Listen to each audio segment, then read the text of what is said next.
They're here are pretty happy to be home too after the bumpy start on the road they've gotten off to here. Yeah. And as always, we got Caleb Ridenauer on the production. He's going to be doing all the little numbers and base runners and stuff that you see on the screen. So thank you again for tagging along, Caleb, as always. So I have not had a chance to watch anything. We've been busy the last couple of weeks. How have the first 4 games for the Lady Thunder gone, Bo? They've had better days. They're coming off 4 pretty tough games. The lineup has been a little slow to get started. Not unusual, early in the season to get those bats going, but they haven't necessarily gotten the big hits when they needed them. They've run into a few outs here and there, and it all kind of just comes together to where they're having trouble scoring some runs. That said, their last game out against Riley County, they did put 12 up and got some extra base hits, so those bats might be picking up pretty quickly here. Yeah, I mean, there's always a little bit of a bell curve going into a season. Absolutely. Nobody starts out the season hitting 8 for 10 in your first 10 at-bats, Yeah, and I've mentioned it a little bit in the, other games. There's some big shoes on this lineup to fill, and absolutely on the team to fill in Garrity and Sadie Haverkamp and Ava McKinley leaving the team, and somebody's got to take a step and get them in there, but. Okay, we just heard we're not going to have any announcements. We're not going to have a national anthem. I think the wind might have something to do with that, and might not be able to hear anything over the PA system here. The wind has definitely come home. We've had wind in both the other matchups. Yeah, and it is blowing pretty much straight out of the south, straight north. So anything that is hit into left field is going to be pushed in foul territory. Anything shot out to right is going to be held up by that wind. Watching these girls warm up, head coach Lindsay Haug, she was hitting some grounders to the girls here on the left side of the infield. And Alexis Beebe DeShong, who's starting at shortstop tonight, she was throwing it in to Emma Hermish at the plate. And that ball moved a good 16 inches from right to left, our right to left. So as you can probably see on the video, the dust going across, it is going to be a tough one tonight. So let's go through starting lineups. First off, for Nemaha Central, it will be Alex Burkett leading off. She's going to be towing the rubber for Nemaha Central, followed up by Marin Heinen. She's going to be playing second base. Then Emma Hermish is going to be behind the dish, batting third. Cleanup's going to be Caroline Nordis batting, and she's going to be playing first base. After that, in the 5-hole, you got Kennedy McKee at the hot corner. Natalie Holmes is going to be playing center field. She's going to be batting sixth. Uphouse, Brooklyn Uphouse is going to be the designated player. That means she will not play the field, but she will be batting seventh. Lena McKinley is going to be playing right field, batting eighth. And Jordan Haverkamp is going to be playing left field, batting ninth.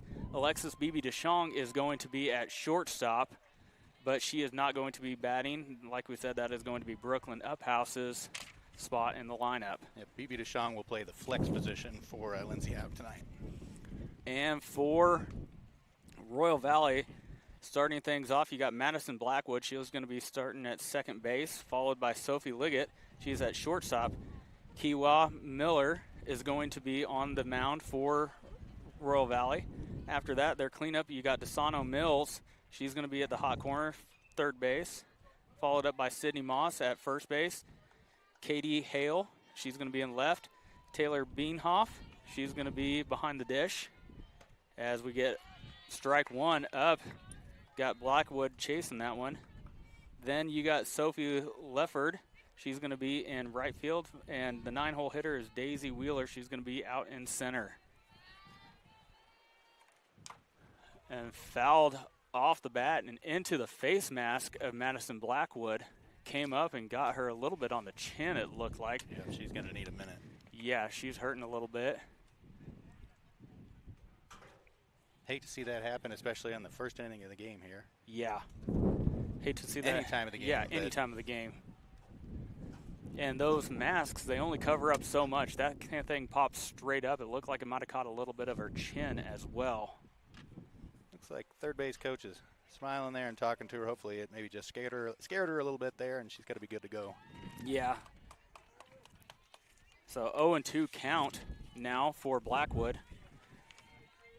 Logan Bausch KJ Miller is the head coach over at third base, and his assistants are Kaylee Hale and Dave Overstreet as we get a ball.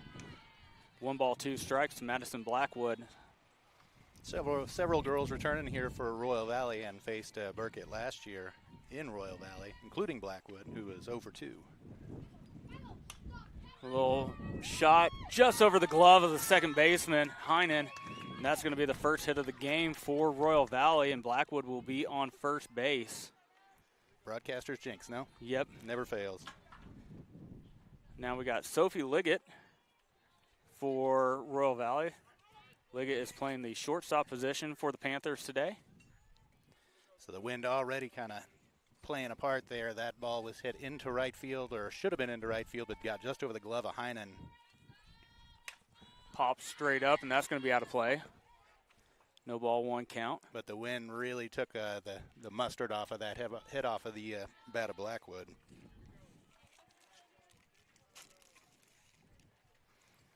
Did you happen to see the Ian Happ non-home run out at Wrigley here yesterday? I did not see. I've been pretty consumed with the inside with the musical production that put on, so I have not watched any Major League Baseball the last few days. For the first time in a long time, I've missed opening day, and I'm excited to get back in and actually watch some of the Royals again and get back on. Shot out toward just past the third baseman, McKee. Blackwood's going to go to third. She's going to retreat and go back to second. No play at second. So 2 up, 2 on now as Liggett gets a single. So back-to-back singles for the Panthers, and they got a runner in scoring position, 2 batters into the game. Yeah, hard hit ball down the line there, gets into the glove of McKee and into left field. So nobody out, 2 on for the 3-hole hitter, Kiwa Miller. Miller, an honorable mention basketball player for Royal Valley All-State this year, as she takes ball low. That just came out today. It's same as Emma Hermish from Nemaha Central, right behind 2 players right behind the plate there. She got honorable mention as well in basketball. Fouled up and out of play. 1-1.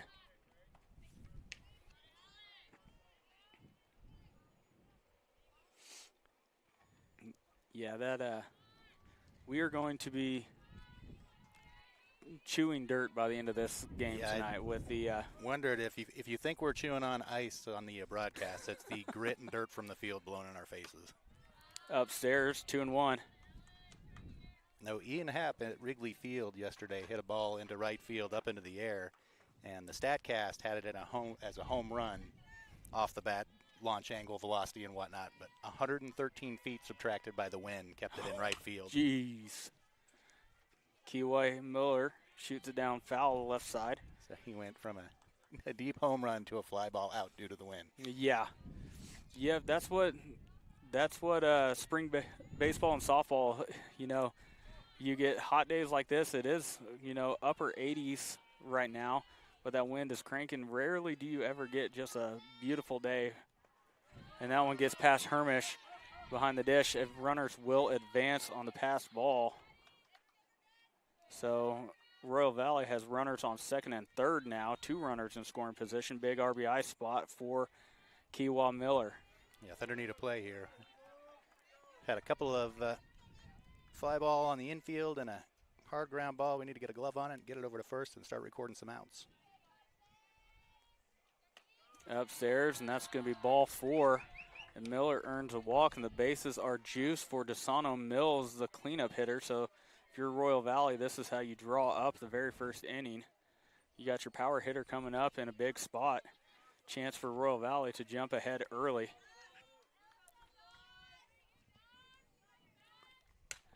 Fouled up and out of play. Mills actually took the year off from softball last year to run track, and is back for her junior year this year to try the softball again. I did not collect stats for her freshman year. I should have gone back and looked. That's impressive. If you can, that's in dedication. If you're going to go all the way back and get stats from her freshman year for us. Well, I'm not that dedicated. But I do have stats on most people from last year. You're dedicated enough to at least have the thought go through your mind and say, oh, I should have done that. Little flare just over the head of the shortstop. That's going to score 1. Runner coming around third. That's going to score 2 for the Panthers as Blackwood and Liggett come around to score. And Mills gets a 2 RBI double out of it. Should be a single advance on the throw to third, I would imagine. Keywa Miller at third now. Mills at second. And next will be Sydney Moss coming up for the Panthers. Strike in there. Moss, unofficially 3 home runs on the year, but 2 home runs in their matchups. They've had 3 matchups with Holton, but only 1. The doubleheader counted the other night, and I believe she had 2 home runs in the same game the other night. So a bit of a power threat at the plate as well. She fouls this one back and into the fence. Quickly down 0-2.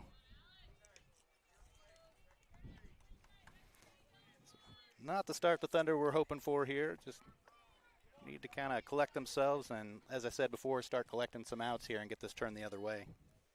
Yep, and like we've talked about earlier, as that one's high, 1 ball, 2 strikes. As we talked about earlier, starting the season is always difficult, you know, especially if you start much like the Thunder have started this year, go 0-4. At that point, you tend to overreact. Yep. And you want to grip the bat a little tighter. Yep, nice pitch by Burkett. She took a little bit off, and Moss swings over top of it for the first out.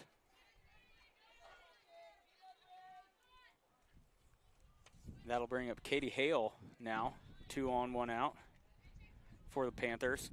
Yeah, much like in basketball, you always say, well, there's no 7-point play. You just got to take it one at a time as Hale tries to bunt. Fouled it back and out of play, or into the fence here, excuse me. Just like you said, you're tending to grip that bat. You're trying to chase balls that you probably shouldn't be chasing, trying to get that first hit, trying to make something happen. Yep. Just got to let it come naturally. It's the quicksand. Every ball in the field just seems out of reach. It just can't quite get things going the way you want to. Swung on. That's going to be foul by a long ways. On a normal day, that probably would have stayed in play for Jordan Haverkamp to have a possibility at it, but on a day like today with that spin on it, that thing cleared the fence by a good 15 feet. I'm going to guess that had that stayed fair, there wasn't going to be much of a play for Jordan Haverkamp. She scalded that ball out there pretty good. Alex Burkett may have just dodged a little bit of a bullet there.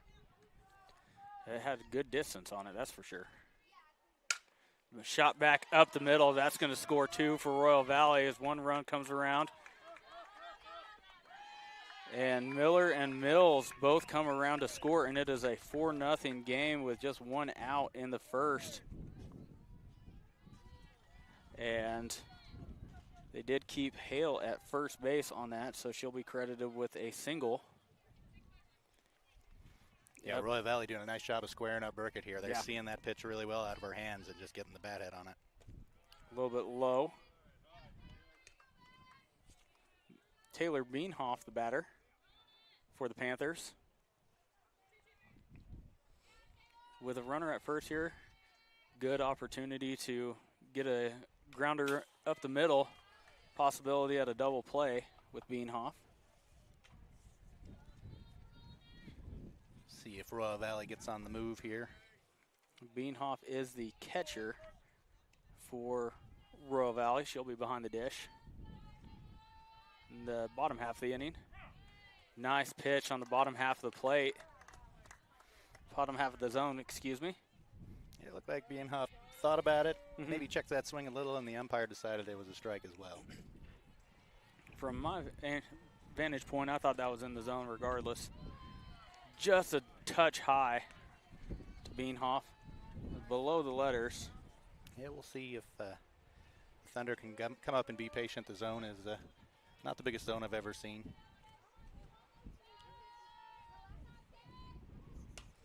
Swung straight up, and Hermish is there to record the out. And that will be the second out of the inning. That'll bring up Sophie Lefford. Now, Lefford playing right field for the Lady Panthers today. 8th batter to come to the plate for the Panthers. Lefford squares around, fouls it back into the chain link. 0-1. And Lefford, strikeout candidate here on the season. She's got 5 strikeouts and 9 plate appearances. So Burkett can stay in that zone here. Good chance to get a K and get out of this inning.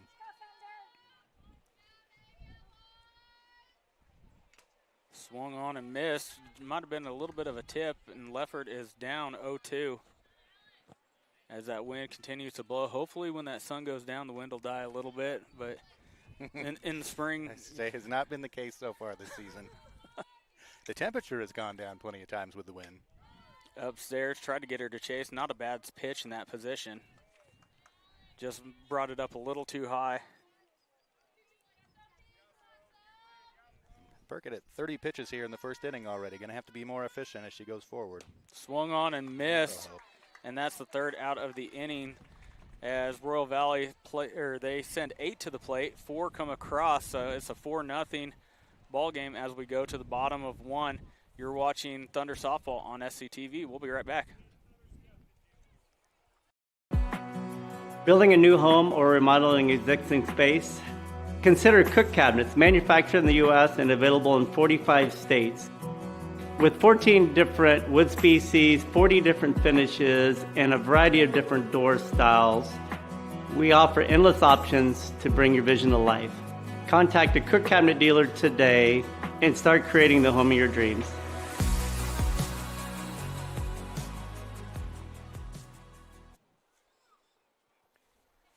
Welcome back. You're watching Thunder Softball on SCTV.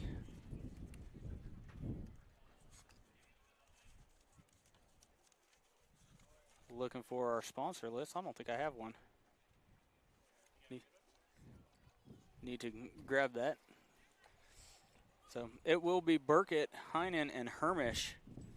1, 2, 3 for Nemaha Central to start off their home opener, excuse me. Those are the words I was looking for. Close counts. Oh, yes, absolutely. Nemaha Central wore special warm-ups today in tribute to Billy O. They all have a purple T-shirt. The coaches are wearing it. Lindsey Haug and Coach Wilson at first base. And on the back, it has a little tribute to Billy O. It has one of his famous sayings, give him the strikeout pitch on the back there. The one they can't see, the one they can't hit. Yep. As many people know, Billy O passed away here a few weeks ago unexpectedly in his home, and this is going to be it's going to be different around Nemaha Central athletics, that's for sure. Certainly much quieter. Yeah, I mean, he was a voice at every game. I mean, and Absolutely. the kids loved him, and he genuinely cared very much about every kid that went through the school and program. And we're going to say some words about him as well at the in between the first and second inning here, and give a little tribute where it's absolutely owed. As Burkett takes ball 1 outside.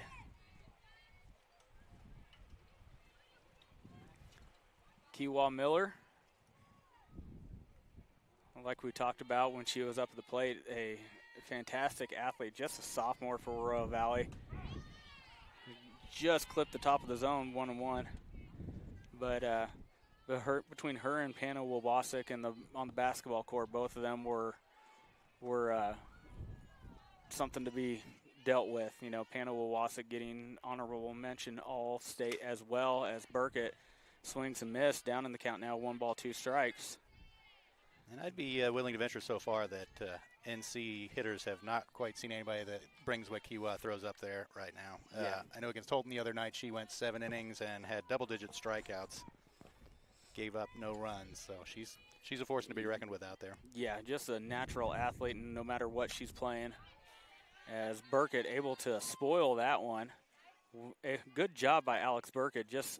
She was going for the fastball that came a little off speed, able to slow that bat down just enough to get a piece of it and stay alive. That's a good job by Burkett at the plate.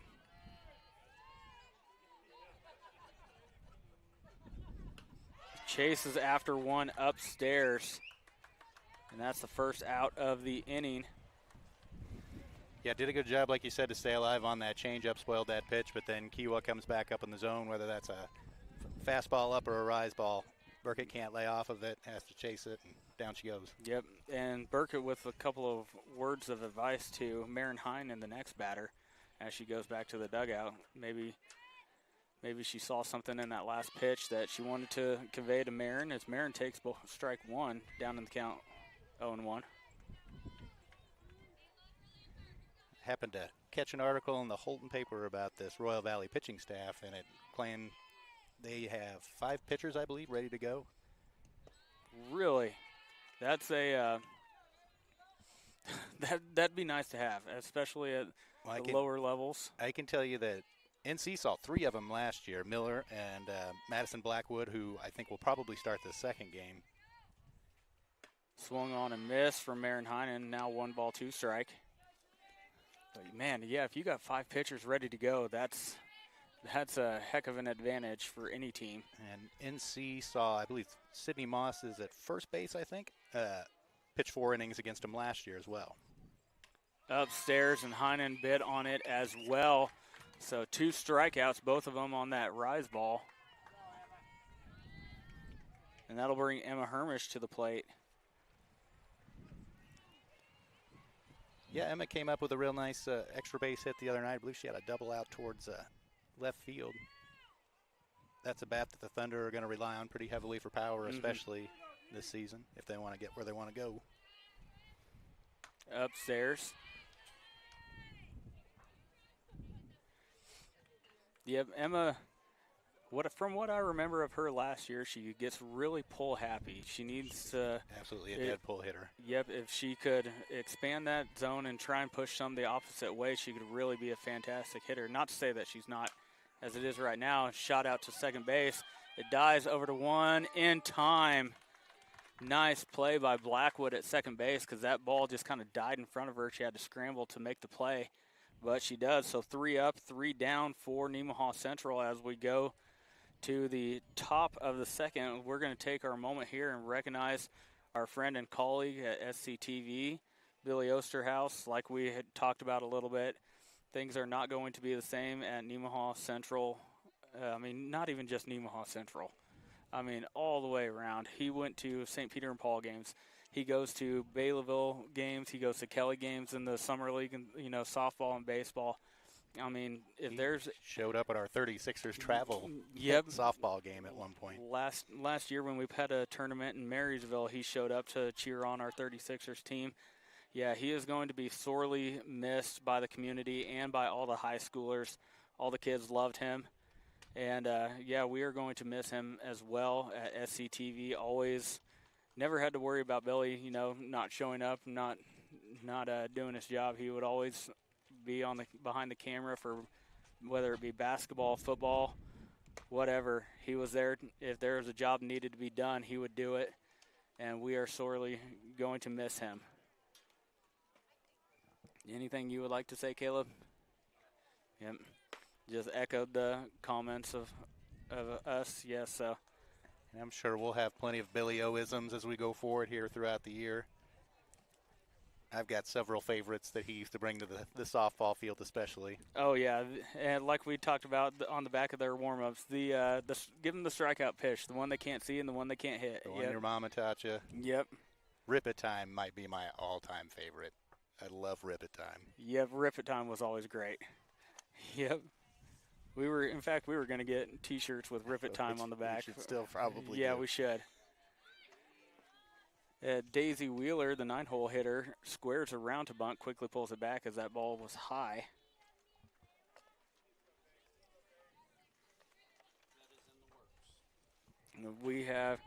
Caleb has confirmed to us that is in the works to get a Rip It Time T-shirt going. As Daisy Wheeler offers at that pitch, evens the count at 1-1.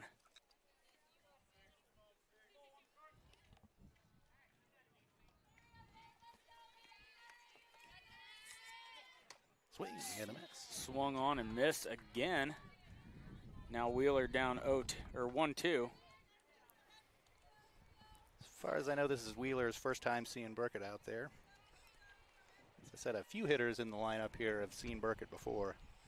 And those were the hitters that had some success against her as well in that first inning. Yeah, if the rest of this game plays out the way the first time through the lineup has gone, it looks like it is a very top-heavy Royal Valley lineup with the top four. As Wheeler offers at it and misses, that's the first out. And that is the third strikeout recorded by Alex Burkett in the game. And that'll turn the lineup back over. It'll be Madison Blackwood, who got on with a single, little soft line drive out towards second base, just past the outstretched hands of Maren Heinen. Outside for ball one. Some funky spin on that pitch. I'm not sure if Alex was on a curveball there or what. Kind of rode out of the zone on her, unfortunately. Upstairs, 2-0.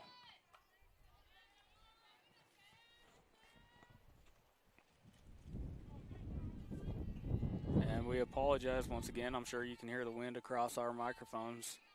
Not much we can do about it, but it is nasty out here today as Blackwood fouls it back into the fence. 2 balls, 1 strike. As if we don't provide enough wind on our own. I don't know about me, but Just the right amount of wind. yeah. Shot out towards BB DeShong at shortstop, over to 1 in time. Nice stretch by Caroline Nordis. That's going to go as a ground out 6 and out number 2. So that'll bring up the 2-hole hitter, Sophie Liggett, who got on with a single, came around to score in that first inning as well. Alexis BB DeShong looks like a natural player in the shortstop position out there. Yeah, done a real nice job so far. She's a good ball player, can play a lot of places. I know she catches a little bit behind the dish as well. But she's one of those kids that you can pretty much put her in any spot out there, and she's going to excel pretty much anywhere. Upstairs, 2-0. Yeah, defensively, good footwork, good arm.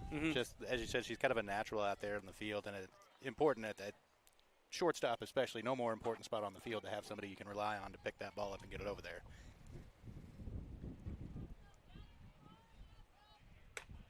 Just outside. Ooh, that was close. Hermish needs to do a little bit better job of bringing that one back in instead of letting that momentum take it outside, frame that pitch a little bit. Yeah, and whether by design here or just that's the way it's going, Burkett really working the outer half of the plate, it seems like. Upstairs, and Liggett draws a walk. So she will be on for the second time tonight. That'll bring up Keywa Miller, excuse me. And it's going to be important for Burkett to be efficient here. Caroline Nordis and Katie McKee will have taken the second game for the first 2 series, but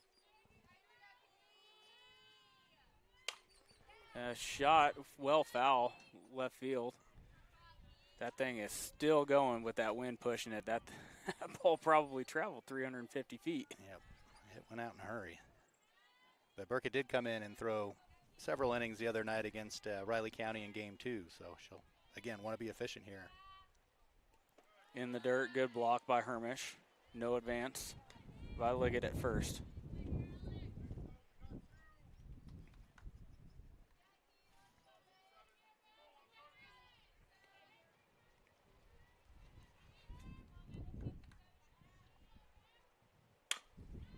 Just foul down the left side. And that one keeps going. Jordan Haverkamp having to go pretty much all the way out to the 300-foot corner. mark. Yeah, man. Yeah, take a couple minutes or a couple seconds if you're on the mound here. Alex Burkett, let your left fielder catch her breath a little bit after having to run that one down. If I am Jordan Haverkamp, I am going right over to where that pole is and hanging out because Miller has been down that line both times. Yep, she's probably off the line, 15, 18 feet right now? Yep. Yep, I feel like this one's in the dirt. Good block once again by Hermish. if she's got the ball in play, I feel like it's going to be on that part of right out there in that part of the field. What you got for a count, 2-2? I've got 2-2 for a count. That's what I got as well.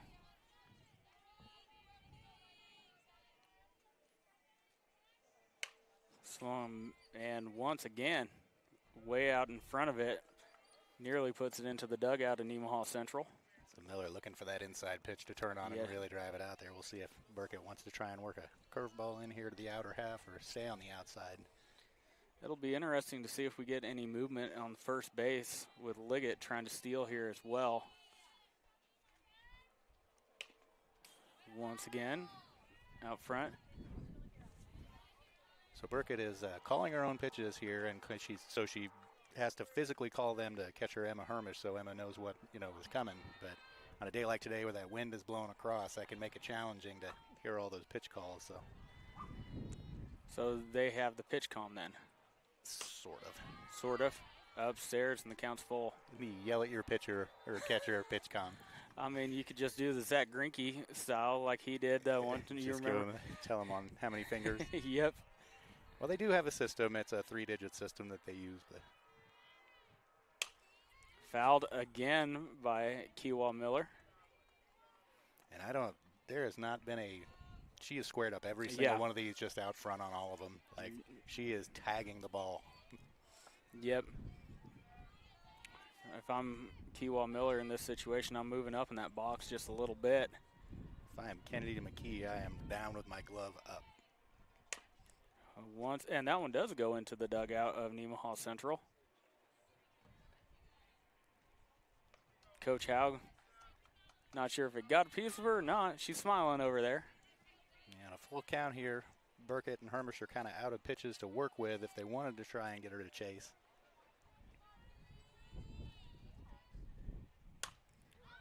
And fouled again out in left field. This is how many pitches is this? On this at bat, I don't know if my stats tell me that. Burkett is up to 53 on the day. We're above 8 or 9 pitches. It's got to be on this at bat at least. Quarter of them probably in this at bat.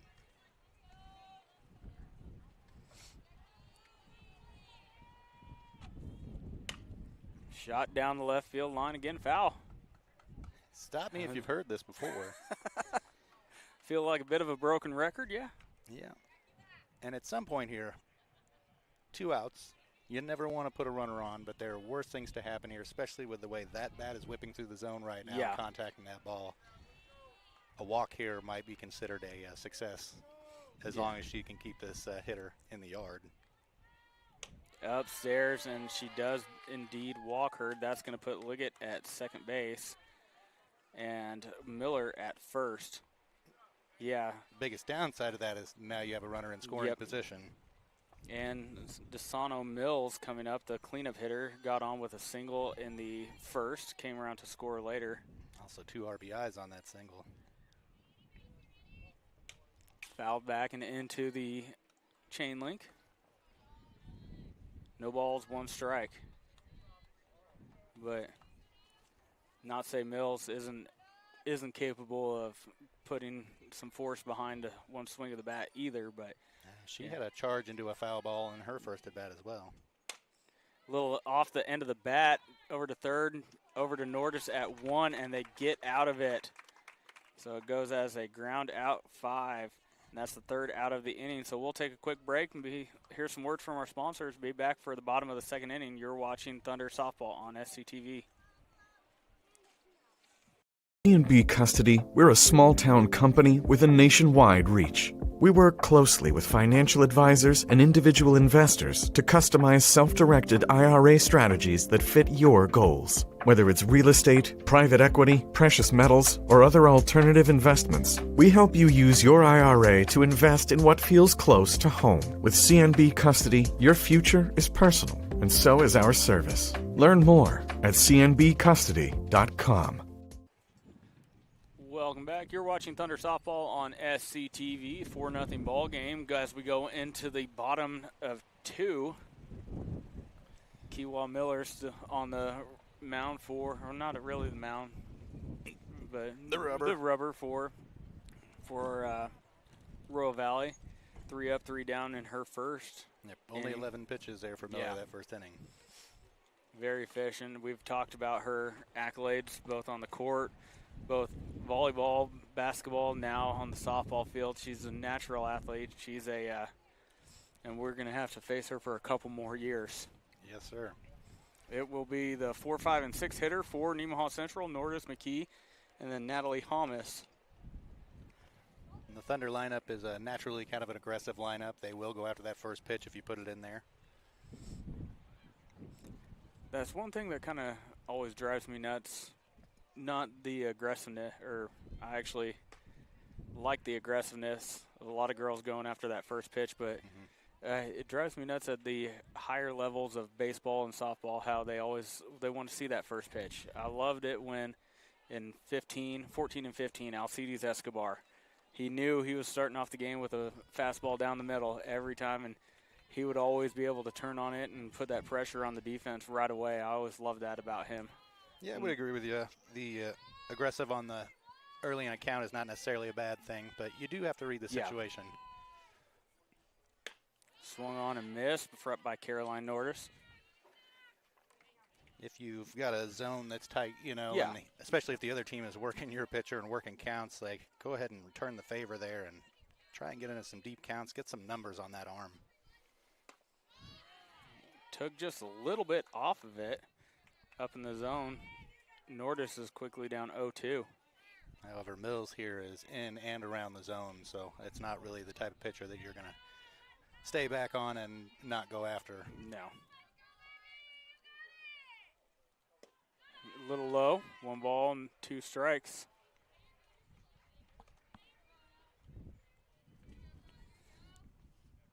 Now, Nordis actually faced Miller twice last year. In the second game of their doubleheader, had a hit and an RBI.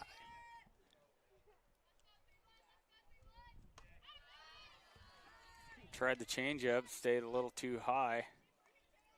2-2.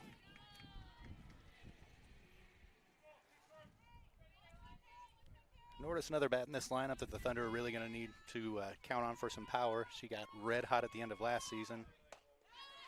She swung on a miss, throw down to 1 to complete the out. And they do get her out.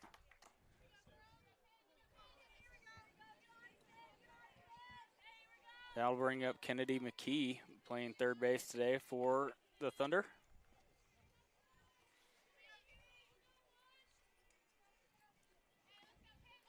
McKee also facing Miller twice last year, 1 for 2 with an RBI. Also had a strikeout.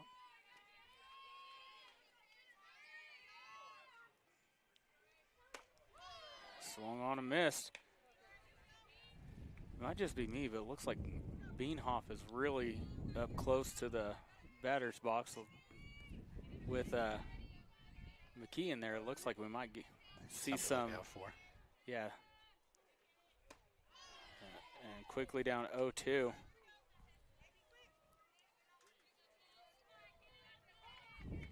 McKee and Kiwa Miller very knowledgeable of each other. Same class, playing each other as McKee strikes out for out number 2. Same class, played against each other, junior high all the way through. Now you got to face them pretty much every sport all the way through. So this will be their 4th year competing against each other. They know each other well. That sophomore class is well aware of Kiwa Miller's accolades. Yeah. 4 strikeouts now through the first 5 batters, so she certainly is bringing those accolades to the pitching rubber right now. Natalie Hamas gets a strike call, lower half of the zone. Hamas holding down center field today for Nemaha Central.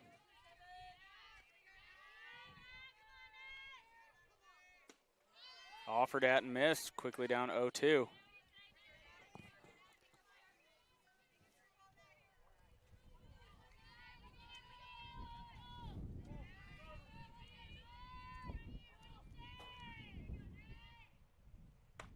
Swung on and missed, and 3 up, 3 down, all on strikeouts for Kiwa Miller.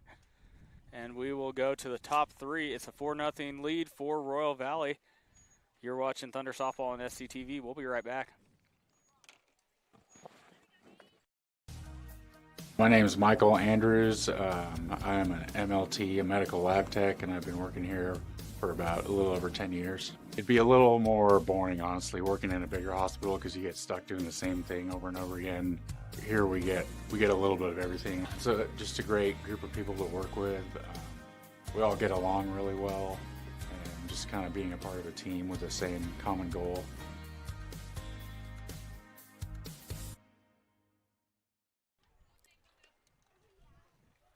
Welcome back, top three. Nemaha Central trailing 4-0. Have not been able to figure out the pitching of Miller so far. Hopefully get through that lineup the first time, get another crack at her second time through the order. After they've seen her once, things might be able to be a little different. Yeah, I feel like if they can get that timing down on her a little bit the second time through, she's in the zone, so you should be able to get the bat head on it. We shall see.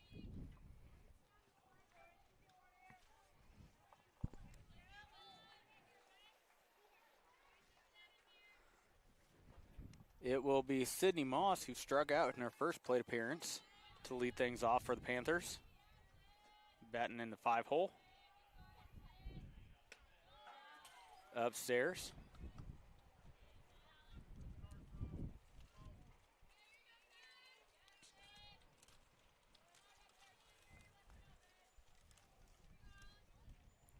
Yeah, Burkett, on the other hand, she's been in the zone at times, but really kind of fighting to stay in it.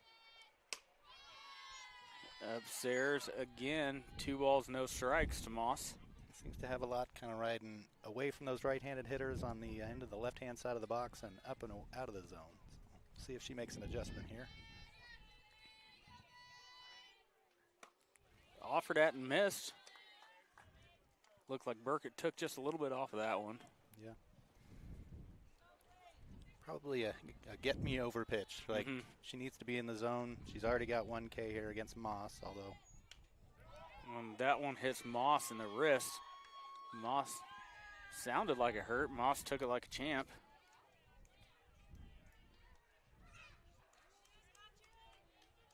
So Moss will be on first, and that's going to bring up Katie Hale, who got on with a single, a 2 RBI single for Hale in the first.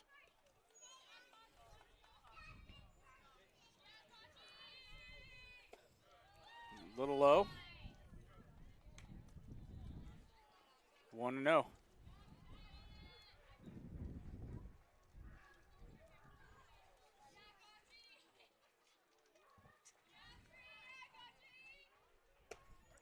Swung on a miss. That'll even the count out at 1 apiece. Sydney Moss not getting much of a lead on first base. Yeah, I don't know if she's much of a threat to steal there. He said she brings a pretty good pop to the plate, but. Upstairs, 2-1. Yeah, she's not getting more than 3 or 4 feet off that bag with her lead. So. Overall, I don't believe Royal Valley is, at least last season, weren't tearing the base paths up. Bunt gets down. Nice cover by Heinen at second base, or at first base. They get that out at 1, but Moss does get moved over to second in the process. And Royal Valley sacrifices an out for a runner in scoring position.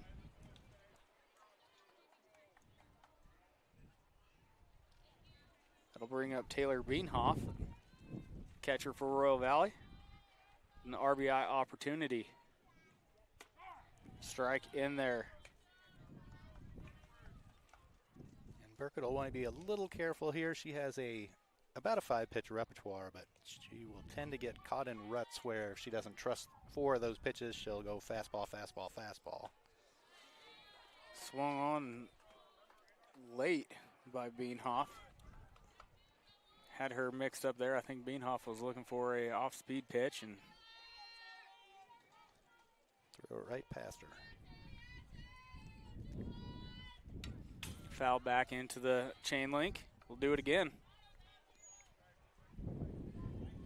As I was saying, Burkett can kind of get stuck in those ruts and rely on that fastball too much. And second game against Riley County the other night. I feel like that's where she was, and Yeah. that can come back to bite you pretty quick. But when you're just doing everything to get it over at times, sometimes that's the only pitch that works. Swung on and out. Hermish tags Beanhoff for the second out. That'll bring up Sophie Lefford, who struck out her first plate appearance. And not to make excuses for any team, but like I said, still early in the season, you know, you're dialing in those pitches. You're getting comfortable with them as fouled back into the screen by Lefford. Yeah, totally agree. I mean, it's also not how you start the season, it's how you finish. And you really want about halfway point of that season for things to start gelling and be playing your best ball right when sub-state comes around. Now, a slow start at the beginning of the season, swung on a miss, 0-2 count now to Lefford. A slow start to the beginning of the season can certainly bite you in the butt, though, for seeding in sub-state. Yeah. If you got to go up against one of those top three teams, even if you are playing your best ball, that's going to be a tough task. And swung on a miss, the throw down to first base, and Nordis has it. So no runs across, one runner on, but a scoreless inning again for Burkett and Nemaha Central. You're watching Thunder Softball on SCTV. We'll be right back. What does it mean to be an independent insurance agency? Here at SBS, it means that our customers can be confident in knowing they are getting the coverage they want for the most competitive rates. With our independent status, we are able to partner with multiple competitive companies to quote your personal, farm, business, and life insurance needs. Contact your local SBS office today to find out what an independent agency can do for you. Welcome back. You're watching Thunder Softball on SCTV. It will be Brooklyn Uphouse, Lena McKinley, and Jordan Haverkamp, the 7, 8, 9 hitters for Nemaha Central. Yeah, Cody catching up to our conversation there from the last inning.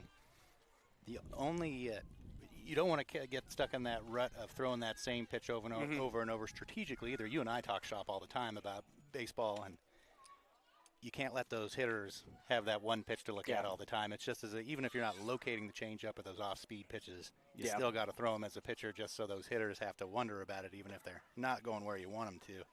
But that's the fun of these games, right, is that we can sit and discuss them and try and figure out how to be better. Now, if I could get Alex to listen as well as you do, we'd be cooking with gas. But and it doesn't matter how good of a pitcher you are. If you got one pitch, you know, girls are going to be able to time it, and pretty soon they're going to be squaring that ball up. Yep, unless you're the Mo Rivera of, Big East League softball. Yeah. You need to have a repertoire. Yeah, nobody could hit that cutter of his. But he is the outlier, that's for sure. Definitely the outlier.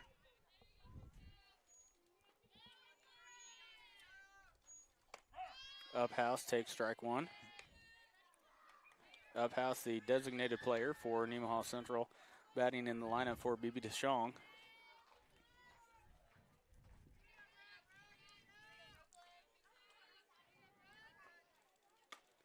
Upstairs, did she hold it? Appeal down to first. She did go. From our vantage point, I thought she broke the plane as well. Yeah, I wouldn't argue with that call at all. So Uphouse down quickly, 0-2.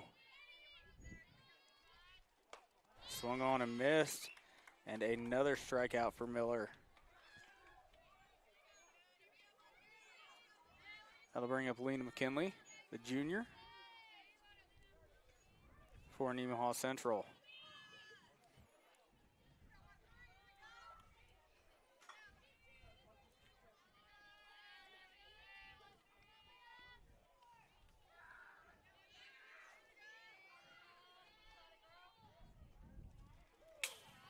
That one got away from Miller just a little bit. First time we've seen anything get past. Hit the fence. Yeah, anything we've seen. First thing we've seen get past Beanhoff behind the dish. Miller's made it pretty easy for her so far. Offered at and missed. 1-1.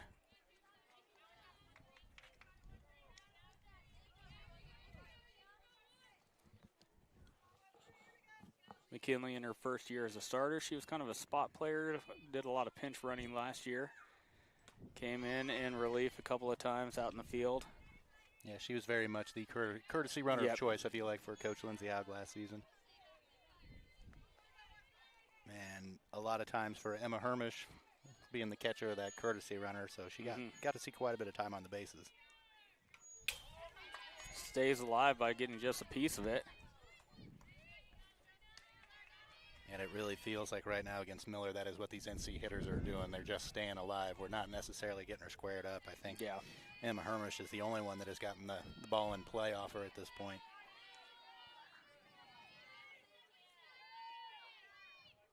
Miller tries to pull the string on it and leaves that one a little too high. 2-2.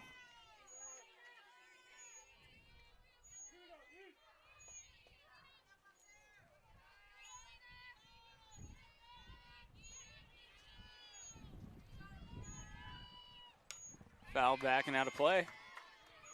So nice little battle here between Miller and McKinley. McKinley doing a good job. This plate appearance. Yeah, Miller just a little bit shakier than she has been here these first 2 innings. Had a few out of the zone. Thunder hitters are starting to get a little bit of contact off of her.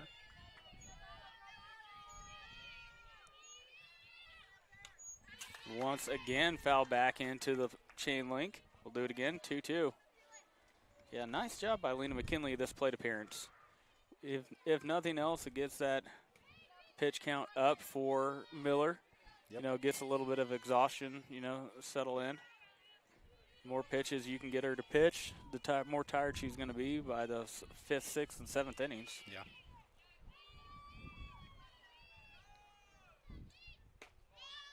Inside, full count. That was a tough one for McKinley to lay off of. That was a close pitch, but good eye. Yeah.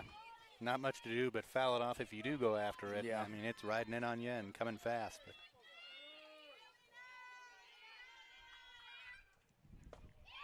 and McKinley is on with a walk, so a fantastic plate appearance for Lena McKinley. And Nemaha Central has their first base runner of the game in the 3rd inning. That'll bring up the lefty, Jordan Haverkamp, the senior, playing left field today. Yep, Jordan she was 2nd on the team last year in batting average. I think she was at 370. She'll be in the 9 spot here as I think I've talked about it before, your 2nd leadoff. That's how they like to look at that. And she's not able to hold the bat back. Royal Valley expecting a bunt. They have Mills halfway up the line on 3rd base. That's a good scout. The Thunder do like to bunt that runner over from first. We'll see what Jordan does here. That one gets past Veenhoff behind the dish, and McKinley is going to advance to 2nd base.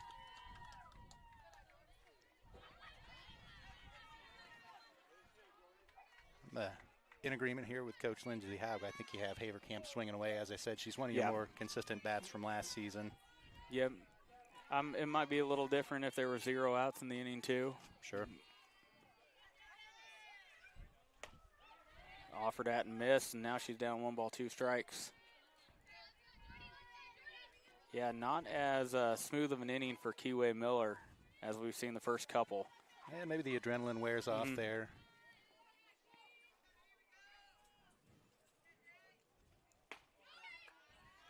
Outside. Like you said earlier, I mean, that zone is pretty tight today. Yeah. We'll see if that changes as we go here, too. So far, though, with both pitchers, he has been consistent. Outside, and the count's full. So, and really, that's all you look for. Yeah, absolutely. In a home plate umpire, you know. If he's got a low zone, make sure it's low for both teams. And, you know, if he's got a big zone, small zone, whatever. As long as they're consistent, teams can adjust. Absolutely. And offered at and missed, and that's the 2nd out of the inning. That'll turn the lineup over. It will be Alex Burkett, who struck out in the 1st. And Miller works through the lineup the first time, giving up a ground out and a walk, otherwise all strikeouts.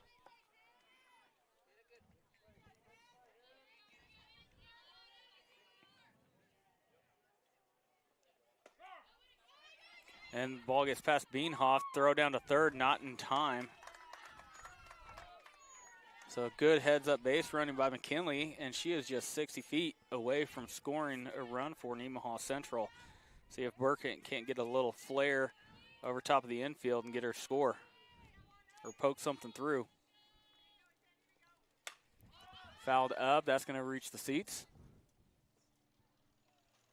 What do you got for a count? 0-2. 0-2, all right. Take all the way on the, well, she took the first one. I don't know if she was taking all the way, but she definitely took it for a strike, and then a little kind of weak fly ball foul into the netting here behind home plate.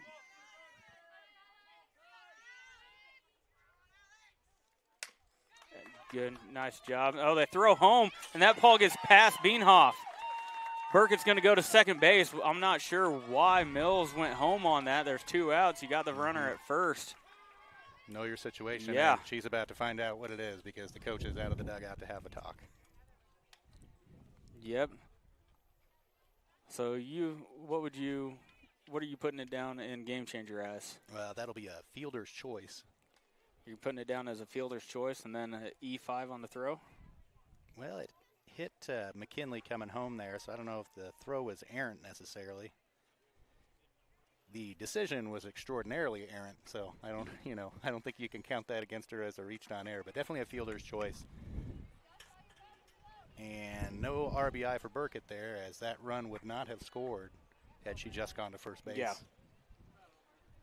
Yep, and head coach Miller for Royal Valley out to calm down his team a little bit and kind of let them know the situation.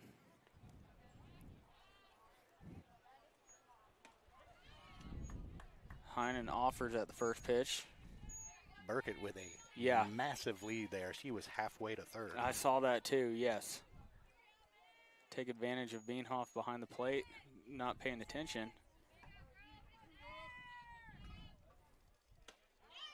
Same thing. Beanhoff's going to walk her back a little bit this time. And Heinen is down 0-2. Yeah, Burkett definitely has her attention now for sure. Yeah.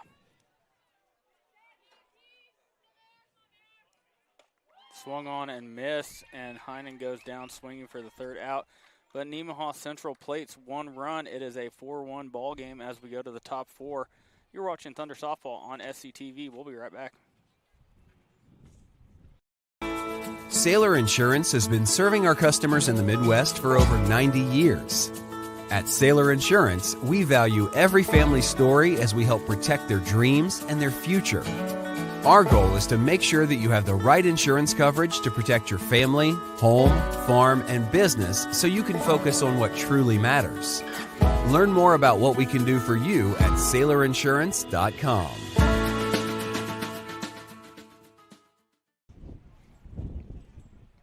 Welcome back, top 4. It will be the 9-hole hitter, Daisy Wheeler. Then it will turn over for the 3rd time today as Madison Blackwood comes up second. Then Sophie Liggett will be batting 3rd in the lineup for Royal Valley. Alex Burkett still towing the rubber for Nemaha Central. Yeah, the Thunder get a little bit of luck there, a little bit of help, and maybe get a little bit of momentum, see if they can keep it going here in the 4th inning. Yeah, you made the comment to me at the break that Mills, one of those players, good, nice player, but batting cleanup for him today. You know, obviously got some power in that bat, but just a kind of a boneheaded mistake at third base. Not sure if it's just a lack of experience or just didn't know the situation. Yeah, like we had talked about, she did take a year off last year. Yeah. Maybe just, stuff happens on the field. You Yeah, kind of lose your mind every now and then, I suppose, but that a costly spot to do it for the Royal Valley Panthers. Costs them a run. Yeah, and, we forget a lot of times, too. These are, 15 through 18-year-old kids, They Not your mistakes highly are paid professionals at the D1 or, major league level. Yeah, highly paid at the D1 level now. Saw a local Kansas resident Nigel Canada got a golden ticket, the first ever, if you're familiar with that. The MLB, as the bunt goes to Burkett, over to one. Good job by Heinen coming over and covering the bag at first, as Daisy Wheeler is thrown out. So the golden ticket is in the softball draft for, now I can't remember which league it is. She's got to be placed on a team. She's not going to need to be drafted. She's guaranteed to be on a team. Yeah, there's a new softball league in Kansas City this year with that professional softball league. I was telling my daughter Josie we need to go down to a game sometime and see what it's all about. Yeah, the KC Diamonds. Yep. They've existed for a few years. This will be the first year they're in an organized professional league. Billy Butler affiliated with that team. I believe he's an assistant coach for them. Burkett took a little bit off, just stayed a little outside, 1-1. Yeah, that's good thing to have. Yeah. You know, well, we're going to head down there for opening night. That was Alex's birthday present. Swung on, fly ball left field. That wind is going to push it, and it is not going to get out of play, but Haverkamp playing pretty much straight up and left, did not have a good play at it. Like we've talked about, Haverkamp probably needs to shade that foul line a little bit harder. Yeah, that was going to be meeting with the fence, I feel like, on that, if she had an opportunity at that one.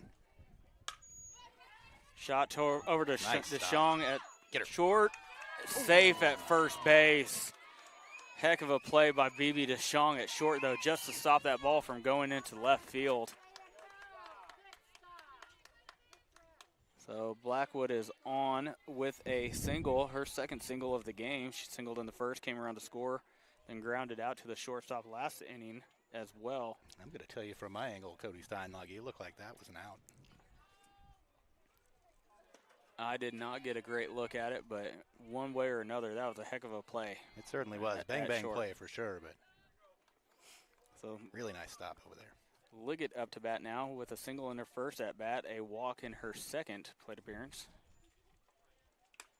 A little upstairs, got her to chase. 1-1? 1-1. Yep.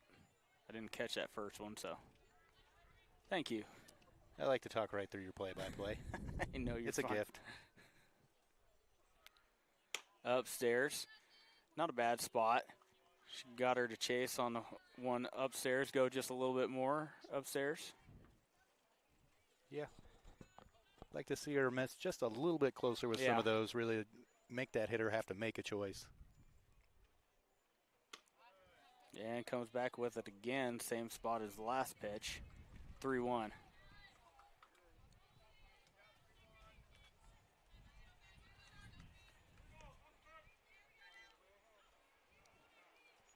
And we have timeout called by the home plate umpire. I think we're going to let that dust storm settle across the field.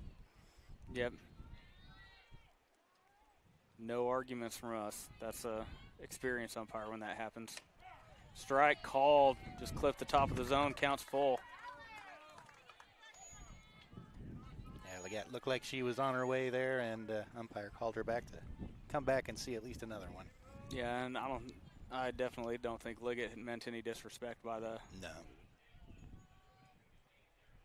Swung on and missed. Liggett goes down. That is the second out of the inning. That'll bring up Kiwa Miller. Miller with 2 walks today. Came around to score in the first one. Was stranded at first on the second. She'll come up in a similar situation this time. Runner on first, 2 outs. Shot just past DeShong at shortstop into left field. Haverkamp into DeShong. There's going to be a play at the plate. No throw. I don't think Alexis was thinking that Blackwood was gonna take home. Yep. But Coach Miller at third base sending her. Nice play by Blackwood. She didn't slow down at all. Go back to that last inning where Mills maybe not knowing the situation there. You know, the Thunder have to realize it's 2 outs. She's going to be running on contact, a hard hit ball to the outfield. Communication key right there. You got to let them know where that runner's at. And to be fair, they could have been yelling 4-4-4, and just on a day like when you can't hear anything because of that wind. It's tough. Fouled, and that's quickly down 0-2 is DeSano Mills.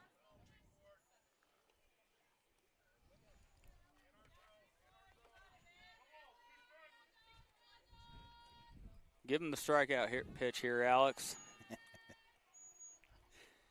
Swung on, fouled back, and out of play. All right, Cody scoring question. That last ball, hard hit on the ground out to left field. You giving her a double or a single? I'm giving her a double on I that. don't think so, right? The throw comes in. She's not looking to go home with it. Yeah. Gonna have to adjust my game changer now. Took a little off, shot out to second base. Heinen has it over to one, out in time. Royal Valley plates one in the inning, so they go back up by 4 runs. It is a 5-1 lead as we go to the bottom 4. You're watching Thunder Softball on SCTV. We'll be right back. Nemaha Valley Motors has been proudly serving our Northeast Kansas community for over 5 decades. Come check out our great selection of vehicles from Chrysler, Dodge, Jeep, Ram, and GMC trucks. Don't see what you're looking for? Our knowledgeable staff will help you find the perfect vehicle to fit your needs. Don't forget about service. Our technicians are factory trained to handle any mechanical issues, including alignments. Come experience the difference here at Nemaha Valley Motors in Seneca. Come be a part of our family. Welcome back. You're watching Thunder Softball on SCTV. 5-1 lead for Royal Valley as we go into the bottom of the 4th inning. Nemaha Central with a little bit of good luck in that last inning against Kewah Miller. Put the bat on the ball. That's what it takes, though. Yep. And Miller losing a little bit of that control for Royal Valley in that last inning. She definitely struggled a little bit more than she had in the first couple. Let's see how she responds here in the 4th. She will be going up against the 3, 4, and 5, so the heart of the order for Nemaha Central. It will be Hermish, Nordis, and McKee. Hermish grounded out to the second baseman, her first plate appearance. Nordis and McKee both strikeout victims.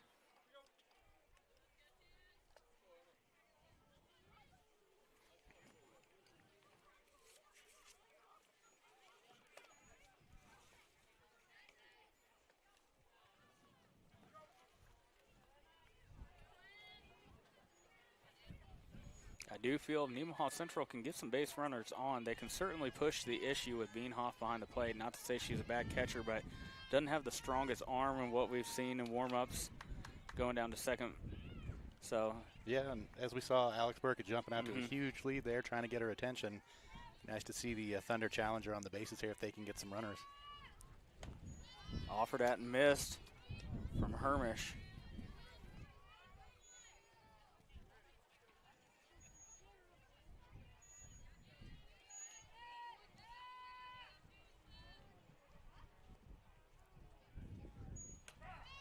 Strike in there just on the outside part, and Hermish is quickly down 0-2.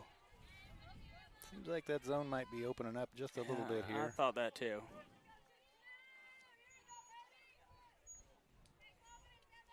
But as we talked about previously, Mills has been in and around the zone the whole time, so she may get the benefit a little more. Tried to take a little bit off. Hermish puts a charge into it, but that's going to be held up with the wind, and Liggett is going to catch it at shortstop. On a normal day, that's out to the center fielder, but that wind just held up, and Liggett actually makes a good play on that. That's a tough ball for a shortstop to have to run back out and coming back into the infield. Yep. And hit about a mile high, so she's trying to track that ball out and then winds up in front of second base 2 or 3 steps there.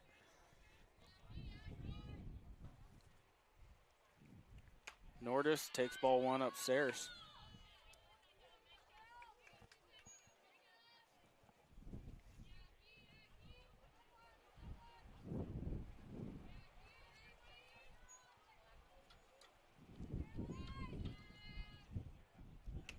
Offered at, missed.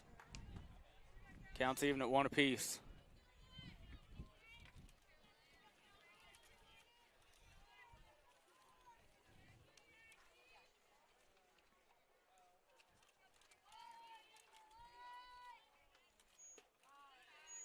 Tried to pull the string tailed a little too far inside. 2 balls, 1 strike.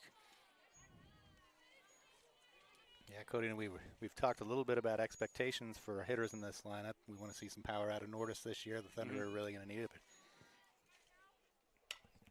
foul back and into the screen. As Miller just has mowed through this lineup the first time through, it gets really difficult to actually talk about, what expectations could be, what this Thunder lineup's capable of. She kind of steals the show from us here from time to time. I mean, still within striking distance for Nemaha Central. A couple of base runners and then a blast, and then, you're right back in this game. Absolutely. And this lineup is due for a breakout. There are good hitters up and down this lineup that just haven't put it together yet to this point in the season, so it's coming at some point. Full count now to Nordis, the senior. Fouled straight back towards us. First flinch of the year. I flinched a little bit. Yeah, did you? I didn't, but I've been at 2 games already. So. Okay. Caleb Ridenauer, the Toronto Blue Jays grandma of the group. It was the Blue Jays, right, or was it the Orioles? Where's the grandma behind the home plate that doesn't flinch famously? Offered at and missed by Nordis, and that's another strikeout for Miller. 2 down now for McKee. Where is that? I know. I thought it was Toronto, but I may be mistaken on that. But I do know it's a grandma behind home plate. And it's funny how she everybody else jumps, and she always kind of mocks the people around her. Yep, she's been there plenty of times, knows that you don't have to jump anymore. I've not reached that point yet. I like to drink a ton of coffee before I come to the ballpark, so that never helps. Outside, good take by McKee. McKee, a strikeout victim, her first appearance. Like much of this lineup for Nemaha Central.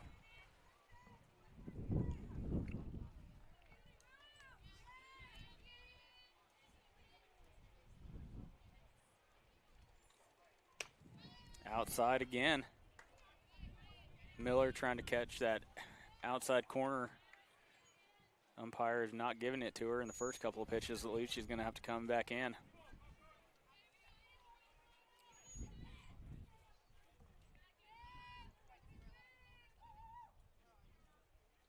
Inside now. Came a little bit too far in. And this is a take all the way if you're Kennedy and McKee in this situation. Yeah. Thunder need base runners in the worst way. Yep.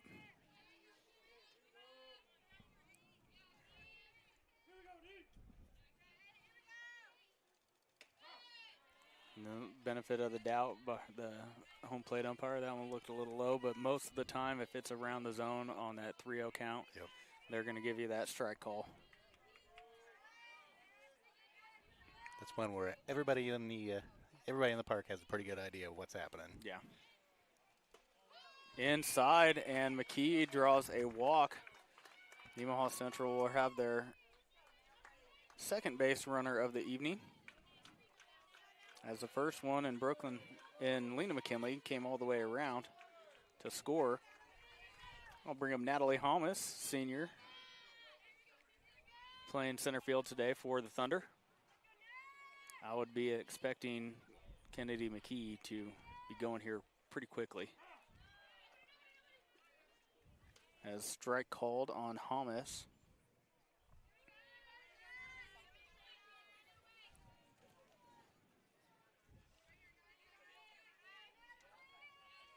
Yeah, Hamas with good speed, probably a good bunt candidate as well. There she squares around, pulls back. Good lead from McKee at first. Decided not to go. Had a good read on it. Probably had a pretty good opportunity to get on up. 1-1's the count to Hamas.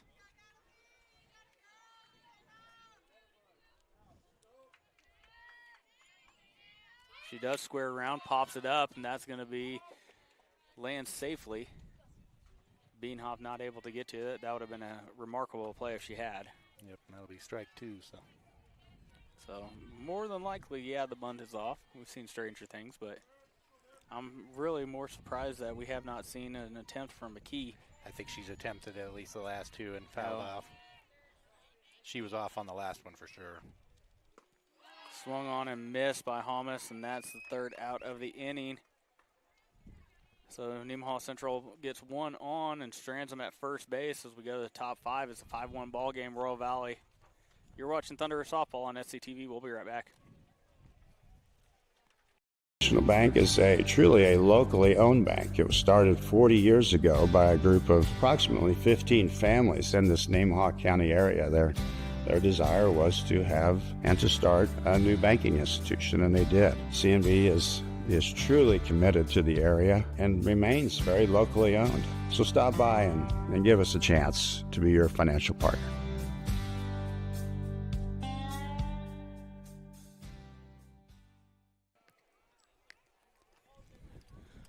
Welcome back. Top 5, 5-1 ball game. Royal Valley in charge so far.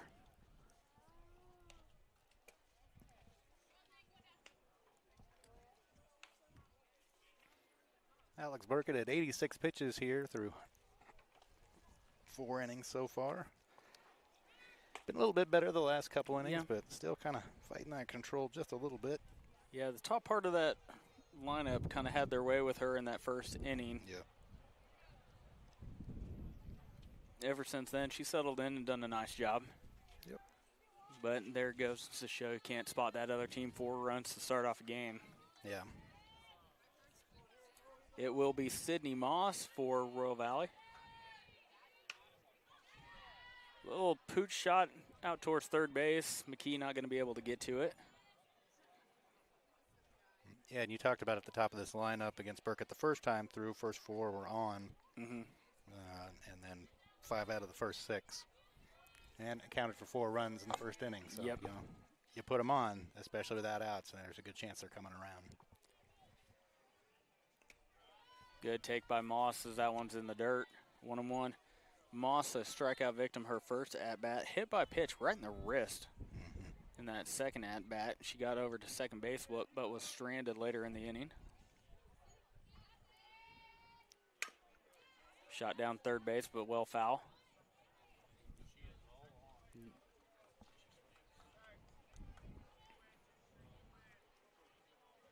So Burkett, since that first 6 hitters, she's worked 4 strikeouts. Really only had the walk has come back to get her. She's got 2 walks and a hit by pitch, as you talked about, but has controlled the game fairly well since then. Tries to work that outer half like we had seen in the last inning a little bit. That was a good pitch to get Moss to bite on there. Off speed on the outside part. That's a tough one to lay off of as a hitter. And hold on, yep, that's going to be a foul ball. That hit the knob. I was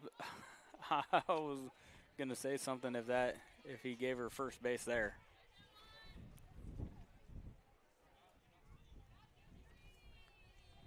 Some impressive ink on the arms of Moss there, the senior. Yeah, got some tats on both the left and the right arm.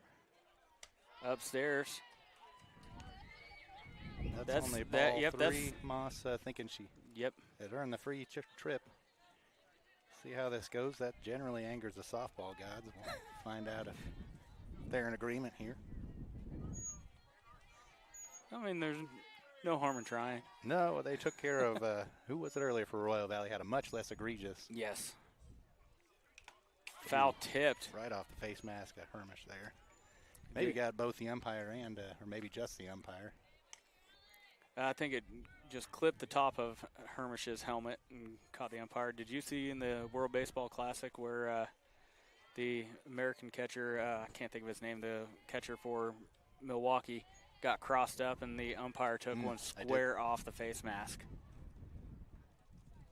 Swung on and missed, and Moss goes down swinging for the first out. So, yeah, the softball gods strike again, like you said. It's 2014 in San Francisco. Was it Vargas? Decided to take the walk down on 3 balls, and it's game 3, I believe it was. Oh, man. Completely turned the game around at that point. I had put that out of my memories. Thanks for bringing that one up. I mean, you can't be a Royals fan without just excruciating pain from the history of that franchise from time to time. Yeah, from late 90s to late early teens, or late 2010s, whatever. Yeah, it was pretty miserable for a long time to be a Royals fan. 2004 crushed me more than any other team, I think, in the history of that franchise. I was so excited for that season. Oh, yeah. Shot out to Bibi Duchong at shortstop. Little misplay from her. That's a tough play as she throws it over the head of Burkett. And the runner is going to take second base. So Carly Hale gets on with a single and then advances to second base on the air, throwing it back to the pitcher. Those are things that cannot happen at this level of softball. That's a tough play for Duchong to get to, going to your right. She decided not to backhand it. She tried to get in front of it a little late and just misplayed it, and then doubles down with a bad throw back to the pitcher. Yeah, you can forgive the play out there, not getting her at one, but that throw can't happen. Beanhoff takes pitch number one for a strike.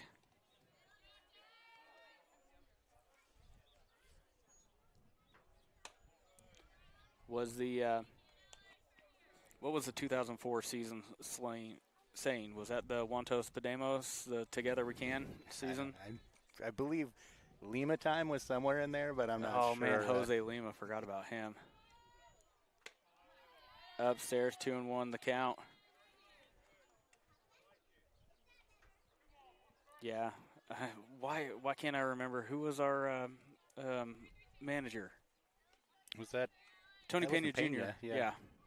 Is that where he had danced around in the shower with his uniform on, yep, I believe? Trying to wash the stink off of his clothes after a game. Yeah. Good times. Well, luckily 2015 erased a lot of that pain for Royals fans as we get a foul shot off to the right from Beanhoff. It will be a full count to the catcher. As painful as 2014 in the World Series was, that was a fun run from the Royals in the playoffs that year. For me personally, the 2014 was more fun season than the 2015. The 2015 was special, obviously, as strike three called. Burkett gets a strikeout. That's the second one of the inning. 2 down now, and it'll be Sophie Lefford to come up. 2 strikeouts for her in this game. It's going to be an important batter or two here for Burkett to work through this inning. You don't want to turn it over and get back to the top of this lineup. Little flare behind second base. Heinen gets it. Goes to her knees to catch it. What a play by Marin Heinen. And the side is retired, and Nemaha Central will have come back in the bottom of the 5th, down 4. Hopefully they can take some of that momentum to the bat. You're watching Thunder Softball on SCTV. We'll be right back.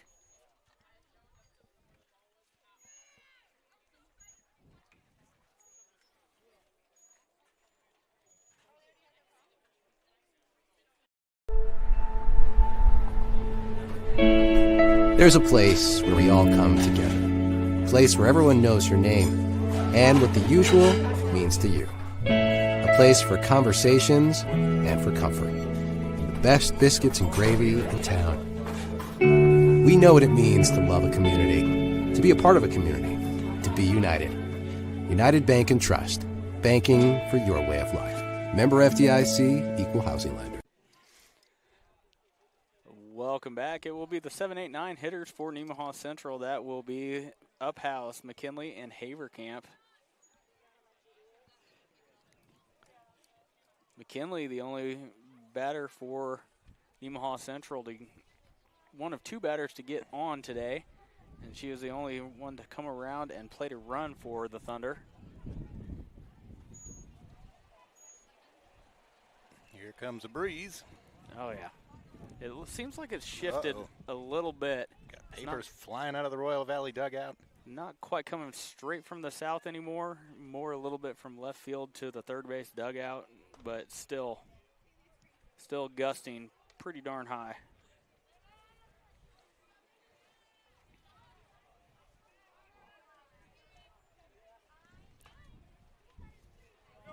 Yeah, I feel like if you could get it just right up into that left center gap, maybe not super high, but just kind of on a line there, you're going to get a lot of help if it doesn't push foul before you get it over the fence.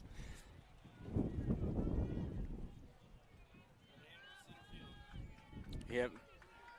Hit to center field, and you might just squeak it around the left field foul pole on a day like today. Yeah, if you hit it to center field in the air, the catcher might have a chance at it. Strike called to Uphouse. Uphouse strikeout, her first plate appearance on 3 pitches.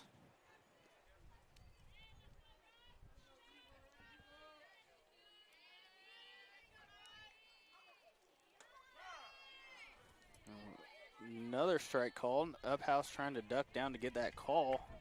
Umpire behind the plate not giving it to her. Yeah, not a fan apparently. Right there at the top of the zone. Yeah.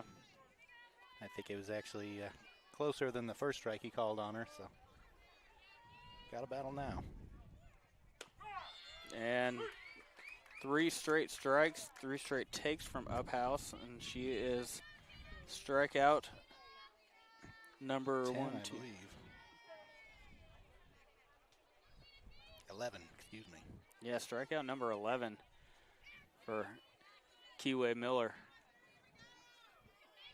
That'll bring up Lena McKinley, who got on a base on balls. Her first appearance, came around to score. Nice shot over the second baseman's head. McKinley is on for the second time tonight. So McKinley having a nice game. Yeah, a little bit of life there from the Thunder. Lena McKinley doing a good job there, getting them going. That'll get us Jordan Haverkamp to the plate here for the 9th spot. Yeah, and a first pitch as well. Came up there ready to hit.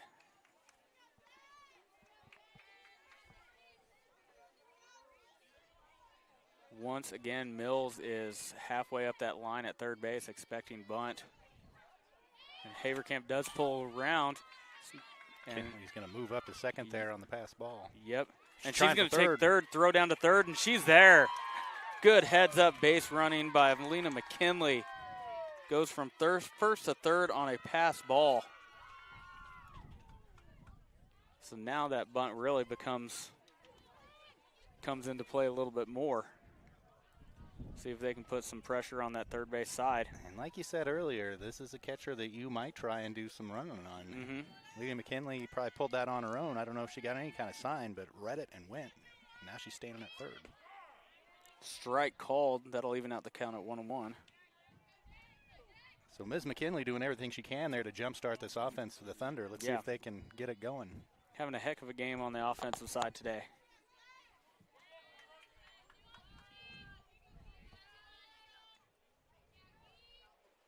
Haverkamp once again squares around, pulls back this time. They are having Mills crash hard. Liggett's coming over to cover that base at third. Watch for a misplay. If they try and throw back, that's not a comfortable position for a shortstop to field.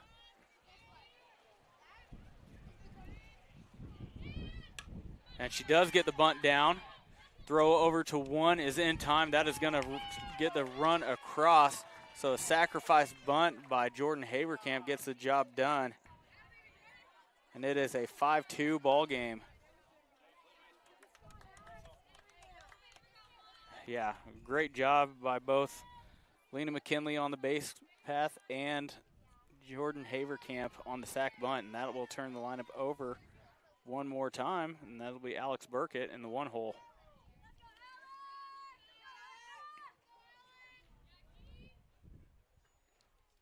Upstairs, good hold.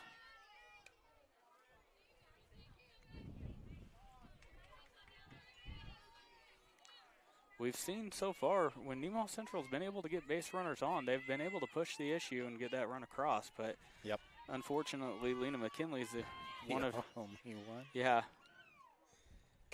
Strike called. Kennedy McKee did get on in the 4th inning. You're absolutely right. Not able to get anywhere past first base. Yeah.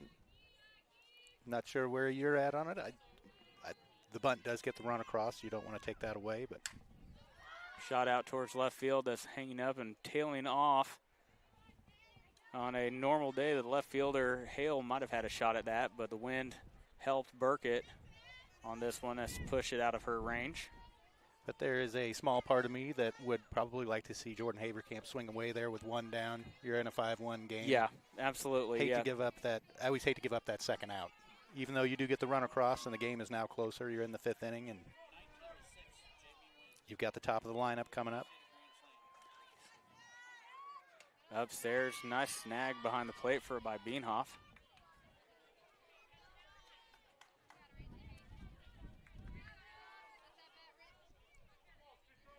2-2 count to Burkett.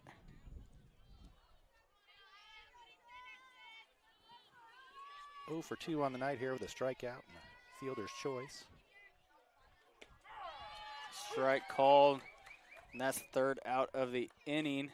So Nemaha Central gets a little bit closer. It's now a 5-2 ball game as we go to the top 6. You're watching Thunder Softball on SCTV. We'll be right back. Partners is a full-service agricultural cooperative owned by area farmers, residents, and businesses. And our team works every day to help contribute to their success, keeping profits in the communities we all call home. We continue to look for the right team members to grow successfully together through our core values of honesty, integrity, and teamwork.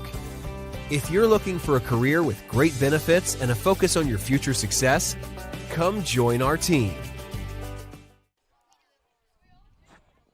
Welcome back, top 6. 5-2 ball game now. Nemaha Central able to play one more. Just received word that the JV team won 19-6. We think. Never mind. Sounded like some big power coming out of the junior varsity there. Yeah, we've got Sophie Ridenauer hit a home run earlier in the game, and Reese McKinley hit a grand slam from we're getting updates here. Bonnie Ridenauer texting Caleb here, keeping us updated from what's going on down at Pearson.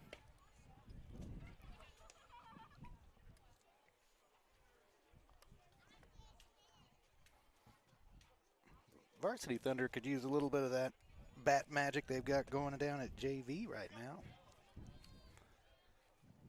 Still looking for that. Lena McKinley, like we've talked about, is doing everything she can in this game to get them going, but the Thunder really need some help from the top part of that lineup.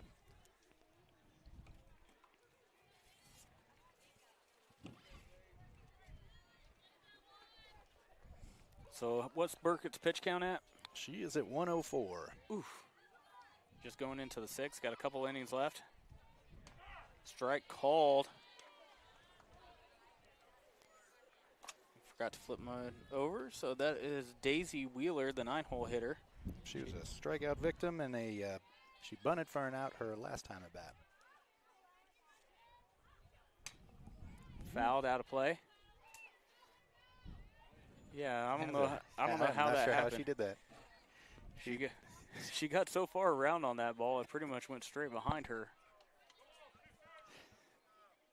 Count is 0-2, regardless. I mean, she might have hit the baseball grandstand with that thing. That one bounced a few feet in front of the home plate. Nice block by Hermish there.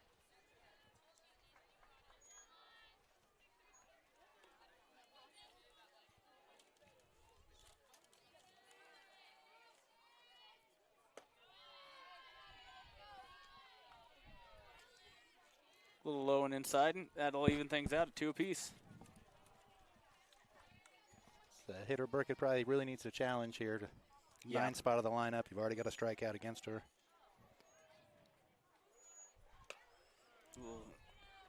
Jammed her a little bit. She couldn't have hit that more than a couple inches above her hands. Yep. But that's what you need to do as a pitcher right here. Get it in on her hands. Yep.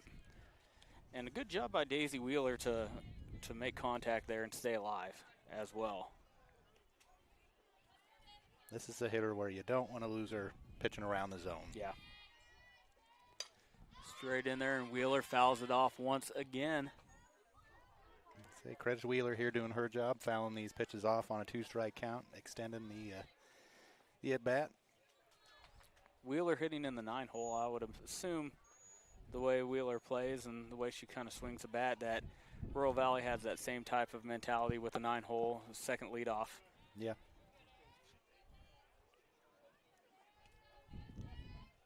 Swung on and missed. Throw down to first, and that will finish the out. No, I thought Hermish caught it, but threw down to first to be safe.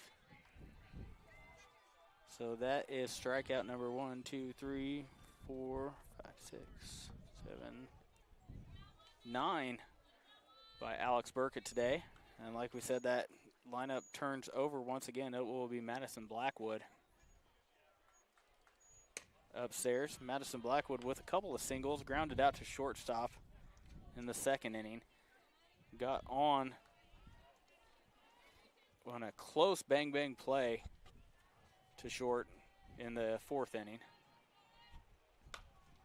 Yeah, with the really, really nice stop over there by DeShong on that play. Yeah. 1 ball, 1 strike.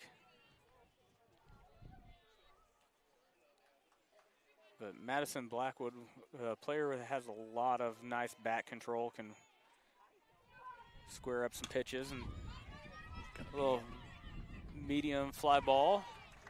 And every time she has hit the ball tonight, it has gone to the shortstop. This one, Alexis Beebe DeShong able to put it away. Fly out 6. That'll be the second out of the inning. That'll bring up Sophie Liggett.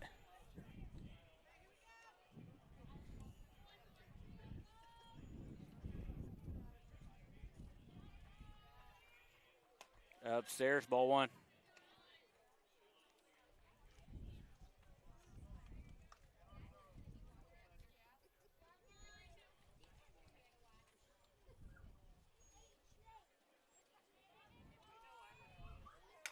Swung on, popped straight up, and now to play. Hit something back there. Yep. As I looked up to track that ball, I noticed that we are the only spot that does not have a net above our heads. Yep. I mean, if I get hit in the head, it's probably not going to hurt me much. You two have a little more something to lose if that happens, I would think. Strike called. Nice pitch by Burkett.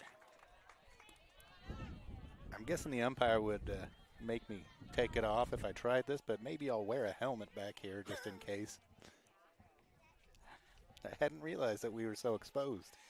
At least get one of those first baseman helmets that that first base coaches use in majors. 2-2 count.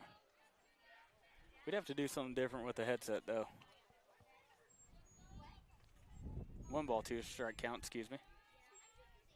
Upstairs, now it's a 2-2 count. Cody Steinloggy predicting the future. Nostradamus here, yep. Realized I was on the call with the great Kreskin. I'm going to predict that Burkett's going to pull a string here. Get a nice little strikeout. Oh, tried to. Stayed up top, though. I'll stop. I'm going to make no predictions. I'm batting 500 now. I got 1 right and 1 wrong, so that's still a good average. Strike 3 called.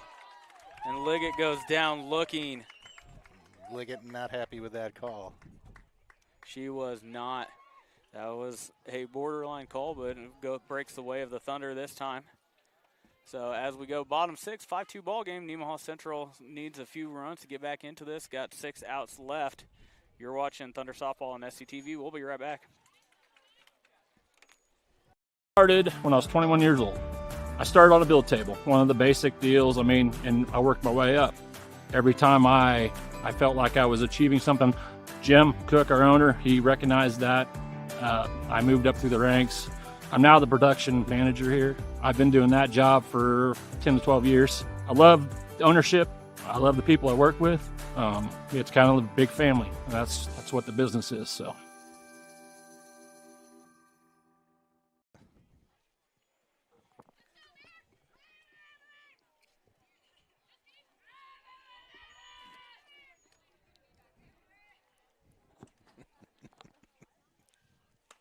Sorry.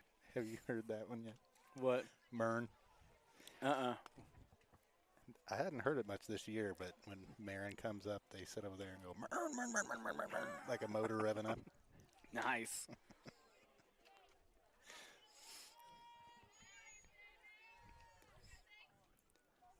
As long as the player's okay with it, those are awesome. Yeah, that's one of my favorites.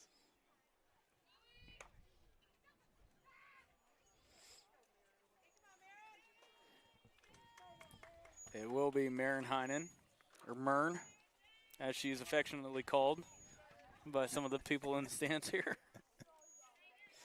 That's a holdover from last year or the last couple years, but I know last year especially the Mern motor revving up could be heard from the dugout.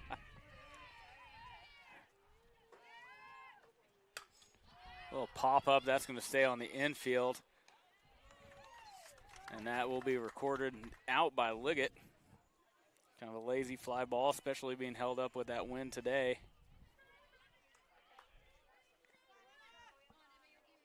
Seems like maybe that wind is dying down just a hair. It is a little, but still plenty strong to affect a game.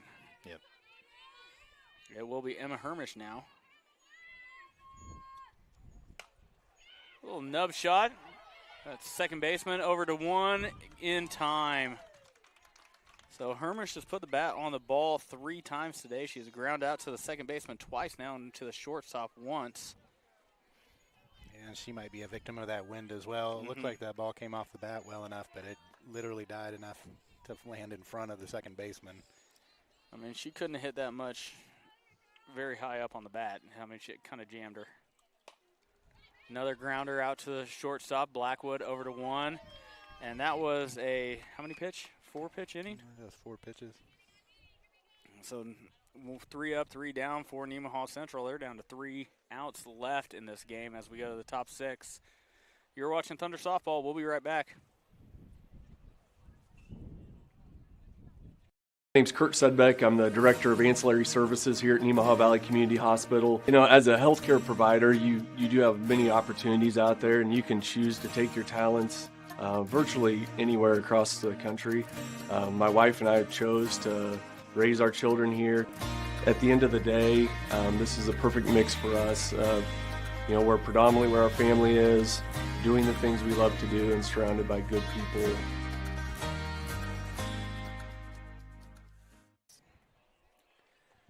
Welcome back. You're watching Thunder Softball on SCTV. I'm wearing my mittens, so I could not count on my fingers, but we miscounted. So that was a 3-pitch inning for Kiwi Miller. So, yeah, that one's 3-pitch, 3 outs. That's efficiency for sure. It absolutely is. I mean, if you're a pitcher, you love it. Yeah. And that's one of those unwritten rules at the higher levels. You know, if the first 2 guys go up in the inning and get out on the first pitch, that third batter is taking that first pitch no matter what. Yeah. But hey, again, we've talked about it. The Thunder they are an aggressive team at the plate at times, and they will go after that first pitch. And it seems like they kind of go in spells like that, where everybody that gets up there is jumping out of their shoes to get after that first one. batter will be Kiwi Miller in the 7th and final inning of this first game of the doubleheader. Burke it up at 120 pitches now. It's going to make her appearance in the second game less likely, but. Nice off-speed pitch gets Miller out in front. Working backwards in the count. The other issue is if you do have to go to her in game 2, they have seen her now. Yeah. And had not much trouble with her in the first part of that of the game anyways. That one bounces off the plate. Good block by Hermish. Burkett gave Hermish a little tap on the chest saying, my bad. I think that one just kind of slipped out of her hand a little bit. Yeah. Fouled straight back towards us. I didn't jump that time, did you? You got me on that yep. one. 1 ball, 2 strikes to Miller. I was trying to think of something to say, and when I think and things happen at the same time, it's never good. Usually when I think things, it's never good. Things happen. Shot out towards third. McKee over to 1. Not in time. Miller with her speed legs it out. A little bit of a bobble over third base but for McKee. But that's a tough play no matter what. So Miller is 2 for 2. She has been on every time. She has a double in the 4th, a single in the 7th now. Had walk her first 2 plate appearances. And Miller with a big lead out at first. Hermish was on top of it as Desano Mills takes ball 1.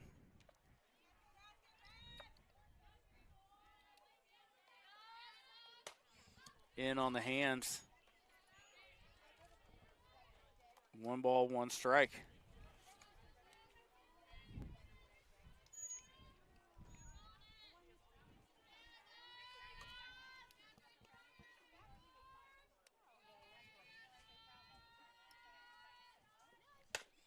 Shot out towards Heinen at second base. She does a good job of knocking it down, but no play to be made. That gets through her. Miller is sitting at third base, so that's the silver lining in that play. And Desano Mills will be on first with a single. Miller on second. We'll bring up Sydney Moss, who struck out twice today and hit by a pitch her second at bat. Swung on and missed. And that's 2 sharply hit balls, but balls that probably need to be come up with cleanly and recorded outs on. Yeah. That ball, especially there to Heinen, that's a double play ball. You pick that thing up, go 2 and turn 1. Well, I mean, we talked about situational awareness. You wouldn't necessarily need a double play with 4 outs, but if you want to get that, or with 2 outs, but if you want to get that 4th out, yeah. Good call. 0-2 to Sydney Moss. Strike 3 called. And that will be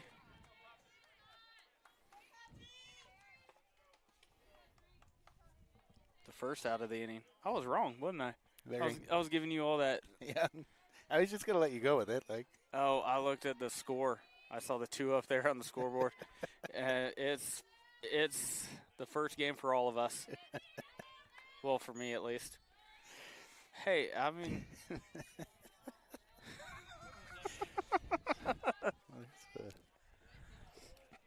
Please send all grievances to Mike Stahlbommer. I mean, he'll. 1 count here now to Hale. Nice pitch on the bottom half.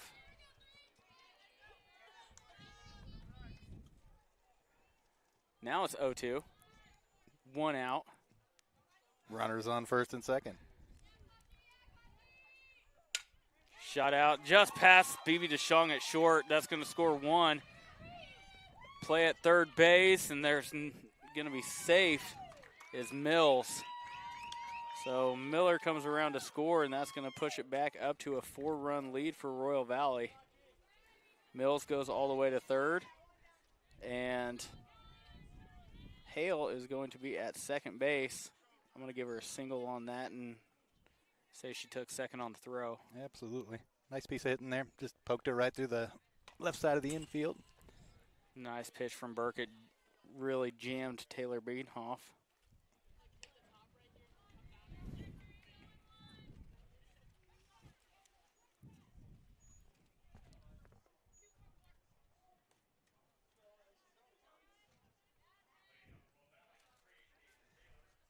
Upstairs, I'll even things out 1-1. If Nemaha Central's got any chance to come back in the 7th inning, they really need to stop the bleeding here in the top half. Absolutely. Swung on and missed. 1 ball, 2 strikes now to Beanhoff.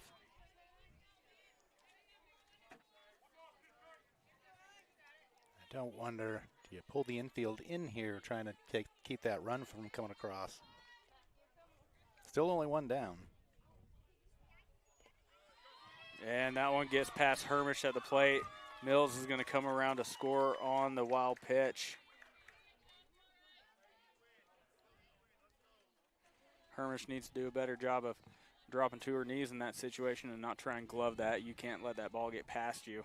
Yeah, she's done a pretty good job blocking here most of the night tonight, but that one unfortunately gets away with a runner on third. Strike called. And Beanhoff is down looking. That'll be the second out of the inning. Hey, we made it to that second out. You got it now. Unfortunately, not before the Royal Valley Panthers can plate 2 runs there. I think I like the. What was going through your head when I said that? Not much. There's never really anything going through my head. Throw over to 1, not in time. Throw home, and she's underneath a tag. Emma Hermish was a little bit too far up the line on the first base side. If she is back behind the dish when that ball comes in, she probably gets that tag. And Burkett mishandled that ground ball to that bunt just a little bit. Couldn't get it cleanly, and throw is just late enough.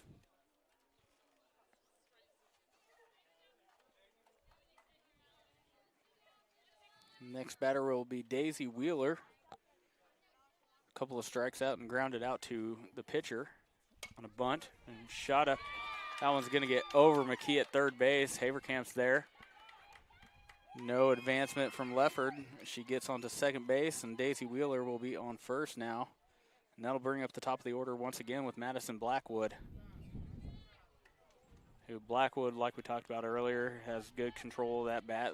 Really does a good job of putting that bat on the ball. Every time she has hit today, it has gone in the direction of BB DeShong. So just on the outside part, didn't get the call. So if I'm Alexis in this situation, I'm getting ready knowing it's probably coming towards me or on the left side somewhere. And she's been kind of more middle of the field here, too. And then she shoots right one down down the the right opposite field. side. 1-1. 1-1. 2 outs. As we were talking about there, BB DeShong has got her shaded just a hair towards the third base line there. I think you'd probably want to close up the middle of the field for her here. And that one pulled foul. 1 ball, 2 strikes to the leadoff hitter for Royal Valley. Blackwood using all portions of the foul ball territory down the third base line that time.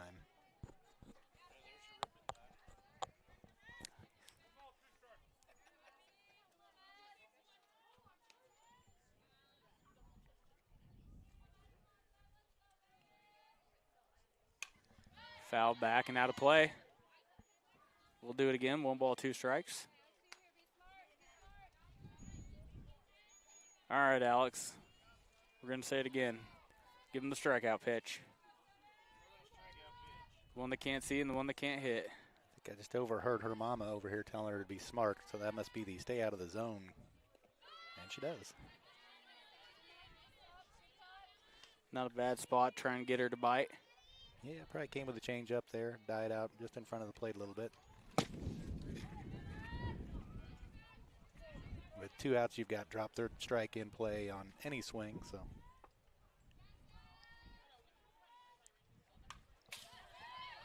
Good job by Blackwood just getting a piece of that and staying alive. That one was up by her chin. Have you stepped in the box against your daughter? I've caught my daughter, which is enough to let me know I don't want to stand in the box against her. It hurts enough when she hits me with the when I'm sitting on the bucket. Good job by Blackwood once again. Getting a piece of that. Good battle between Burkett and Blackwood.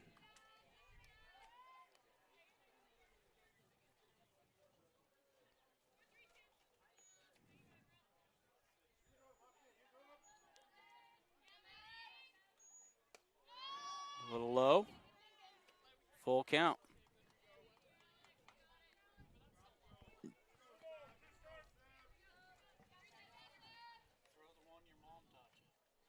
Throw the one your mom taught you. Blackwood fouls it back once again. We got to be sitting on what, double-digit pitches in this at bat now? Good battle going on between these two. I need the game changer to have that listed. All I have are total pitches.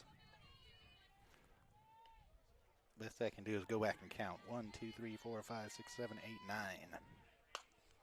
A little soft fly ball over to Nordis at first base, and she catches it to record the out. But 3 more runs come across for Royal Valley, and they have an 8-2 lead as we go to the bottom of 7th. Nemaha Central has 3 outs to play with, or else they will take another loss to start the season. We will be back after a bit. You're watching Thunder Softball on SCTV. Building a new home or remodeling existing space? Consider Cook Cabinets, manufactured in the U.S. and available in 45 states. With 14 different wood species, 40 different finishes, and a variety of different door styles, we offer endless options to bring your vision to life. Contact a Cook Cabinet dealer today and start creating the home of your dreams.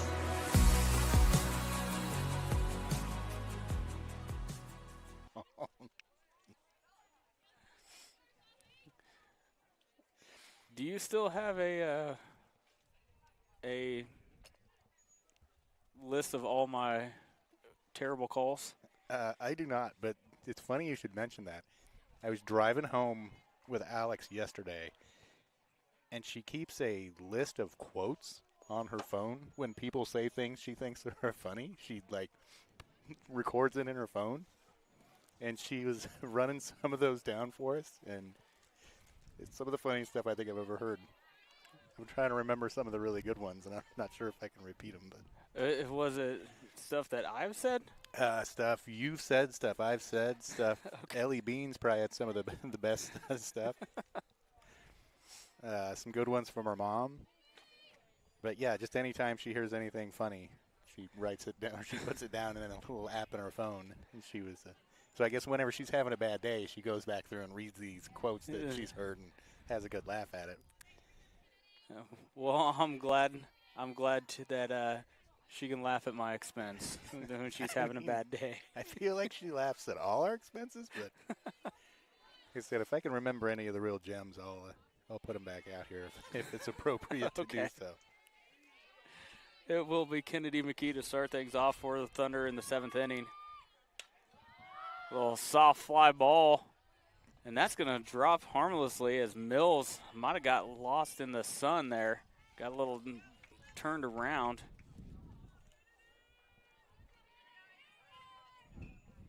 So no harm, no foul. McKee down 0-1.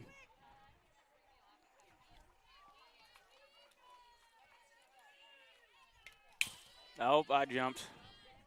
I didn't on that one. I jumped. 0-2. Good cut by McKee. Fouled it straight back, just a little bit underneath of it.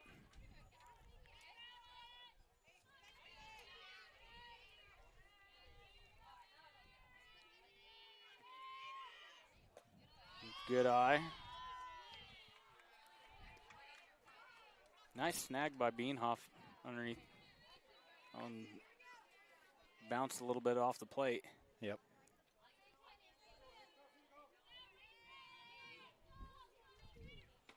Swung on and missed by McKee. That's her second strikeout of the game. That'll be out number 1. Up next will be Natalie Hamas, strikeout victim, her first 2 plate appearances. Yeah, if you're the Thunder here, you're trying to work your way back into this game, but you're also just trying to build some momentum, get some good mojo going. Not a great spot in the lineup as far as production today to come up in the 7th inning. McKee had 1 walk, a couple of strikeouts. Hamas with a couple of strikeouts, and up next is Osterhouse with a couple of strikeouts. So the 5, 6, 7 hitters, other than that walk, have struggled against Miller so far today. Yeah, if we can get one aboard here, though, probably the MVP of NC's lineup in this game, Lena McKinley's going to get another crack at her, but somebody's got to get aboard first. Upstairs, and it's 3-0. So Natalie Hamas would be a fantastic candidate to put on first base with her speed. Put some pressure on Beanhoff behind the dish. Yeah, hopefully get her moving, too, see if we can't move up a couple bases and get her into scoring position. Never say never, but I'm about 99% sure this is a take all the way. And it was, and Miller puts it in there for a strike call.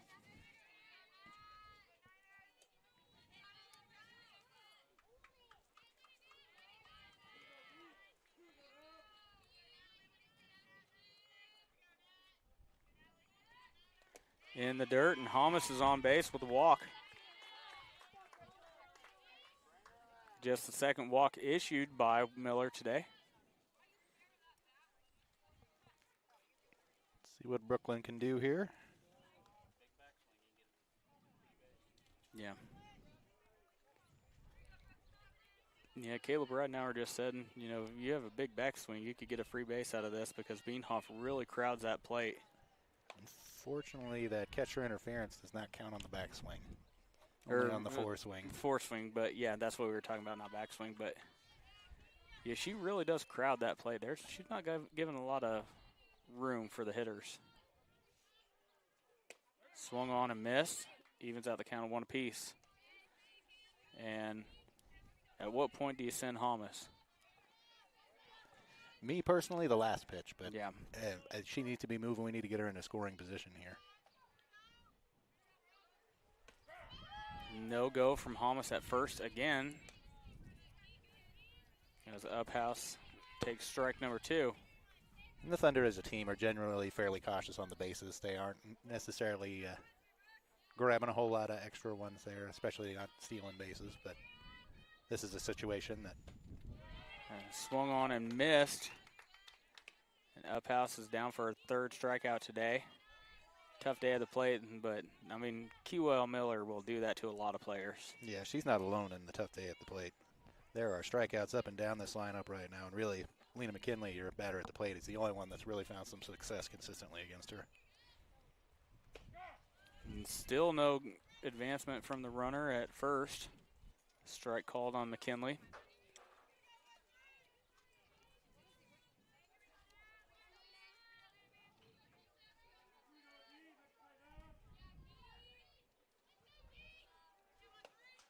There she goes. Not even close, so nice job by Hamas. I would have done that a long time ago, yeah. Yep, I know when you and I have our team that we coach, we like to find out early. Yeah. But I think we're probably a little bit more aggressive in terms of what we like to do with the girls than the Thunder are. McKinley takes one upstairs. 2 balls, 1 strike now. And at times we pay the price. And when you get to the high school level, there's definitely some arms back here that you really have to be worried about. And you're not going to get those opportunities. But we talked about it earlier. I think you could really try and find out against this catcher.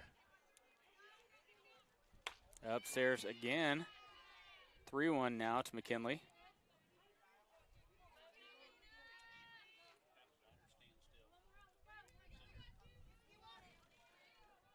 All right, you've got the hot hitter, runner in scoring position. 2 outs here.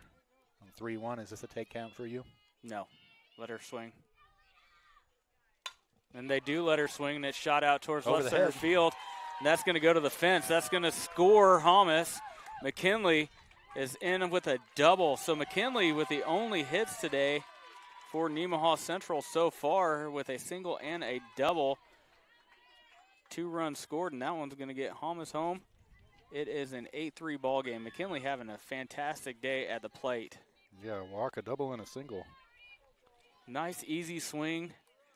You know, you use the momentum of the pitcher. You know, Kewell Miller's got a lot of speed to it, so she didn't overpower it. Just put a good, solid swing on it. Got it to the fence. And again, the Thunder in a tough spot here in this game. You're still down 5 runs, 2 outs, but especially with the way your season started here and this game has gone to this point, build some momentum. Yeah. Let's get into game 2 with some momentum, see if we can't pick something up and get going. Swung on and missed, and Haverkamp's down 0-2.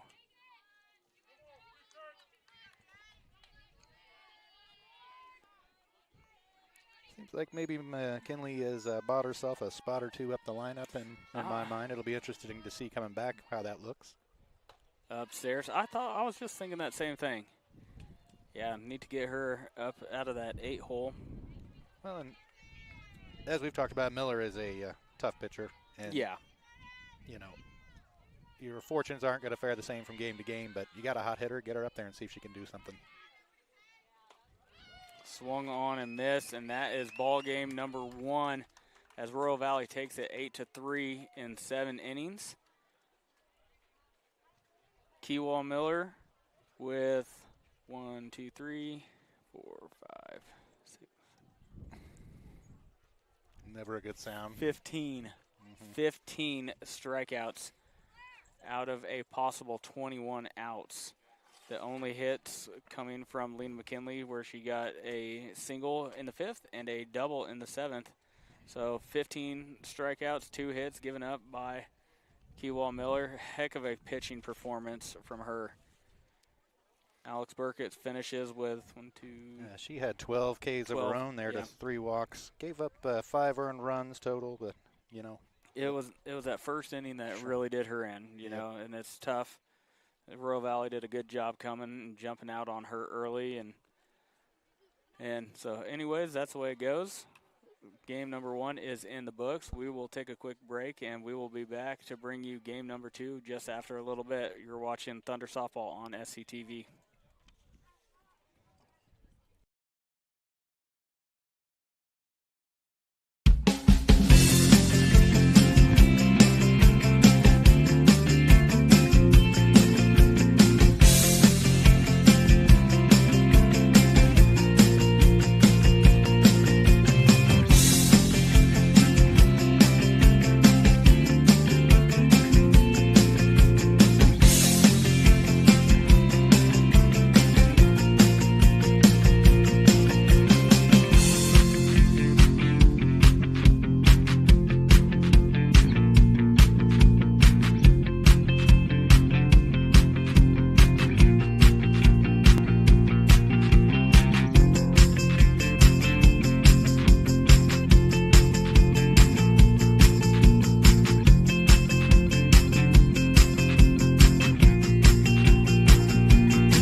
in Nemaha County. I'm Jared Snyder, one of the family physicians at Seneca Family Practice. I don't know if you're aware, but there's a study by the state of Kansas that comes out about every year surveying our young kids in the community, ages 12 through 18. Would you be surprised to know 25% of our kids that responded between ages 12 and 18 responded saying that they had drank alcohol in the 30 days prior to the survey. And when you take into consideration and break that down, that's 4% of 6th graders, 12% of 8th graders, 34% of sophomores and 48% of our high school seniors reporting alcohol use in the month leading up to the survey. And that's an upward trend, a year-over-year upward trend, and approaching double the state averages. Some will say kids will be kids, or if they're going to drink, they may as well do it at my house so I can have oversight. And frankly, those arguments are getting people hurt. It's leading to medical problems, addiction, and lifelong habits. We really do need to change the culture of alcohol in our community. 21 is 21 for a reason. I would just urge the community members to say, let's save some lives. The change starts at home.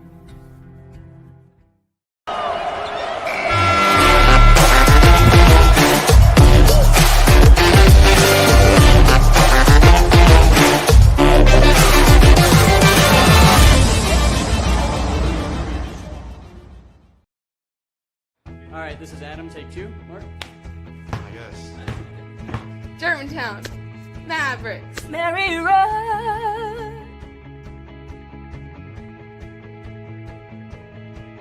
The best part about playing football in Texas has to be the reaction from the community, the fan base, and just the support and encouragement that you get from your family and your friends is great. The hardest thing about cheer for me is tumbling, because I'm actually a dancer outside of school, and so the tumbling dynamics versus the dance dynamics was totally opposite. I feel like choir has given me just such great memories. We are always just, singing with our harmonies or with other people, and it's just so cool. It's so fun.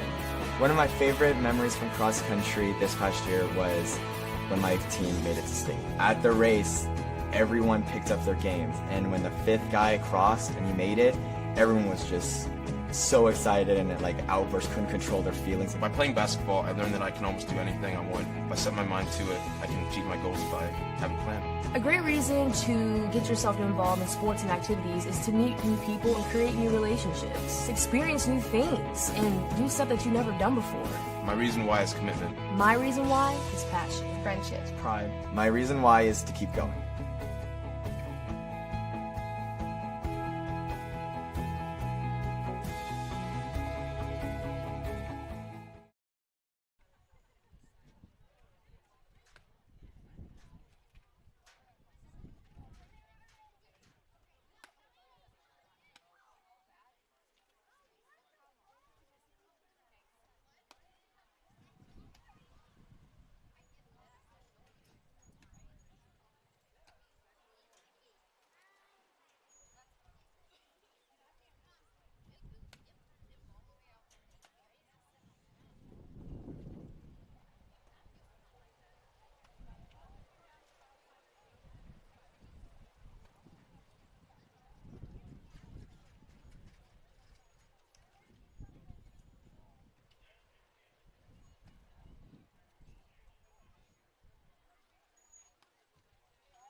Welcome back for game number 2 of the doubleheader. Royal Valley closing out the first one with a 8-3 victory. Nemaha Central trying to buck this trend of early season woes. That now starts sitting at 0-5 to start the season. A little bit of bad luck here and there, and like we talked about in that first game, you know, when things don't always get out to a great start, you tend to squeeze that bat a little bit tighter. You want to make up for all those misplays and whatnot in one at bat or one time out in the field, and it doesn't go your way, so you got to let it come one pitch at a time. And that's what Nemaha Central needs to do in this second game. Get off to a good start and just relax a little bit. Just take it one play at a time. Yeah, and like we talked about, their woes kind of start with the lineup. They're still outside of one game. They really haven't strung together a lot of hits. Lena McKinley, the big star of the last game, had a couple of hits and a walk, was on base a bunch. But outside of her, everybody really kind of struggled to time up Mills. And unfortunately, it looks like they're going to see her again to start this game. Yep. Emma Hermish put the bat on the ball 3 times in that last game, but all of them were weak ground outs. And it will be Blackwood to start things out for Royal Valley. Little swinging bunt over to 1 in time. So 1 pitch, 1 out for Kennedy McKee, who is going to be towing the rubber for Nemaha Central in the second game. Yeah, Kennedy has started each of game 2, the first 3 sets. Her and Caroline Nordis have kind of split duties. Burkett got back in the game for the Riley County affair there, game 2, but it got a little out of hand scoring-wise. So. Upstairs to Liggett. Just done a pretty nice job. When she's able to stay consistently in and around the zone, she does pretty well. Has a tendency to maybe lose a strike zone every now and then and gets her into a little bit of hot water. Looks like we're going to have an illegal pitch here. Yeah. Umpire was on that right away. So the other night in Riley County, the discussion was the hands being together as they stepped onto the rubber. When you approach the rubber, when you put your foot on the rubber, those hands need to be apart. Mm-hmm. You have to start with them apart. And that's easier said than done. You know, these kids get into a routine, and it's hard to break a habit like that. Yeah. Like I said, the other night in Riley County, that umpire called an illegal pitch in the very first inning of the first game against the Riley County pitcher and then proceeded to have a conversation with every pitcher that entered after that for the same thing. Did you catch that? What do you say? Illegal pitch, so it's 2-0. Okay. I couldn't quite hear exactly what he said, and that's what I assumed, but wanted to confirm with you. A little soft fly ball. Nordis underneath of it, and she squeezes it for out number 2.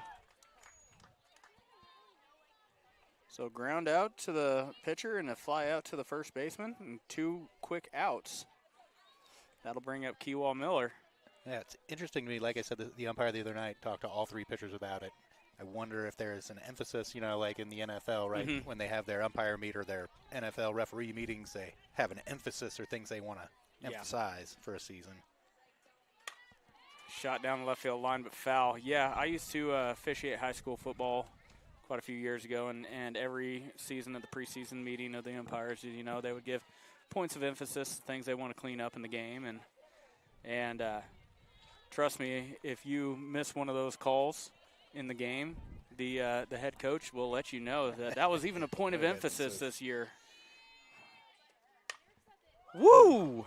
Her own father. Yep. Yeah, that is Keewall Miller's dad, the head coach down there at third. Still got some quick reaction, got out of the way somehow.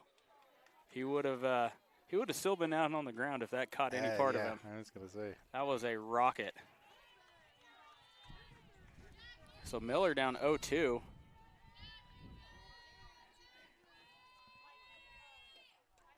In the dirt. I was going to say she's so far out in front.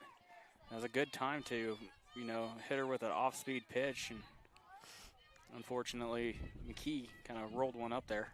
Yeah, still work her away here.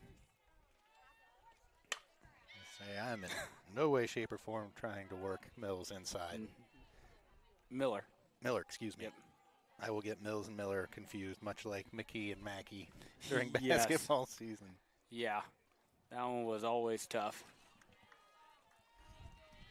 Also, if I'm her dad, I'm going to be the first base coach. I'm not sure what he was thinking there. Pause the game and just swap with the first base coach for one batter. You have to know her tendencies. Kind of jammed shot, and that's going to be a fair ball just past the third baseman, Burkett. Deshaun gets on it quick, and he makes a good throw to Heinen, who's covering at second, but bit of bad luck for Nemaha Central. Yeah, Burkett with thought she had it tracked, but didn't get to the spot. If you're tracking a fly ball, you want to get to the spot, make small adjustments after you get there. That ball went up into the air, and she was making small adjustments with the ball that was already past her. And as a result, that ball falls behind her, and Coach Lindsey Haug not happy. Soft over to short and over to one in time. Nice job by Alexis Beebe Deshawn really charging up on that ball. If she hadn't gone off of that contact and really charged up on that ball, there wouldn't have been a play at first base. So nice play from Alexis at short. So Royal Valley gets one runner on, but Stransom at first base. As we go to bottom one, still 0-0 ball game. B&B Custody, we're a small-town company with a nationwide reach. We work closely with financial advisors and individual investors to customize self-directed IRA strategies that fit your goals. Whether it's real estate, private equity, precious metals, or other alternative investments, we help you use your IRA to invest in what feels close to home. With CNB Custody, your future is personal, and so is our service. Learn more at cnbcustody.com.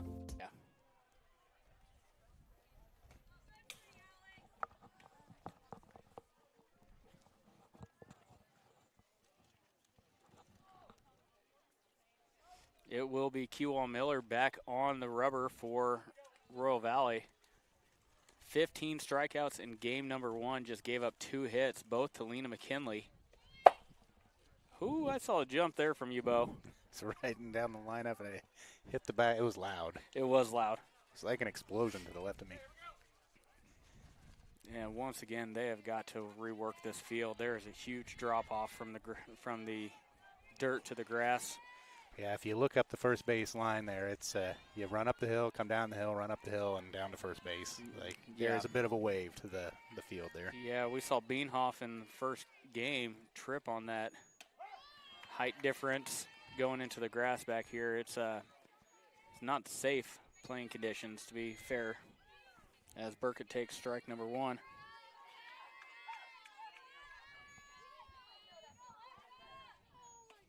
Low. 1-1.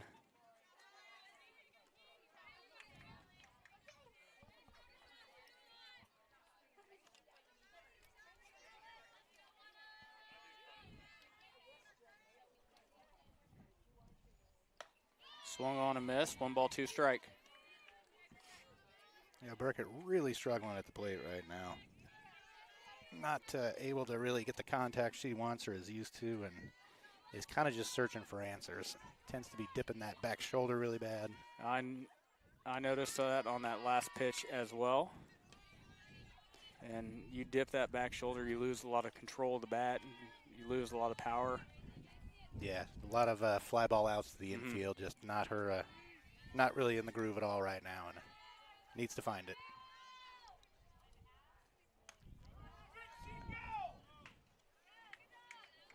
And emphatic.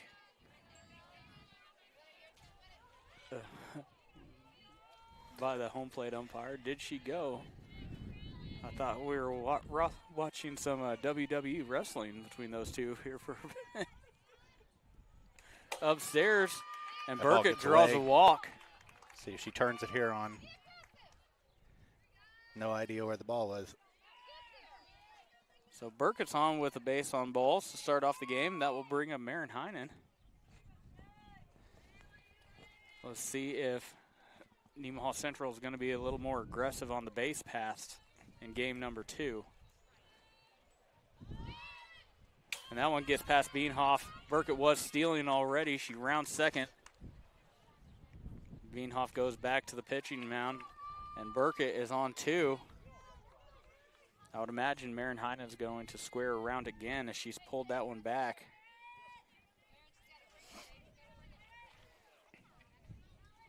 Yeah, and this very much a spot where we're going to see NC square it up, move that runner, and try and scratch one. That one gets past Beanhoff again. And Miller does not have the control for the Lady Panthers that she had in the first game. And they are going to go out and talk to her, settle her down a little bit. Yeah, just issued 1 walk in the last game, I believe, and then now start off with a walk, and now 2-0 to Heinen here. With not just 2-0, but a couple of squared up. Yeah. Yep. Well, she squared up, and you're right. She would have gotten pitches to the screen. Yeah.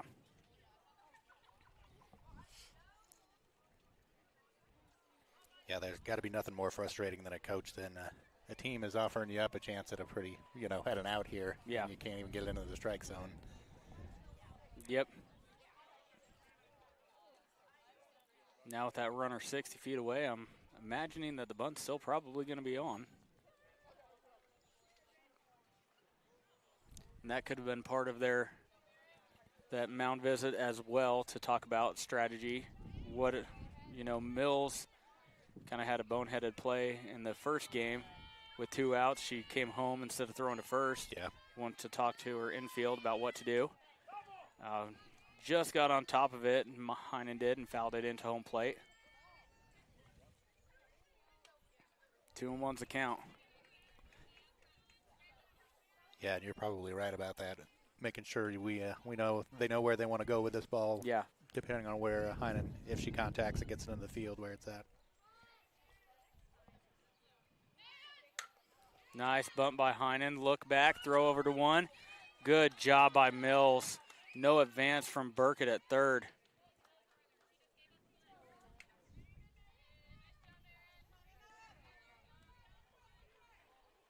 That's tough luck. That was perfectly played by Mills at third. She was playing up halfway, and that was a pretty solid bunt straight to her.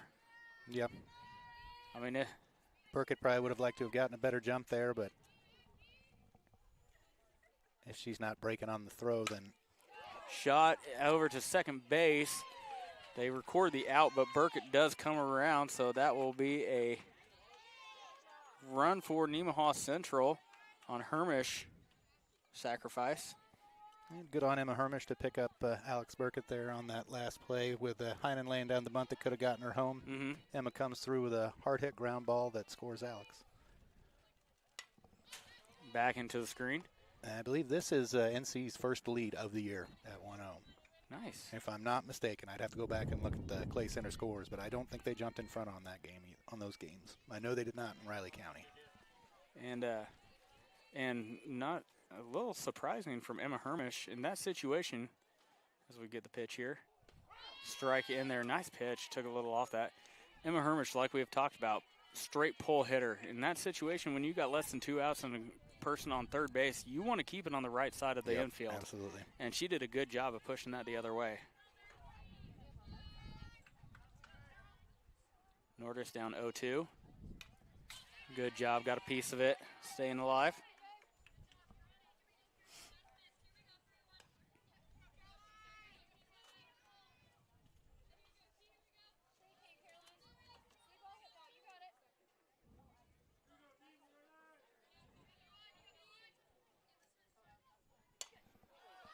Little soft pop up, and Miller is there to record the out. Nemaha Central scratches one across the plate, and they have the lead. As we go to top 2, it's 1-0 ball game, Nemaha Central. What does it mean to be an independent insurance agency? Here at SBS, it means that our customers can be confident in knowing they are getting the coverage they want for the most competitive rates. With our independent status, we are able to partner with multiple competitive companies to quote your personal, farm, business, and life insurance needs. Contact your local SBS office today to find out what an independent agency can do for you. Welcome back as we go top two. Nemaha Central with a 1-0 lead. It is Kennedy McKee towing the rubber for the Thunder. Had a nice first inning. Let Kewell Miller get on with a single, but got through the top half of that order, 1 through 4, relatively unscathed. It will be Moss, Hale, and Beanhoff for the Panthers.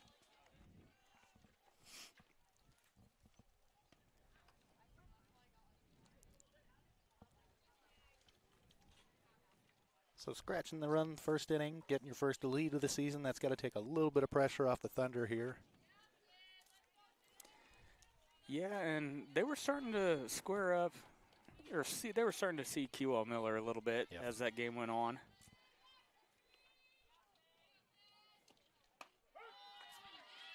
Nice strike call right at the top of the zone.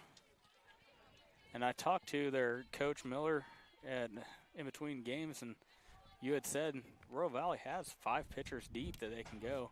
I asked him, I said, it was a soft foul ball. No one's going to be able to get to it. I asked him, I said, is it true you really got 5 deep on the mound? He said, yeah, we're spoiled. That doesn't happen at high school ball. No, rarely. Well, I mean, I believe they have 3 that they're going to rely on in Blackwood, Miller, and Moss, if I'm not mistaken. I know Blackwood and Miller for sure, but... Grounder over to 1. Good job by Marin Heinen. Yeah, took it off the ramp there, I think. Yep.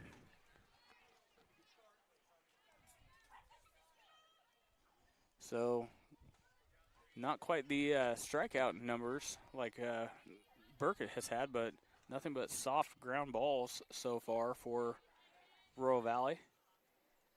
That shows me that McKee's added some depth to her pitching, got a little bit more movement, that they're not squaring her up. As there's a line drive straight out to Deschong. Played it perfectly, was set up, didn't have to move her feet at all. Next batter will be Beanhoff.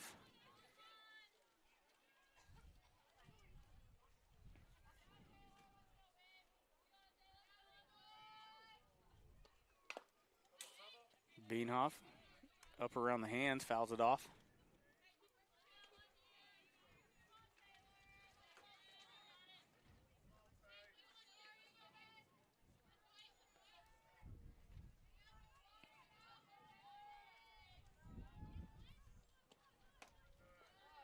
Upstairs, 1-1. Got behind on my game changer there, had to catch it up real quick, sorry. I've actually, for not keeping score in nearly a year, I was pretty impressed with how well I did in that first. I missed a couple balls and strikes, but I did screw up with the outs, but I was looking at the scoreboard at that point. That's the scoreboard operator's fault. Yep, we'll blame the scoreboard operator. Swung on and missed. 2-2 is the count. I failed to record the last out of the NC Thunder's at bat, and when I looked down to record the first out of this inning, noticed that I was way behind. Oh. Just low. Counts full to Beanhoff.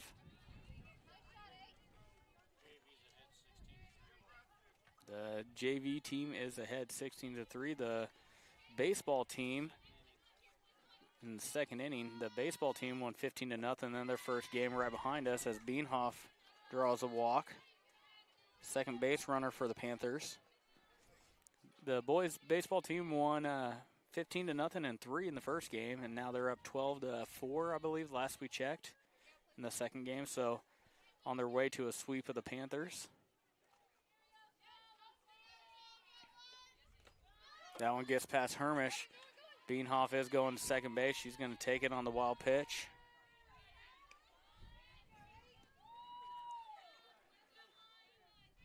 Thunder need to shut this down here with 2 outs. This part of the lineup, especially, you want to get out clean so you can face the top part of that lineup without too much damage possible.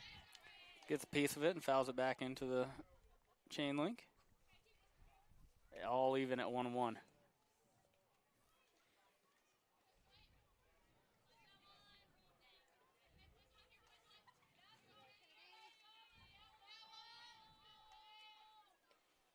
Upstairs, that one gets past her. She's going to 3. Throw down to third, and not in time. Beanhoff takes third now on, I'm going to say, 1 wild pitch and 1 pass ball.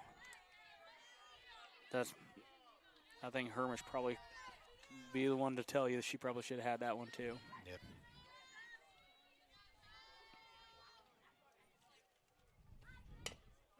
Fouled down the left field line. Counts even at 2 apiece. See if the Thunder know their situational softball here on a ground ball. Need to go 1.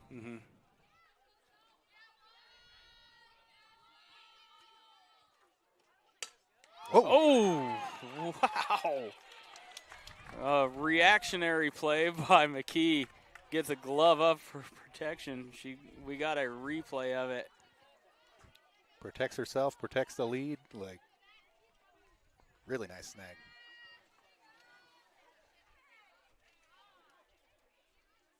Whew, man. Yep. That was a heck of a play by Kennedy McKee.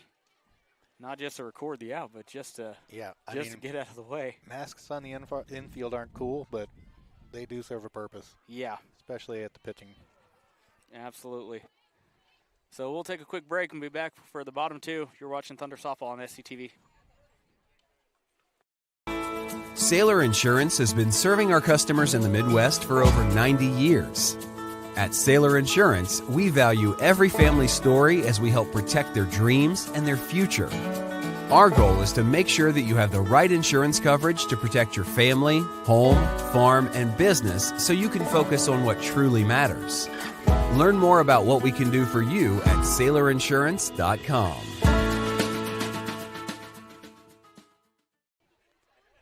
All right, so we've had some defensive changes for the Panthers. They have Blackwood now pitching. They moved Kiwa Miller over to shortstop, then Liggett, who was playing short, over to second. And Blackwood was playing second, so just a swap of those 3 players. Everyone else looks to be in the same spot.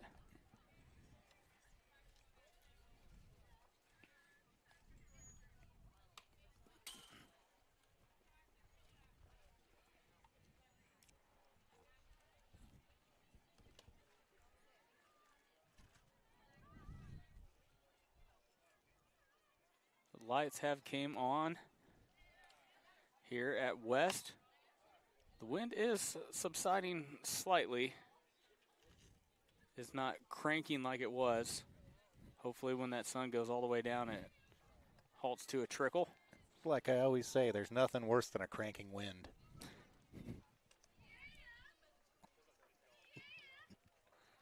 I need to send that one to Alex.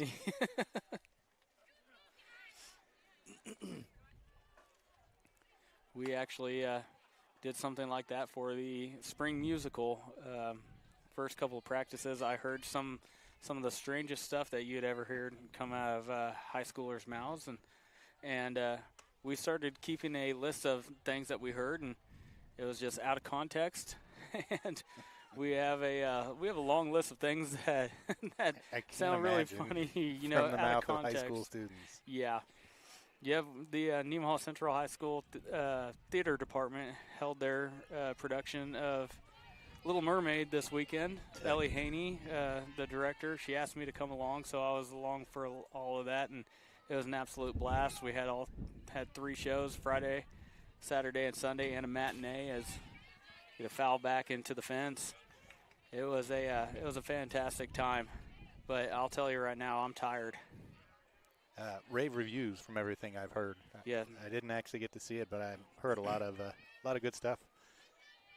Yep, and most of that goes to tip of the cap to Ellie Haney as change up a little short. She does a fantastic job with that theater department. Her Drew was quite the star Friday night. Yep, I was really proud of Drew. Drew did a fantastic job. Drew Diesemiers. A little soft. That gets past the glove into Miller. Throw over to one. Not in time. And Kennedy McKee is on. So back-to-back innings, Nemaha Central has their leadoff batter on. So just Mills can't quite pick it up cleanly there. McKee's got good speed and gets up the line, beats that throw out. But man, that's a heck of a throw from Miller, too. We knew she could pitch, but she's got a heck of an arm. Throw down to second, not in time. And there's that running game we talked about starting to come through. So McKinley did square around, did not pull back. It is one strike. 0-1 the count on McKinley. And I know you kind of want to play for every run you got, but yep, right there. Over to Miller, throw over to one in time. That does advance McKee over to third base. And you see, like what we've talked about with moving those runners. You know, now instead of a runner on second, one down, you have a runner at third base. Is it 60 feet? I'm going to forget. I want to say 90 feet, but it's not baseball. But runner at third base ready to come in on a ground ball. Yep, and with as hot of a bat as McKinley has had, I'm glad she let her swing away there instead of. She didn't necessarily, as that one gets past the catcher, but no advancement from McKee from third. She didn't necessarily look comfortable on that first bunt attempt. So let her swing away, and she did what she needed to do, put the ball in play, advance the runner.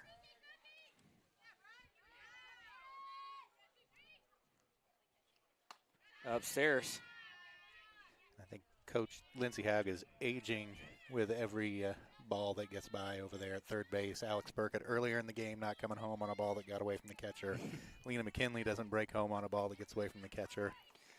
That last one, it was a bit of a tough situation. The ball got through, and there's a good bunt over to one. And a great job running the bases by McKee, and a sacrifice bunt by Brooklyn Uphouse. Excuse me, McKee. I had misspoke earlier. Kennedy McKee over there. So 2 down now, and Nemaha Central plates their second run, but that was a fantastic bunt by Brooklyn Uphouse, and great job by McKee reading it when Mills came up, and as soon as she threw that ball over to first, McKee was breaking. Inside to Hamas. Hamas and McKinley swap spots in the order for the second game.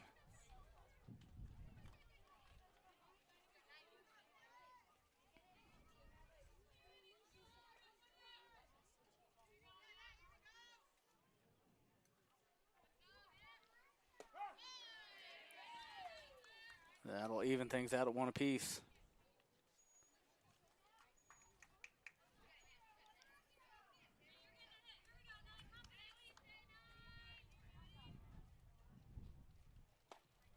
Swung on and missed. Down count, 1 ball, 2 strikes now.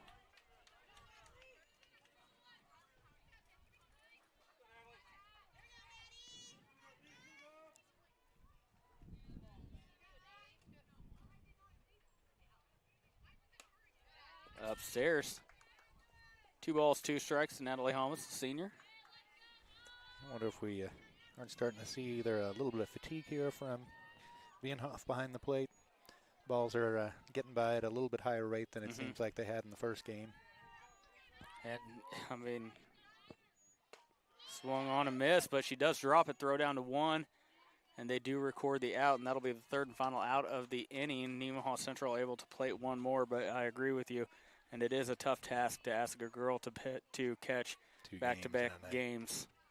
So as we go to the top 3, 2-0 ball game, Nemaha Central. We'll be right back. Nemaha Valley Motors has been proudly serving our Northeast Kansas community for over 5 decades. Come check out our great selection of vehicles from Chrysler, Dodge, Jeep, Ram, and GMC trucks. Don't see what you're looking for? Our knowledgeable staff will help you find the perfect vehicle to fit your needs. Don't forget about service. Our technicians are factory trained to handle any mechanical issues, including alignments. Come experience the difference here at Nemaha Valley Motors in Seneca. Come be a part of our family. 2-0 ball game, top three. Kennedy McKee still towing the rubber for Nemaha Central. Emma Hermish still behind the dish. We just talked about as we went to break how hard it is to catch back-to-back games. Emma Hermish is the Nemaha Central High School team version of Cal Ripken Jr. She does every game back-to-back. I mean, she's always back there. Doesn't ever miss. And that's a big responsibility on top of she is the main power bat for this lineup. Like when we're talking doubles, home runs, extra base hits, Emma Hermish is the hitter that needs to provide a lot of that for this Thunder lineup. So big responsibility both ways. Strike in there for a call as Wheeler looks at it. Wheeler's first at bat. Had a couple of strikeouts in the first game.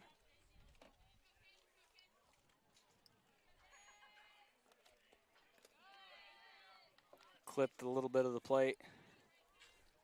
1-1.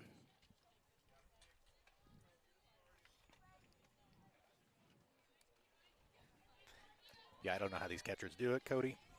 We're just calling the game, and I'm tired by the third inning of the second game. I mean, we're also not 17 years old either. That's fair. And we're, just like you said with Beanhoff, we're seeing a little bit with that with Hermish as well. A couple balls that she usually doesn't let get past her.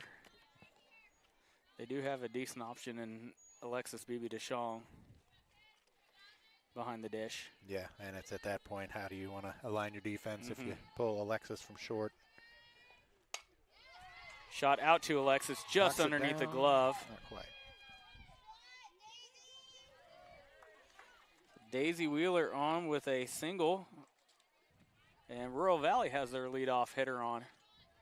That'll bring up the top of the order in Blackwood.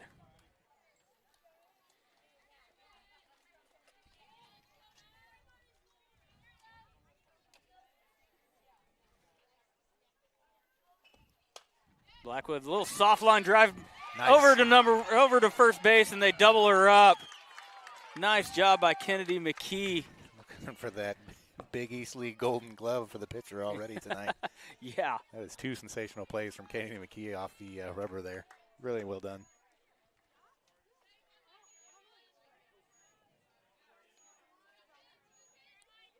That'll bring up Liggett, who flied out to the first baseman her first plate appearance.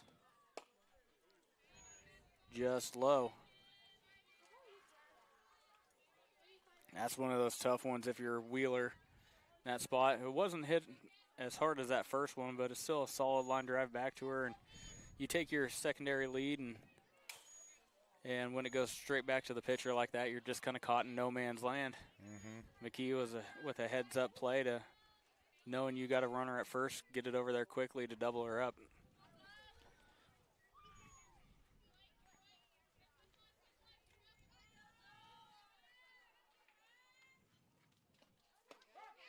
In there for a strike called, 2-1. Nice work by Hermish there to pinch that one right into the zone for.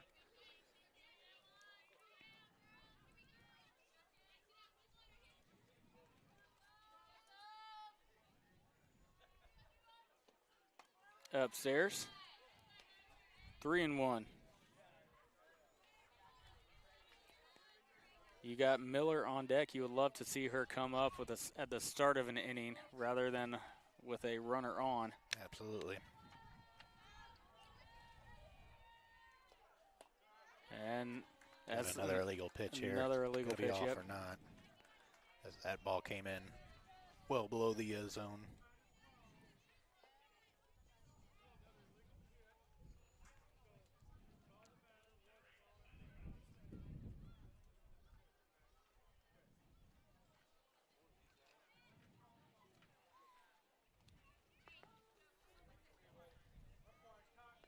And now head coach Lindsey Howard wants to come out and just wants an explanation on what the illegal pitch was for.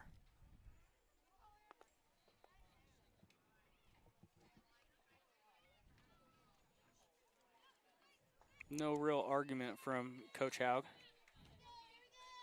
Just wanted an explanation.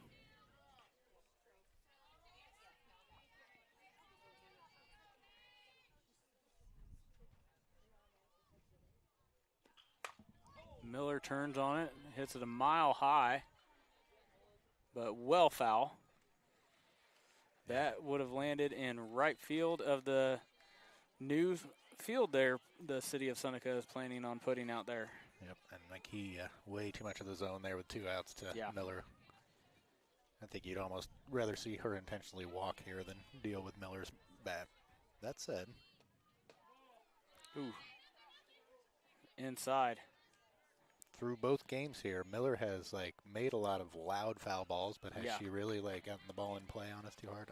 I mean, broadcaster's jinx again here, but she got a double in that last game and a couple of soft singles, but straight up the elevator chute, and that's going to be out of play.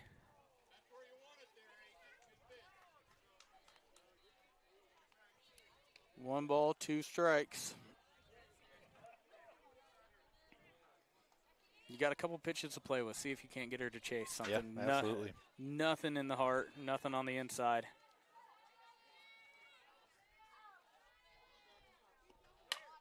Shot down, foul down the left field line. Man, when she turns on that, she's got a ton of power. And it gets there in a hurry. If I'm Alex Burkett, I'm not playing off the bag at all. I'm staying on that line and asking her to hit it right at. And she has a mask on, so. If I'm Alex Burkett, I'm playing on the grass. As hard as she turns on those. Where you earn your money at third base. Yeah. Oh. Came with an off speed. Yeah, had her reaching for it. Yep. That was a good pitch. Miller just got a piece of it to stay alive. Good bit of hitting by Miller. Honestly, as much as she is over on this left side and way over on the left side, I don't know that I would go away from that off speed. Once again, foul down the left side.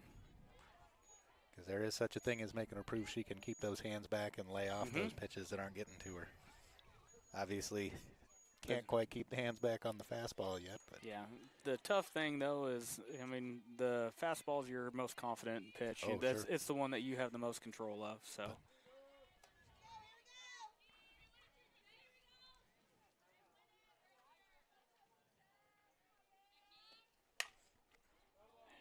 Kept her hands back a little bit on that one, on the off speed. But fouled down the left field side. I'm just going to get a recording of that foul down left field side. Yeah. Well, I'd say she's wearing a track down the third base sign, but most of them have been in the air.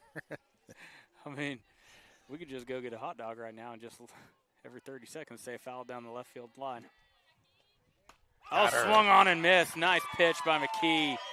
Good job for McKee to win that one. Yeah, take none of our advice. Challenge her up in the zone.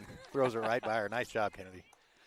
All right, as we go to the bottom 3, it's 2-0 lead, Nemaha Central. We'll be right back. National Bank is truly a locally owned bank. It was started 40 years ago by a group of approximately 15 families in this Nemaha County area. Their desire was to have and to start a new banking institution, and they did. CNB is truly committed to the area and remains very locally owned. So stop by and give us a chance to be your financial partner.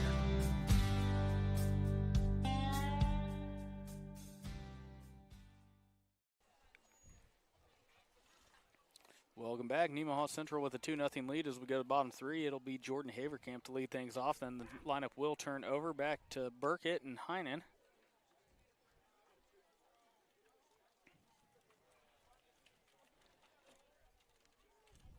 Jordan Haverkamp, what do you say, batted last year, 370? 370, I believe. Like I said, good for a second on the team. Not a whole lot of power. I think all but 2 of her hits were singles.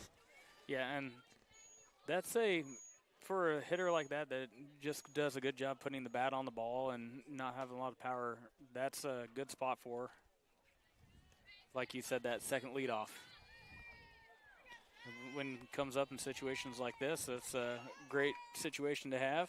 Yeah, 370 with 27 hits last year. Like I said, majority of those going to be singles, but you need that hitter in your lineup. You know, somebody you can depend on to put the ball in play. JV has won. They swept the Panthers 19-4. Little off-balance swing from Haverkamp. It looked like she was pulling that front foot towards first base a little bit. Yeah, and it looked like that pitcher was riding away from her into the right-hand side as well.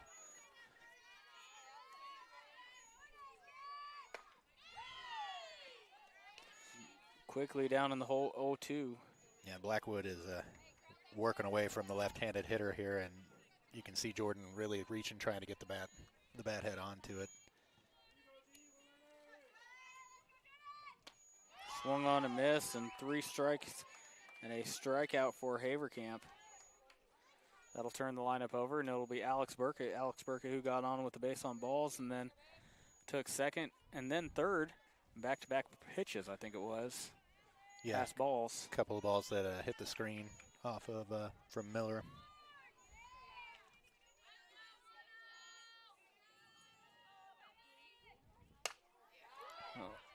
Kind of sawed her off. It stopped. It's going to be a close play, but she's out at first. Nice job by Liggett at second base. That ball died in that soft dirt.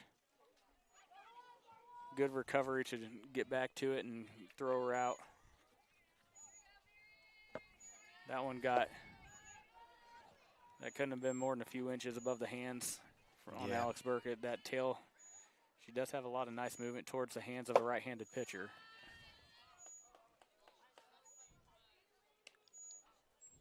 Yeah, and Burkett probably in her head quite a bit right now. She's a hitter that is used to having a little more success than she's having right now, and this Thunder lineup could really use her, and I'm sure she's feeling it. Hot shot over to third, and they secure the out at first. So 3 up, 3 down in the third inning for Nemaha Central as we go to the top 4. It's still 2-0 ball game. You're watching Thunder Softball on SCTV.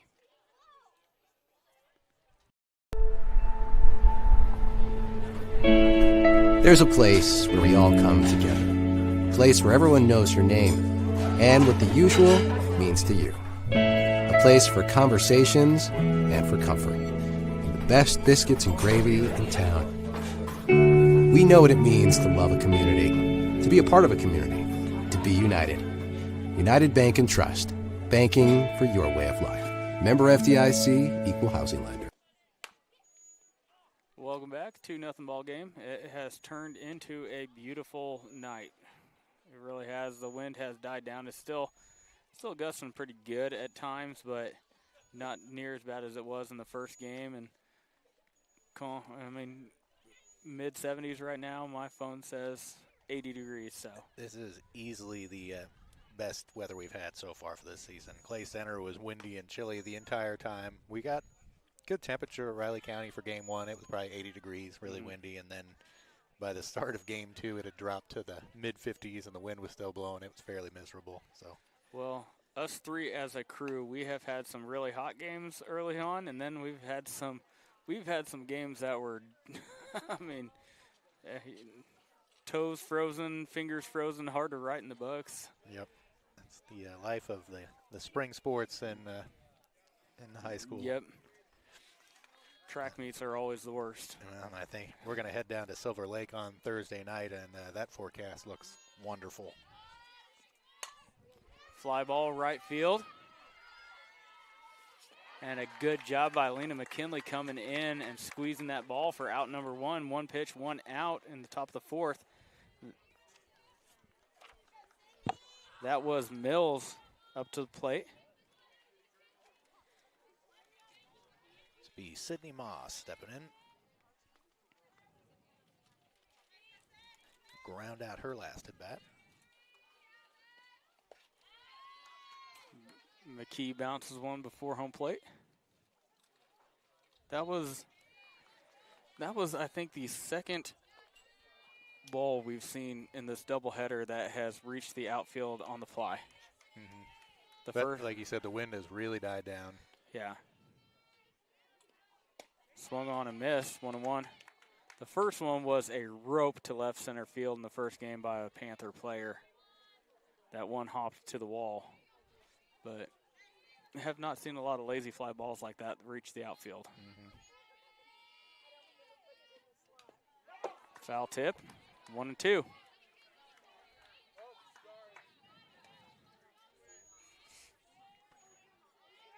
it looked like that one might have tipped off Emma Hermish's shin guard there. Umpire diving out of the way. Not sure what he was worried about. Upstairs tried to take a little bit off, but it stayed up too high. 2-2.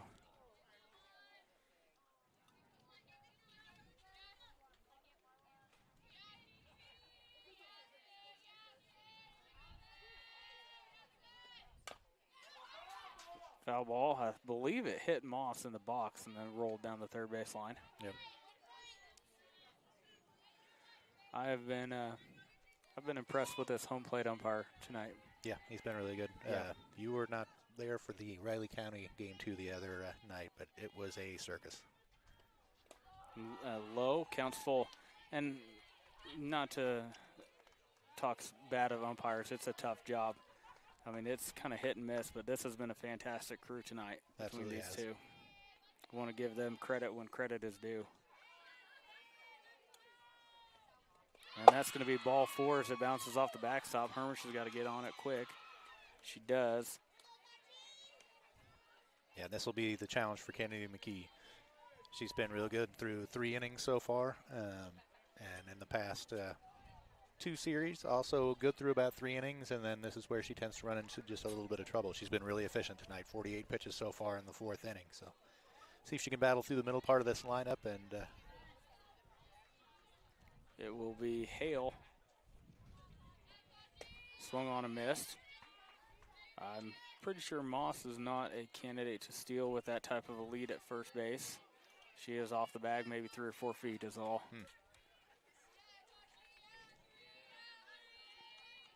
A little bit of a split grip from Hale. Shot out to DeShong at short, over to 2, and they get the lead runner. So nice recovery. It popped out of DeShong's glove a little bit, but good job knowing the situation, going to 2, getting that lead runner. 2 down now, and that'll be Beanhoff at the plate.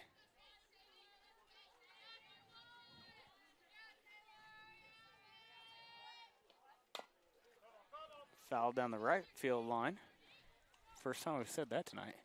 yeah, for sure. Yeah, it makes such a big difference to have that left side of the infield. It's so important to have solid defense over there. Anything that gets hit on the ground, especially to that 6th spot, really needs to be an out. Upstairs. Quick snap throw down to first. Back in time is Hale. Trying to catch her napping over there.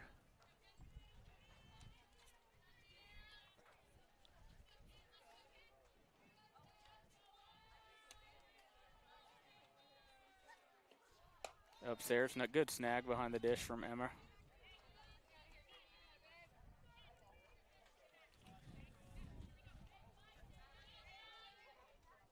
Have Hale with 1 stolen base last year. But that's 1 more than most of the lineup I have for Royal Valley. So good dig by Hermish, this time in the dirt. Thunder obviously thinks she's a threat to get over there.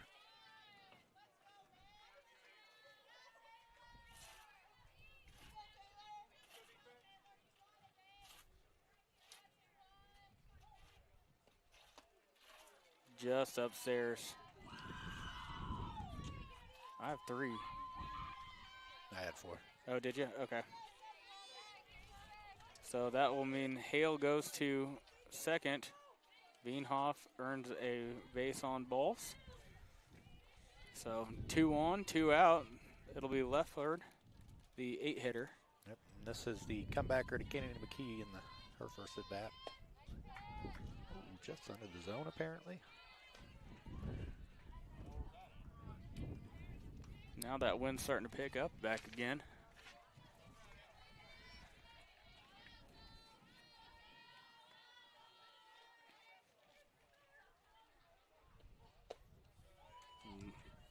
A little low and out of the zone again.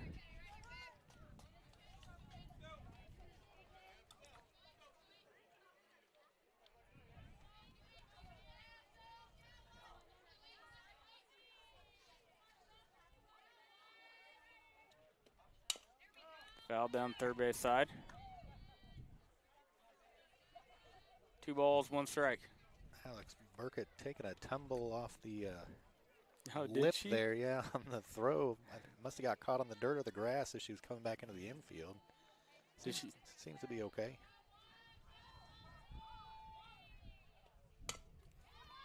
Soft grounder to Alex. That's going to be a foul ball. Yep, that's a foul ball. That took some nasty spin and took a hard left turn right before Alex could get to it. Yeah. And could have worked out in good for our her favor. because that ball wound up over near the first base dugout. So in the previous play, did she fall all the way down or did she just stumble a little bit? Yeah, stumbled, maybe went to a knee there. Oh. Is it something that I can make fun of her for after the game? Probably. She's got to play at third here on a ground ball. Straight up. It's going to be Burkett. She comes back. That wind. She kind of overplayed it a little bit. That wind didn't take it as far as she thought it would. Makes a good adjustment on the ball to secure the third out. So still a 2-0 game as we go bottom 4. You're watching Thunder Softball on SCTV. Partners is a full-service agricultural cooperative owned by area farmers, residents, and businesses. And our team works every day to help contribute to their success, keeping profits in the communities we all call home. We continue to look for the right team members to grow successfully together through our core values of honesty, integrity, and teamwork. If you're looking for a career with great benefits and a focus on your future success, come join our team.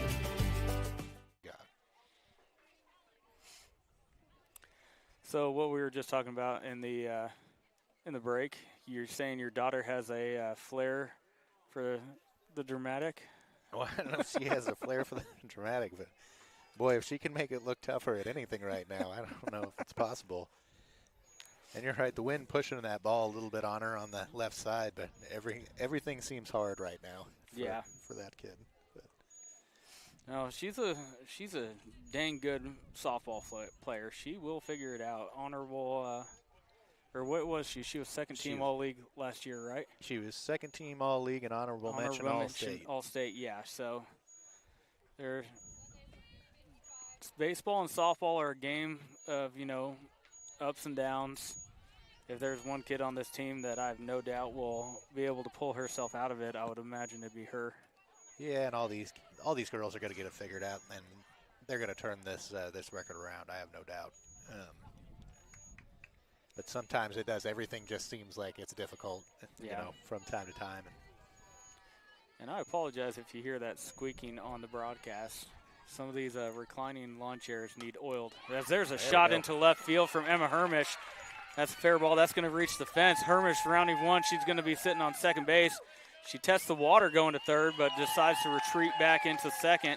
And for the third time tonight, Nemaha Central has their leadoff hitter on. This time it is a double coming from Emma Hermish. As I talked about earlier with Emma, that's another big part of this lineup that you like to see get going with some extra base hits and some pop in that bat. Good to see her rip one down that third base line. That's her money. And then now another power hitter in Caroline Nordis. They're going to have her square around. I mean, at this point, you got a 2-0 lead. Yeah. I would let Caroline swing the bat. Yeah, get some hacks in. Yeah. See if you can't get this lead blown open a little bit. Yeah, go for the big inning. But Caroline squares around. Did not get the bunt down. She squares around again. This time she does get the bunt down. Throw over to one is in time. Emma Hermish does advance, so it does work. I mean, Caroline Nordis is a fantastic bunter. I do know that. Yeah. She's laid down some beautiful bunts over the last 2 years, but yeah, not to say that she can't do it. Just there is power in that bat, and right now in this situation, it'd be nice to see it. Yep, and not the spot you necessarily want to have. That's your 4-hole hitter, putting down a sack bunt. But I mean, it works, so can't argue it too much. And like we talked about earlier with the steal that puts a runner at third base, you get a runner at third base with 1 out as opposed to 2 outs, and that's such a big difference because any ball that gets hit hard on the infield, especially to the right side, and that run should come across. Yep, and I would also add another reason why I probably wouldn't have done that in that situation, which is, I mean, every coach is different, but Beanhoff has not shown that to be great behind the plate in this second game blocking. You know, you could probably get a free base on a pass ball or anything in that situation. Yeah, we're squaring up on those first 2 pitches. You don't allow the opportunity for one to get by. Yeah.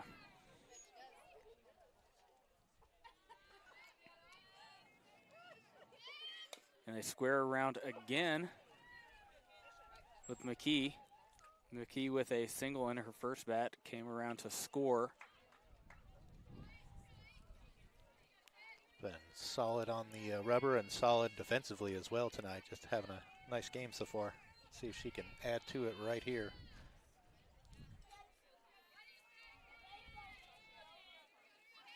She does square around, pulls it back, and tries to swing. She's quickly down 0-2.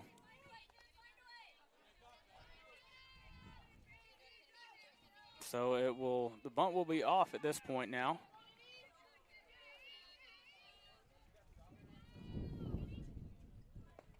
And that one gets past Beanhoff, and Emma Hermish is going to come in to score.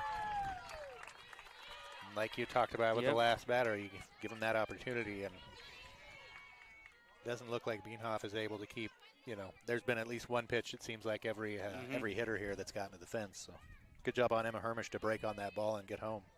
Yeah, there was no hesitation from the runner at third, and Emma Hermish upstairs, and that's going to even things out at 2 apiece.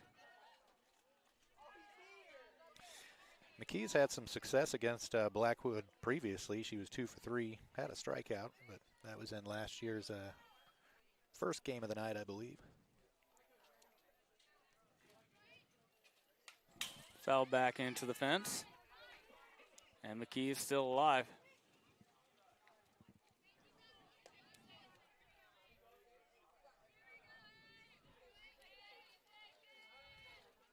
Yeah, vastly different situation for the baseball field, the way it is adjusted.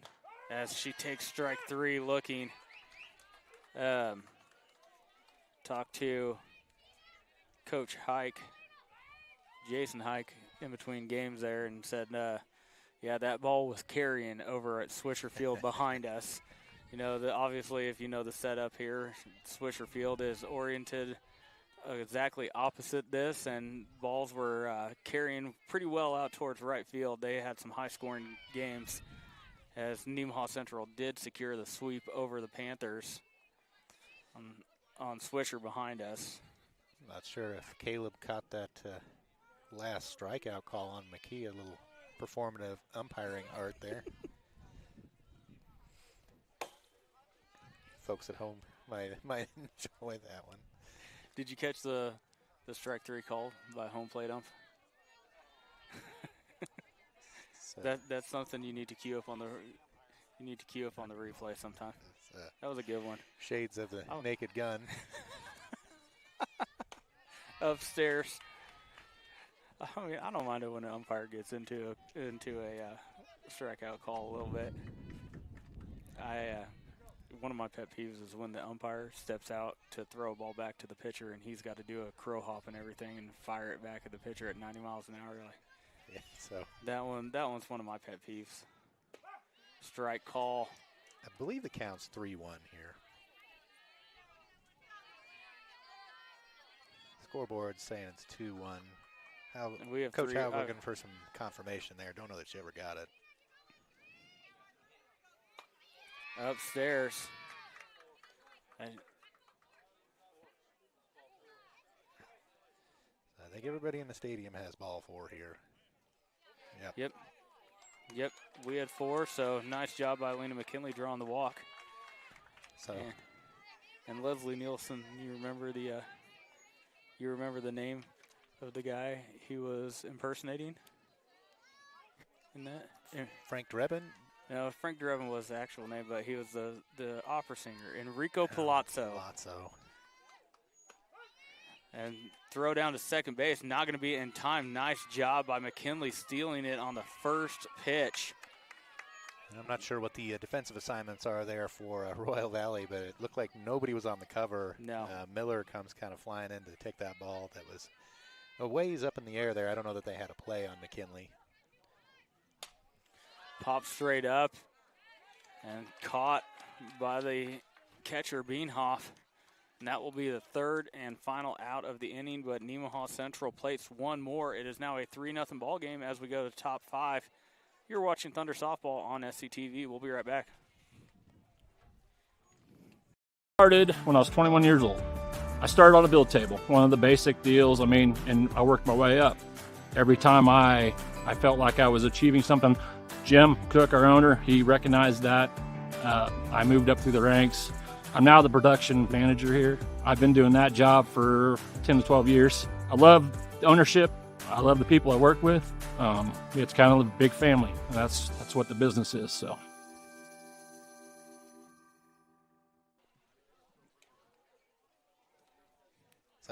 just telling Cody Steinloggy about some of the umpiring here from the Riley County game too. We had a few strange moments, but one of them, the umpire in that game, also lost track of the count at one point, and Caroline Nordis was the batter, and everybody in the crowd, I think, knew that the count was 2 balls, and he had 1. Well, he never adjusted his count, and at one point, she walked Caroline Nordis, but on ball 4, he had no clue it was ball 4. He thought it was ball 3, and Caroline just took off and went to first base, and that was the end of it. Caroline stayed on first base, and he just brought the next batter up. But he had also had another moment where he had fired a pitch back to the pitcher, and it was pretty windy, and it wound up about halfway to the pitcher. Ooh, ball call. It'll be Wheeler, the 9-hole hitter for Royal Valley. Long about way to say umpires do from time to time lose track of that count. Yeah, and it's a tough job. As take ball 2 low and in the dirt, and it's a thankless job too. It very much is. So we do appreciate it. We're gonna say our thoughts, obviously, but we do appreciate all the umpires out there. Yeah, like you said earlier, this crew's been stellar. Yeah. Ooh, got off the ankle of Wheeler a little bit, I think. And just another little insight to a good umpire. He caught that as well and went unchecked on her. If she needed a little bit of time, I'm sure that would have been one of those situations where he walked out and shot into right field. Oh, not misplayed by the right fielder, Lena McKinley, and it gets past her. That's going to put Wheeler at second base. Yeah, Lena McKinley had the beat on it. She was right there for it. It just tipped off the glove and got by her. Yep, and that's big. That's the leadoff hitter on, and that's going to turn the lineup over. It's going to be Blackfoot. So if you're Nemaha Central, you got to nip this in the bud right now. Yep. Kennedy McKee's been doing work out there. You want to back her up. Hot shot past Burkett, and they caught her at third. What a heads-up play by Burkett and Alexis Beebe DeShong. Wheeler tried to sneak in there at third once it got past Burkett, but Beebe DeShong with a backup and with a heads-up play, Burkett covering as well. They get the lead runner at third. So, nice job. You got any words on that one? Way to work together. Yeah. Burkett goes on the dive, can't quite pick it up, scrambles back, and Beebe DeShong with the heads-up play to get it over and tag that runner out.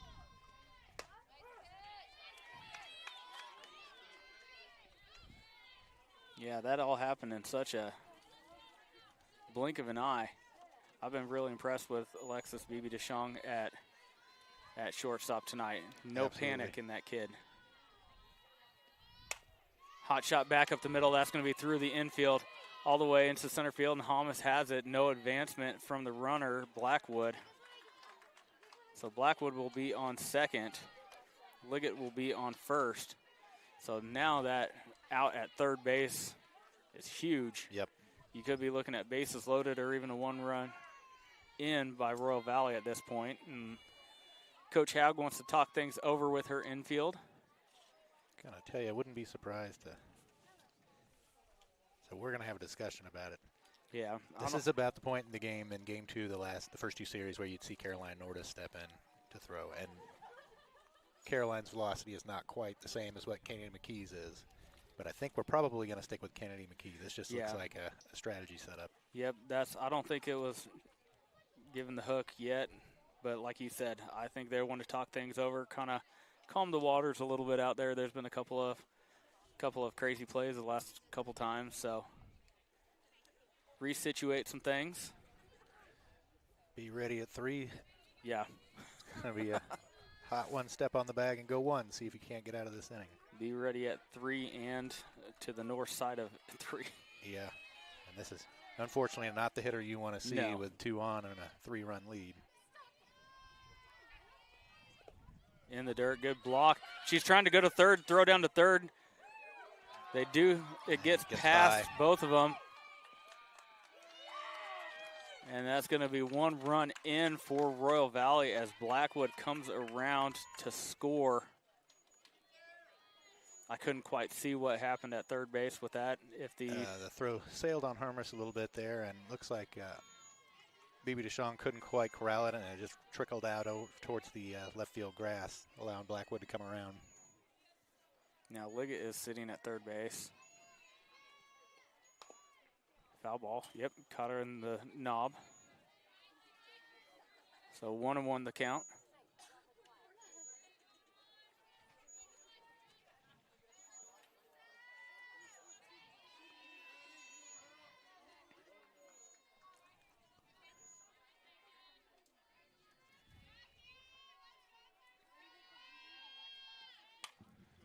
Fouled back and out of play.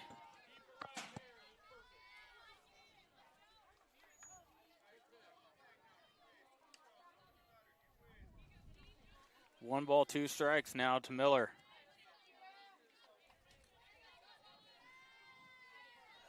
Came at her with a ball up in the zone, the last at bat to strike her out. See where she goes here on 1-2. Tried to pull the string, left it a little low. Good block by Hermish. 2-2. And they do seem to be working off speed with her quite a bit here, trying to get her to reach out there after it. Thunder playing the line here. Swung on and hit left field. That's going to score 1. Miller on her way to second base. Throw is not in time.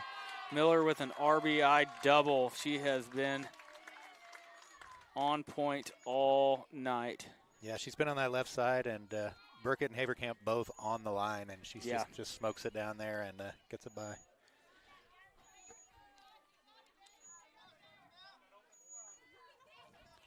So 3-2 ball game, 5th inning, top 5. Now Mills on with a runner in scoring position. Nice block by Hermish behind the dish.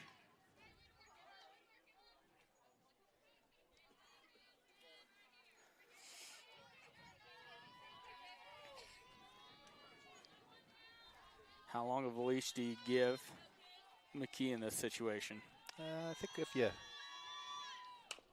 foul down third base side once again. I mean, if she puts Mills on with a walk here, I would expect to see a talk at least from maybe the infield, the catcher, if you're not going to go to Caroline Nordis at that point, or even back to Burkett if you want to go that route. But probably no more than 1 or 2 batters, depending on how much trouble she's in.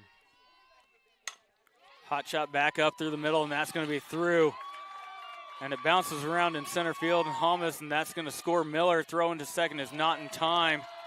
So Mills and Miller trade places, and it's 3-run inning for the Panthers, and they tie things up in the top of the 5th. And once again, there is a runner in scoring position, and it will be Moss up to bat this time. And like you said, going to be an infield talk.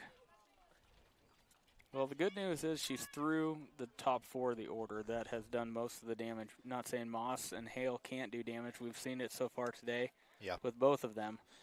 But that top four is really potent for Royal Valley. Yeah, and like I said, I know Moss has a couple home runs already on the year, so there is some pop in that bat. But we'll see what Kennedy McKee can do here. Nice job by the girls to go out, talk about it, figure out where we want to go. Yep, and relax your pitcher. Yep. Swung on, hit back up the middle to McKee. Throw over to 1 is in time. Throw over to 3. And, yeah, McKee might be feeling that one tomorrow. Yeah. It bounced off of her glove and kind of hit her in the abdomen a little bit. But she scoops it up, makes the play. Yeah. Like, she's been solid in the field tonight, more than solid. She's been spectacular. That's a big, big out, too. Yeah, so 2 down in the inning now. And it will be Hale up to bat.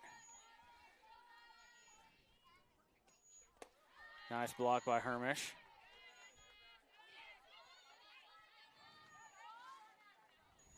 So Hale needs to be a little careful there. Backing out of the box, Hermish had to go around her. Even if there's incidental contact, it's at the discretion of the umpire to see if it was intentional or not, but you force them to make that call, though. And that's always the key part, right? Yeah. The discretion of the umpire. Yeah. 2-0 the count now to Hale.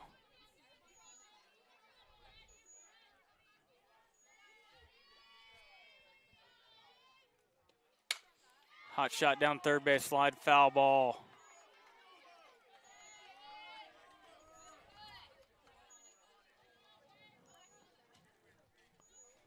So they are starting to really time up Kennedy McKee.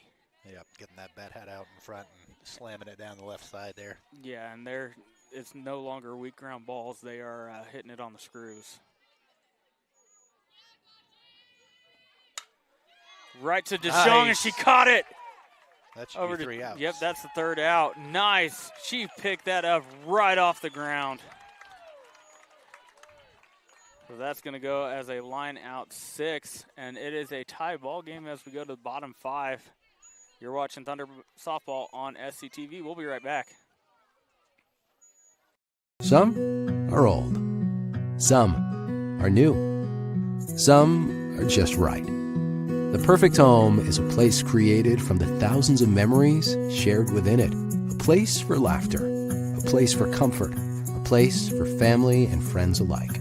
We know what it means to have a place we call home, to be a part of a community, to be united. United Bank and Trust, banking for your way of life. Member FDIC, an equal housing lender. Yeah. All tied up at 3 apiece as we go to the bottom 5.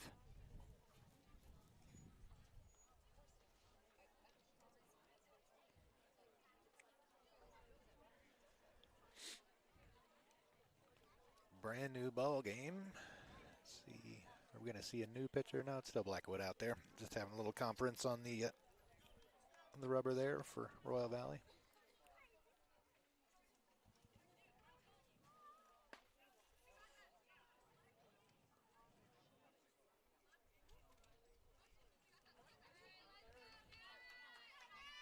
And it will be Lena McKinley to start things off in the 5th inning.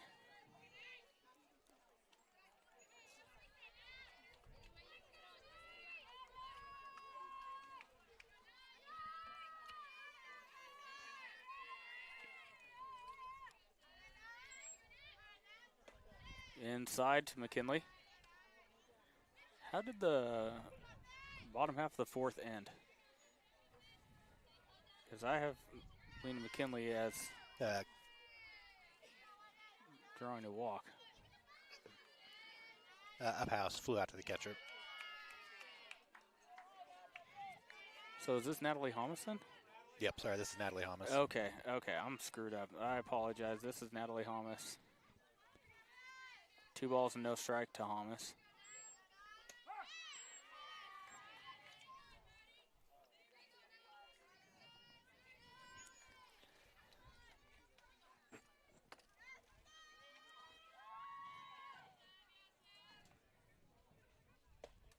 Swung on and missed. 2 balls and 2 strikes now.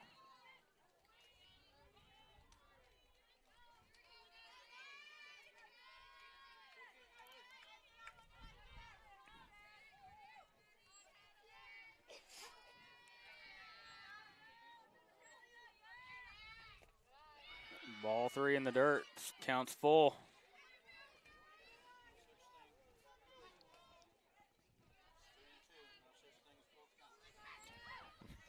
Caleb Ridenauer, our production assistant here, is telling me there's no such thing as a full count. The count is full, Caleb. Nice job by Natalie Hamas to work a walk there. Ball gets away. That's good speed, turning. And she's going to hold it 1 there. Where did we hear that? We talked about that last year. I think it was it might have been a 36ers tournament. We had an umpire, right, tell us that there was no such thing as a full count, only a 3-2. Wasn't that the gist of it? I can't remember exactly. But I'm vaguely remember talking about it last year, but yeah. And that one gets past the catcher, Hamas rounding second. Yeah, Bienhoff really struggling right now. Yeah, and if I'm Hamas in that spot, Liggett was standing on second base when that ball was past Bienhoff back here. She was standing on the inside part of the bag. If I'm Hamas, you create contact with that girl at second base, and you get that obstruction call. Yeah. Which incidentally flies in the face of why that rule is in place, right? But yeah, but you're right. Most umpires will not call that unless there's contact. Yeah, but Natalie Hamas had to take the long route because Liggett was standing on the bag. I mean, she ran to the bag expecting the throw, but the throw had gotten past the catcher here. I mean, if she's on the bag and there's no play, I mean, there needs to be a little bit of discussion here. I'm not sure what we're talking about. Maybe they're saying the same thing to him as be. we did. And that one gets past Bienhoff behind the plate, too. Hamas moves up another base. So Hamas sitting on third now. Oh, that's what it was. Jordan Haverkamp, a switch hitter. She batted from the left side that time. It's a 1-1 ball, a 1-1 count. Had me confused on that one as well. I had it at 2-0. So the first pitch was called a strike, even though they were both pass balls. Interesting.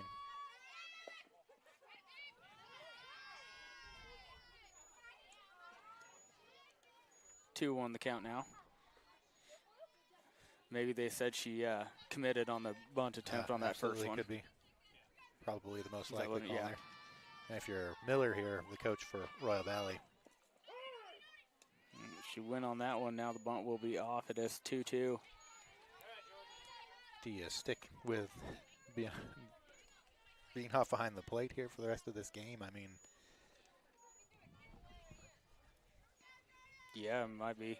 I don't know that he's got another option, but yeah, we talked about they got 5 pitchers. Maybe they foul tipped and into the glove of Bienhoff, and Haverkamp's going to go down on strikes. That's going to turn the lineup over for Burkett. Boy, of all the pitches, a foul tip, and she controls that one, but the bunt attempts. So Thunder still with a pretty good threat here. Runner on third, 1 out. And Burkett pulls back. Boy. But strike call. Fancy dance by the umpire there, trying to get out of the way of that one.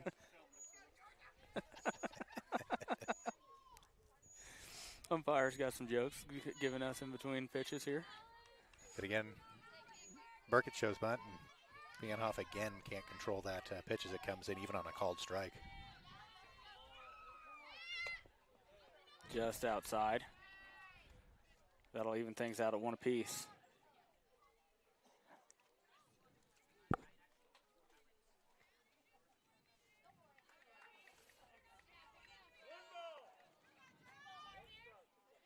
So Mills almost in the lap of Alex Burkett. And Burkett does get down a beautiful bunt. Mills looks back. Too fast. And throw back to third. She's underneath of it. Burkett's going to go to 2, and she's going to be thrown out, but that's going to get the run home. Alex Burkett was under that tag. That is a terrible call. It allows the run to score, though. Thunder take the lead, but.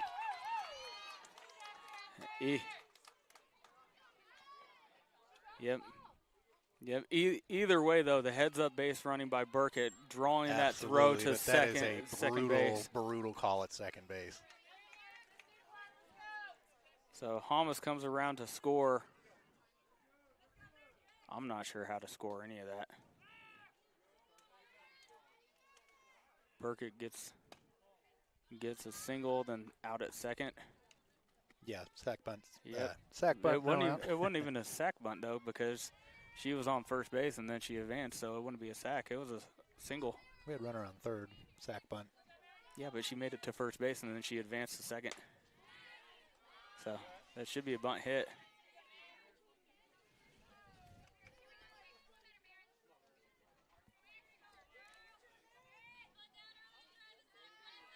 Yeah. Fielder's choice. Foul back and into the screen.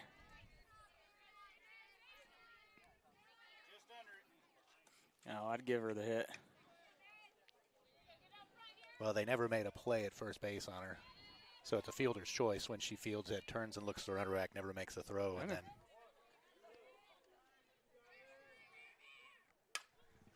fouled back and out of play. I'm trying to pad your daughter's stats here. Oh, sure. I still think she was safe at second base. Always a Boy Scout. You got to do the right thing. Sure. I'd give her the single. In the dirt. 2 balls, 2 strikes now to Hamas, or Heinen, excuse me.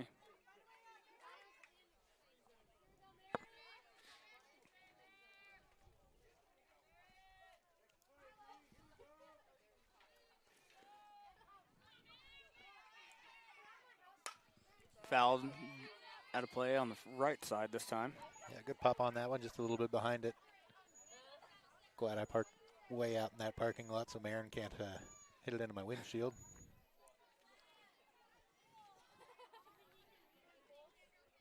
I parked up close, but I'm using the work van, so. Swung on a miss. Good cut from Heinen. That's the 3rd out of the inning, but Nemaha Central regains the lead on a crazy play. But as we go to top 6, it's a 4-3 ball game. Nemaha Central trying to hold on for the first win of the year. We'll be right back.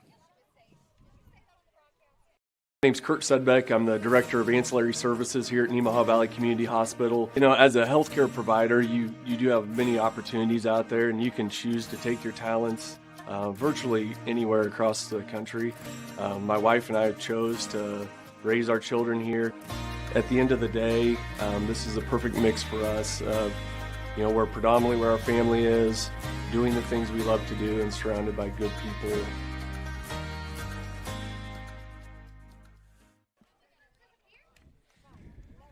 So, we're going to relive this moment again. So how did the runner come home from third on the crazy play? So there was no throw. There was no throw to first, and then when they threw back to third, that's when Alex advanced to second, so they threw to second, right. And that allowed Heinen to advance from third. So that should be, in my opinion, that should be a bunt hit. I still think it's a fielder's choice, though. They never threw at her at first base. Well, I'll tell you this. We have an awful lot of umpires in the crowd tonight. One directly to our left. I won't name names, but her last name rhymes with Merkett.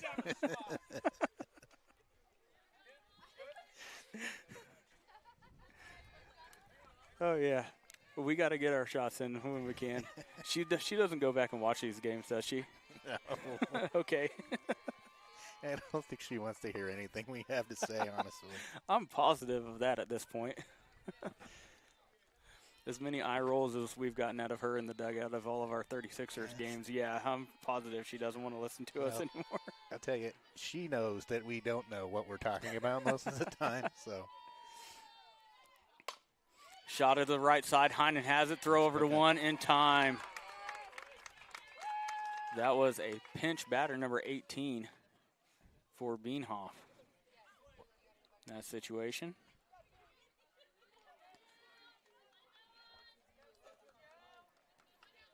I would love to put that in there for the pinch hitter, but I don't have an 18 in my game changer lineup. That one in the dirt. And they're rolling with McKee. For the most part, McKee has done fantastic tonight, though. So just a little bit in that 5th inning. Give her the confidence to go back out there in the 6th. Yeah, getting exactly what they need from her here in game 2. Nice pitch on the outside part of the plate. Evens things out at 1 apiece. Like we had talked about earlier, Burkett racked up quite a few pitches in that first game. You do have Caroline Nordis to go to, so McKee coming out and taking 5 innings so far. Foul ball bounced up and hit her in the box. 1 ball, 2 strikes. It's a big lift here for this NC Thunder side. Yeah, and it's so big getting that run back after Royal Valley tied up the game. Soft line drive, can't get to it by Bibi DeShong. That was a cue shot if I've ever seen one from Lefford, but it worked. Hit off the end of the bat, and she is on. Now the 9-hole hitter, Wheeler. And we talk about it a lot, but those are big outs down at the bottom of the lineup. You like to avoid having the top of this lineup come back around this inning. Yep.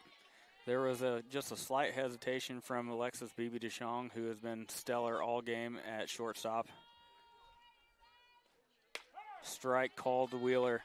She didn't charge in all the way, which I think if she got a good break on it, she could have caught it off the shoestrings, and she didn't take a step back, but there was just that slight hesitation, and it kind of ate her up. You can't, whatever you do, can't hesitate. You make up your mind and go with it. Yeah.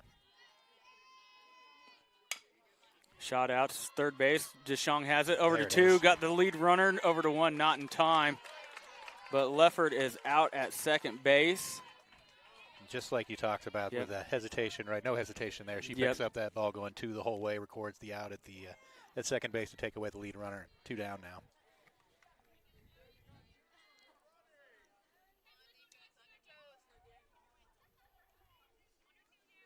Now this is Blackwood at the top of the order. Back past McKee into center field. And it gets past the center fielder. All the way to the fence. Yep.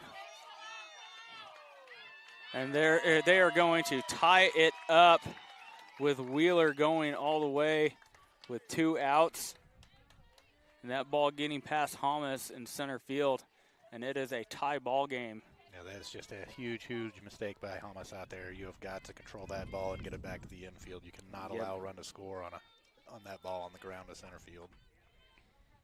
Not sure if it hit that lip going into center field and gave a bad hop or what. Ball a little low to Liggett. So now Royal Valley threatening to take the lead late in the game.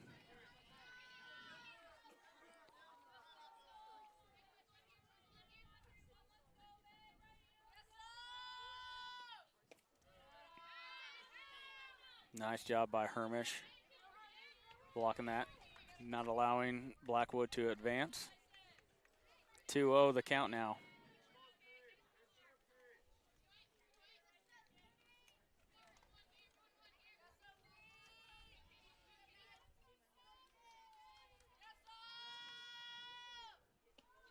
Upstairs, good snag, but once again by Hermish, but it's 3-0. This is where Kennedy McKee needs to take her time, take a deep breath. She's at 88 pitches here. Probably the most she's thrown so far this season.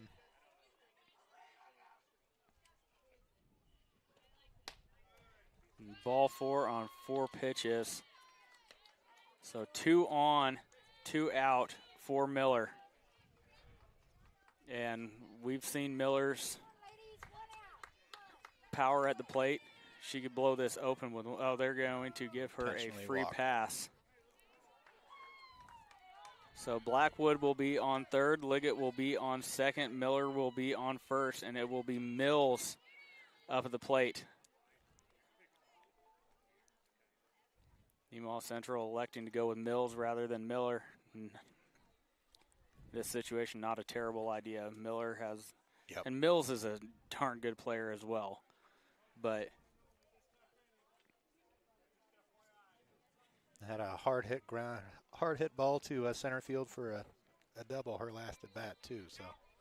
Yeah, and with the bases loaded, you have the option at any plate or any base plus the plate. You know. Yep.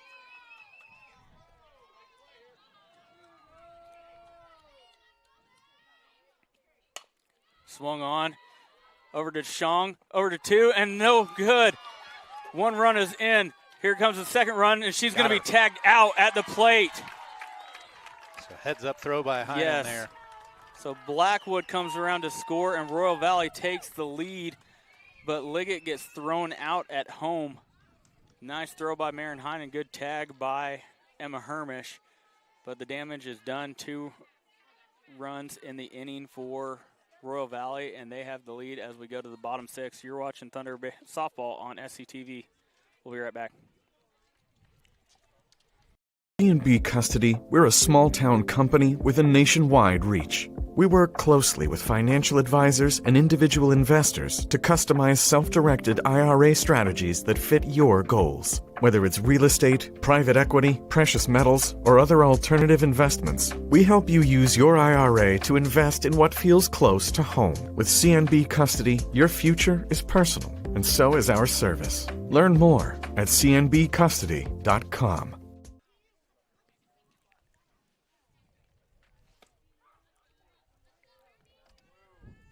So it will be the 3, 4, 5 hitters for Nemaha Central, Hermish, Nordis, and McKee. Trailing for the first time in this game. Down 1 run late, bottom 6. It's been a heck of a battle, though. It has. A little bit of tough luck there. We were talking in the break. Alexis Bibi-DeShong's been pretty solid over there at shortstop. Comes up with a tough hop, has a shot at the runner at second, just leaves that pitch a little bit wide of Marina Heinen. Yeah, and I didn't have a good beat on the runner to first. You asked me in the break, did she have a shot at first? I couldn't tell you. I mean, Mills is a pretty fast player out there, but yeah. I don't think that was necessarily hit hard enough to have a guarantee at first anyway. Well, she was second base the whole way with that ball as soon as she was up with it. That one sails a little bit wide for Blackwood. 1 ball, no strikes to Hermish.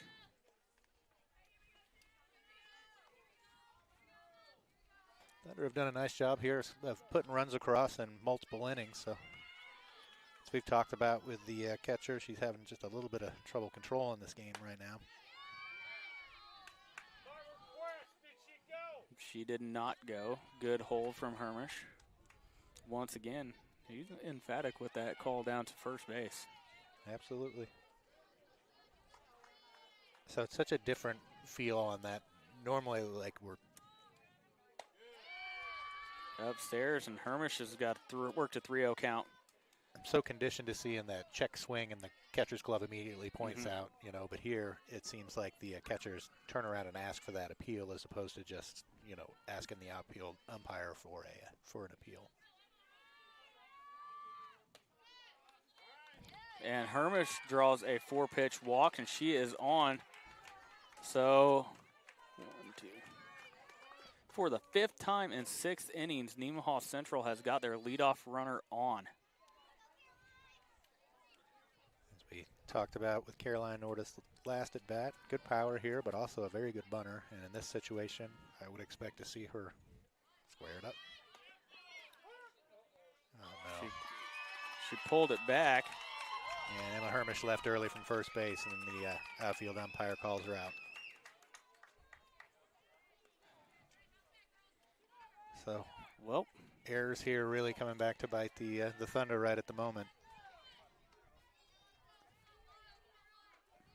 So they called that a ball on Caroline Nordis.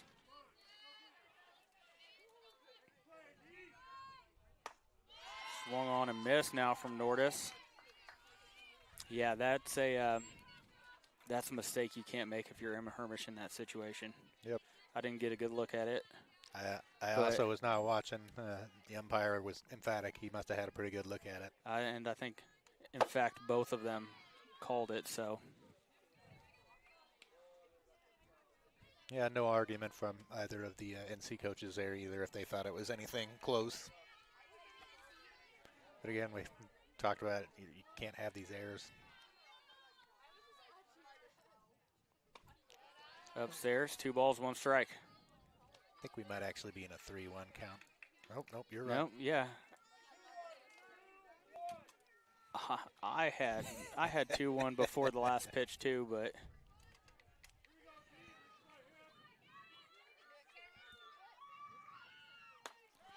swung on and missed. 2 balls, 2 strikes.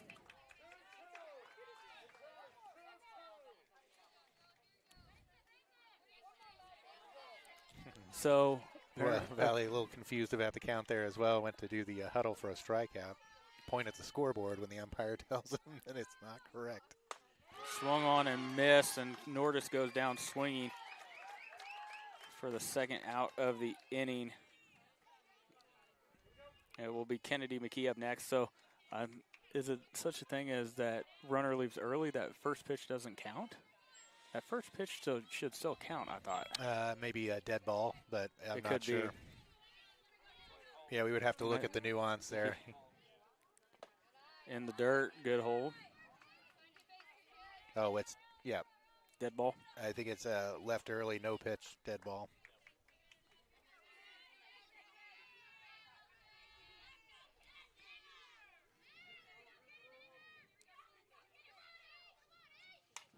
Foul backing out of play. I mean, not to poke the bear too much, but we could go ask the rules expert about 15 feet to your left. She had looked over there. And she definitely heard us say that one. Can't tell if she's staring off into space. We're good. Ball outside, 2-1 the count. Who was our rules expert last year? Oh, we had Brandon. Your employee there. Brandon Wheeling, the head coach at Centralia. Foul backing out of play. Yeah, we've texted him a couple of times. I always find a lot of texts on my phone after the broadcast because I don't tend to check my phone during the broadcast. There's been a couple of games I wish I hadn't checked my phone during the broadcast where you are texting me during basketball broadcasts. You and one upstairs. You and Todd Krause, Dr. Todd Krause. Yeah. Count is full, Caleb.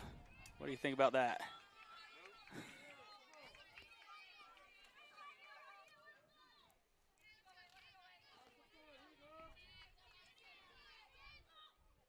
Upstairs. Good job by Kennedy McKee drawing a walk. So we have a 2-out base runner now, and it'll be Lena McKinley, who Lena McKinley was the most valuable player for the Thunder in the first game loss. And she drew a base on balls, got stranded at second base in the fourth. Let's see if she can find some of that form again from that first game. Obviously, 2 outs. McKee's going to be going on anything hit as McKinley fouls it off to the left side. And the Thunder have been more aggressive here on the base paths this game. 2 outs here. That runner is pretty important, but it'd be just as important to have that runner at second base with 2 outs. And Kennedy McKee is a good base runner. There she goes. Throw down to second, well on the first base side, and she takes it easily. So now McKee is in scoring position, so literally anything past the infield, I would imagine Lindsey Haug is probably sending her at third. And on 2 outs, you already talked about it. She should be firing off that bag. Yep. Foul back and into the screen. 1 ball, 2 strikes.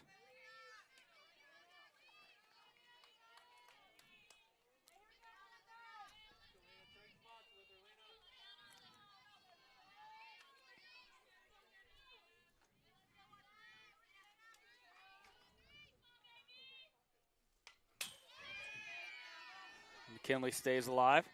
A bit of a late swing, protective swing. Yeah. Looks like she's been just a little behind Madison Blackwood this hole at bat. Which is surprising because she was all over Keyway Miller, and Miller was a lot faster than Blackwood in my estimation. Upstairs, good hold. Everything's all even at 2 apiece.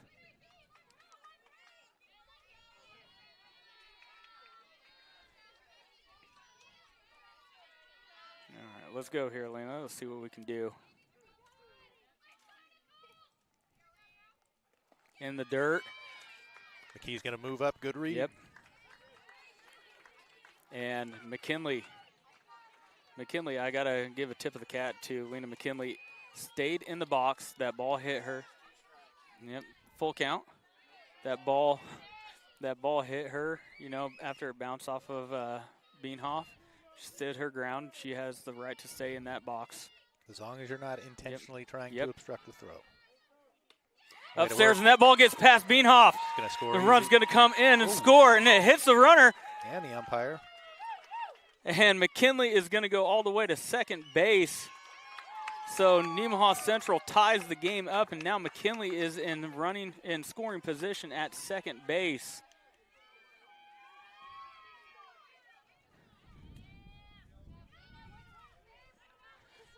So McKee comes around to score for the second time tonight. And we have a tie ball game in the 6th inning. It would be huge here if Nemaha Central could take that lead into the 7th inning and shut her down. Yep. Out on the field. Again, you got to wonder if there is no one else to get behind the dish for. Mm-hmm. She's feeling the innings right now. It looks like they are going to bring Keyway Miller back into pitch for Nemaha Central, or for Royal Valley. I almost said Royal Lecompton after that, too. Royal Lecompton, yeah. So we'll take a quick break, let her get a few pitches in. We'll be back.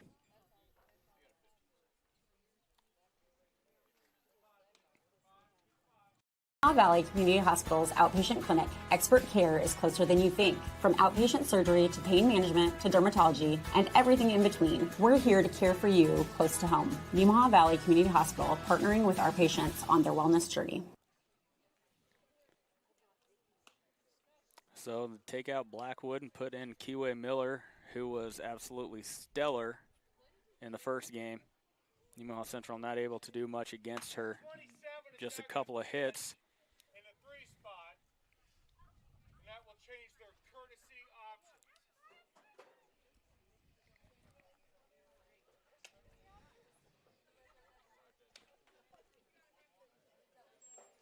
So it's up to the senior Brooklyn Uphouse, who Brooklyn was 0 for 3 against Keyway Miller in the first matchup today.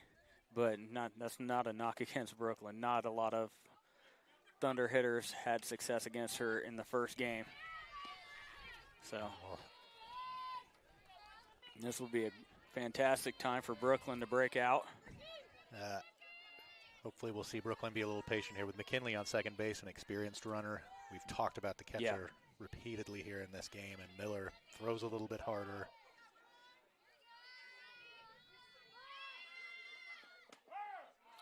And there it is. McKinley swipes third. So 60 feet away is the go-ahead run for Nemaha Central. That was absolutely right down the pipe and no throw. Like they have no interest in trying to get Lena McKinley at third base.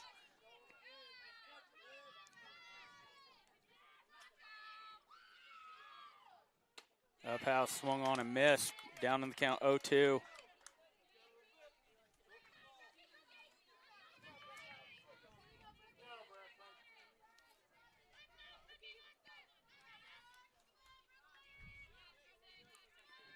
Keyway Miller takes a lot more time than Blackwood. Swung on and missed, and they strand the runner at third. But it's a tie ball game going into the 7th inning. You are watching Thunder Softball on SCTV. We'll be right back.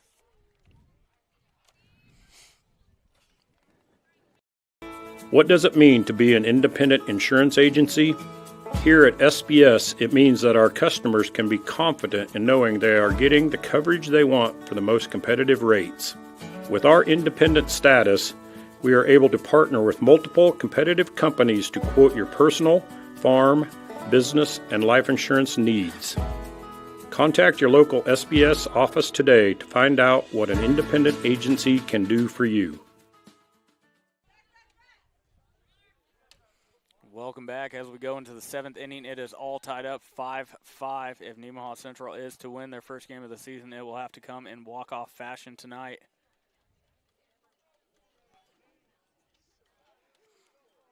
First batter of the 7th inning will be Moss. The 5, 6, 7. It will be Moss, Hale, and Beanhoff.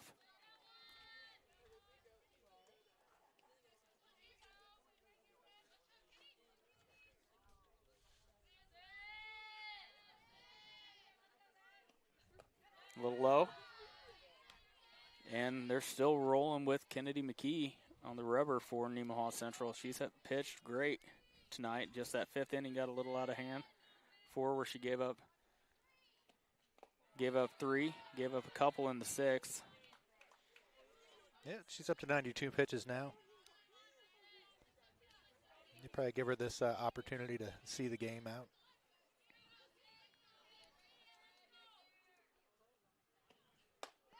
Upstairs 3-0. She's did give up the tying run that last inning, but wasn't necessarily all on her. Had a few hiccups here and there in the field, so we'll see how long Haug sticks with her. And that's ball 4. Hermish needs to get on that quick. So the leadoff runner is on for Royal Valley, as Moss is on. Leadoff runners are a killer. Yep, especially in late innings. You always hate to see that leadoff runner on. It will be Lucy Hale now. Nice pitch from McKee in there for a called strike.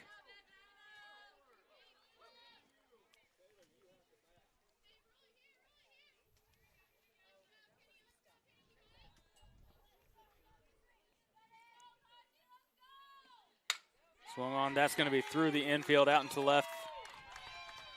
Good job by Haverkamp, gets on it quickly. No advancement other than bag to bag, but 2 runners on, and now Royal Valley has one in scoring position.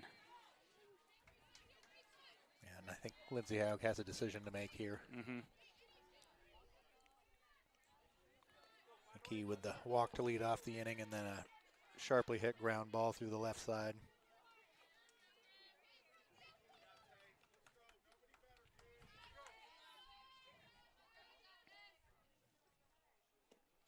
That one gets past Hermish on the wild pitch. Runners are going to advance. Throw is late. Now Royal Valley's really got something cooking. They got Moss at third and Hale at second. 2 runners in scoring position and nobody out.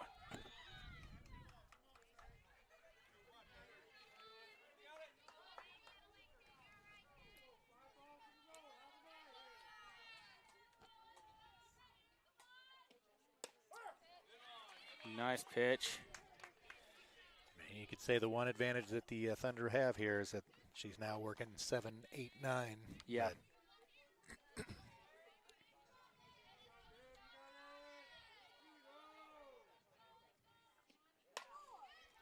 That's going to reach foul territory. But the margins are razor thin right now for the Thunder. 1 ball, 2 strikes to Beanhoff. Probably not playing in here to take anything away because you don't want to concede 2 runs, but. Nice block by Hermish.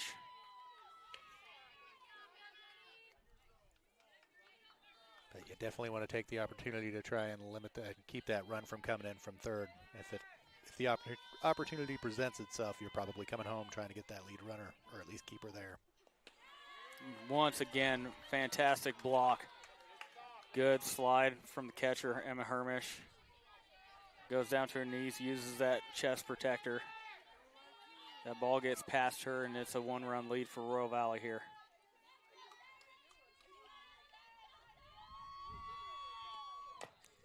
Foul ball by Beanhoff. We'll do it again.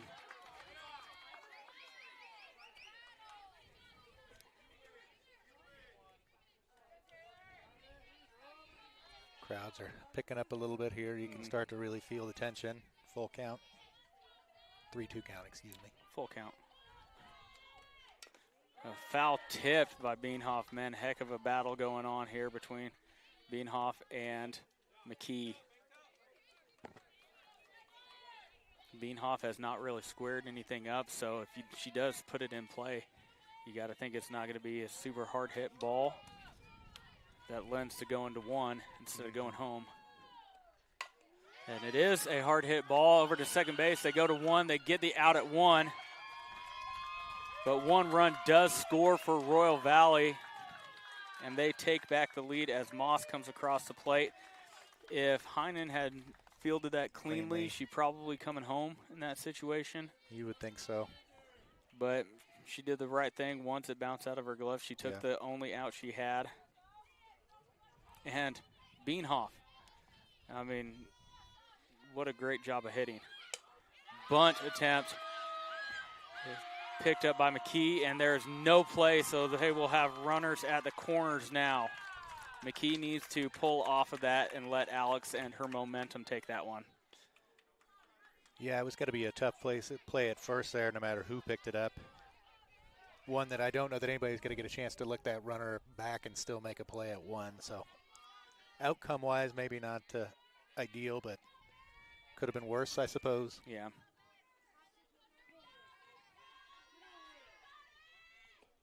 That one gets past Hermish, gets a good bounce, no advancement from Hale at third. Boy, Hermish made a sweeping stop there with her glove as that ball rolled back off the backstop towards the infield, because that run probably comes across if it squirts out there towards pitcher. And they did get a nice bounce off of the chain link as well.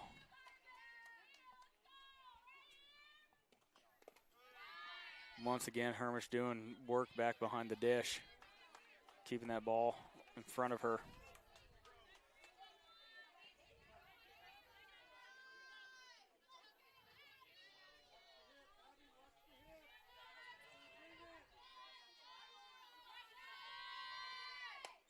Upstairs swung on and missed.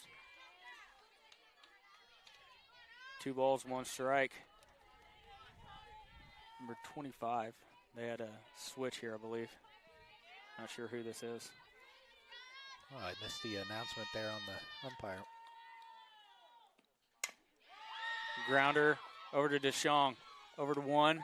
Gets the out, throw over to third. Not in time, but another run scores as Hale comes across and scores for Royal Valley.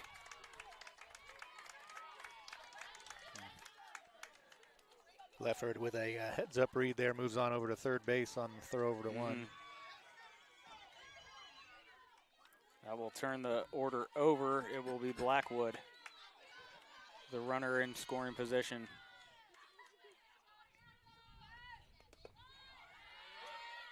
Bit of good fortune for Nemaha Central there as that one got through the 5-hole of Emma Hermish and blocked by the umpire.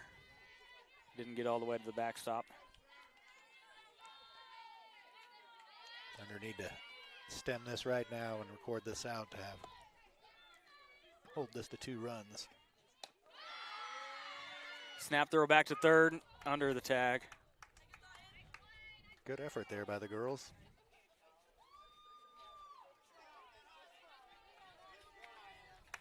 Nice snap by Emma Hermish, and Burkett grabs it out of the air and gets a good tag on, just not quite in time.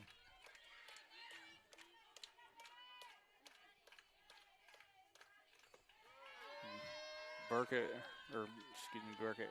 Hermish with another nice dig.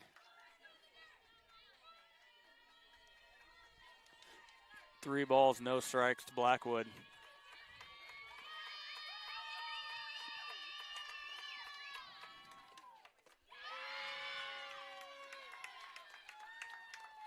Going to be a ball 4 in the dirt, and that'll bring up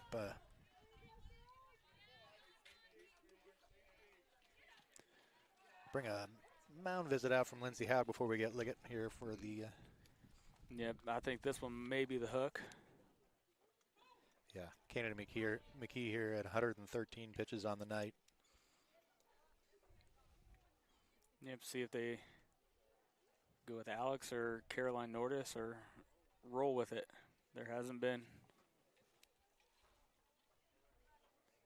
She hasn't taken the ball from him yet. We'll find out here in a minute.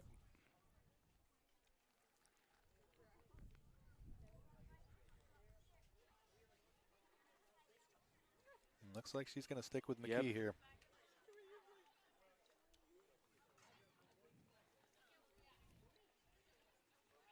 A couple of the girls giving McKee some pep talk, trying to get her out of the funk.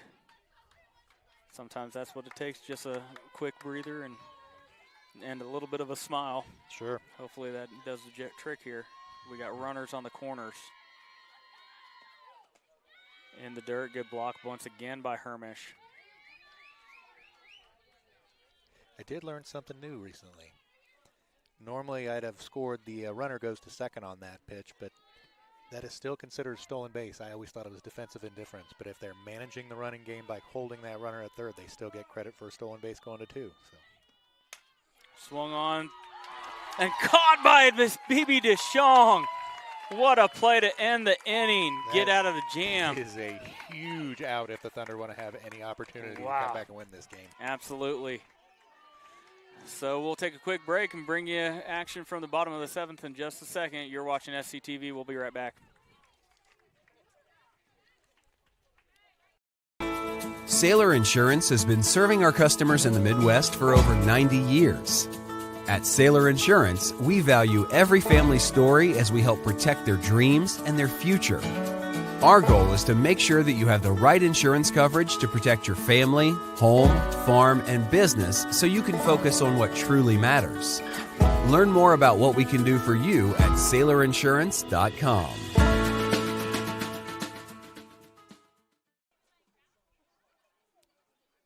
Welcome back. Royal Valley plates 2 in the top half of the inning to take a 7-5 lead.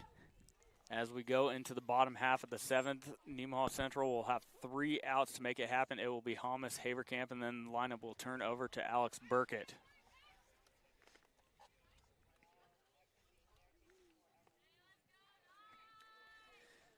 Natalie Hom is able to work a walk her last at bat, so that would be a good start to the inning if she could do it again.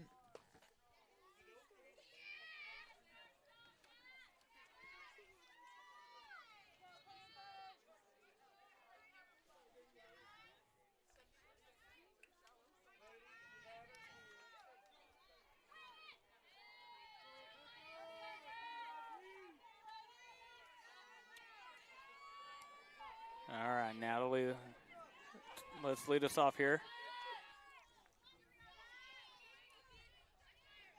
They obviously sticking with Kiwi Miller, who has been phenomenal tonight. And Natalie Holmes takes one off the thigh.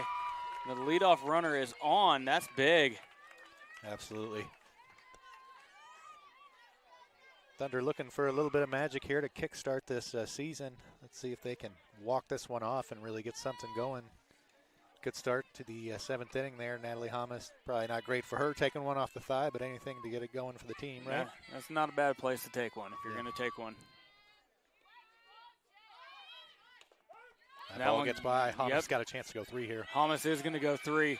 Throw down to third. Not in time, and Hamas goes from first to third on the pass ball.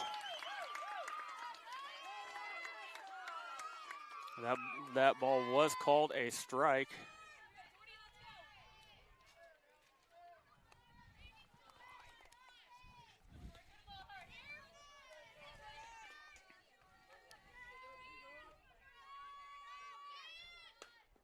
Pulled back and called a strike again, so Haverkamp is down in the count 0-2, and they are going to have to. She's going to have to swing away now. Yep. Strategy trying to scratch that first run across, but strategy's out the window right now. As you said, Jordan Price swinging away right here. Upstairs.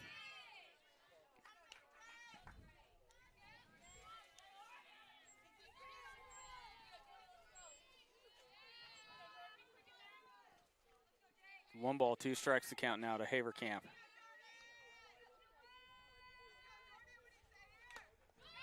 That's foul tip, yep. Good call by the umpire. I didn't see the foul tip, but I did catch it, hear it. Good reaction by Haverkamp, though, ready to go on that swing. Yeah. Drawing a throw to third here might be just as good. Or first, excuse me. Strike 3 called.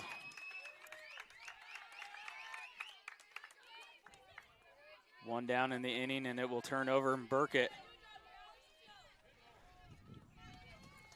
See if Burkett can get things going here. See ball, hit ball. Try and keep it easy.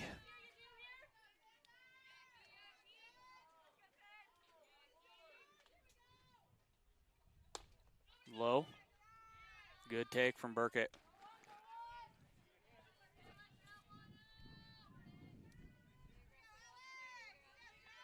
So a spot as a hitter in the NC lineup. You don't want to try and do too much. We got one down, that runner at third.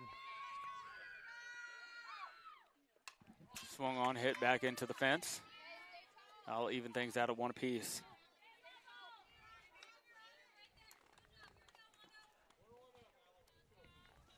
I think the tendency as a hitter in this spot is to really try and muscle it up and get it into the deep part of the field. And the harder you try, the less success you're going to have with it.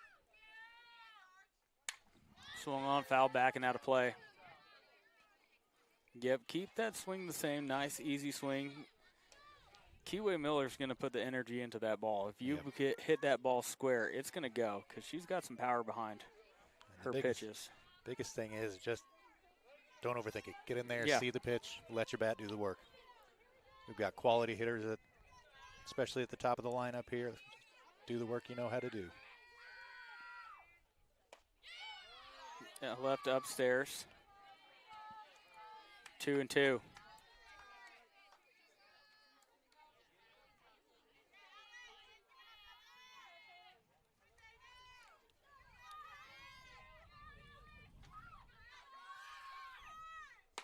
Swung on and missed.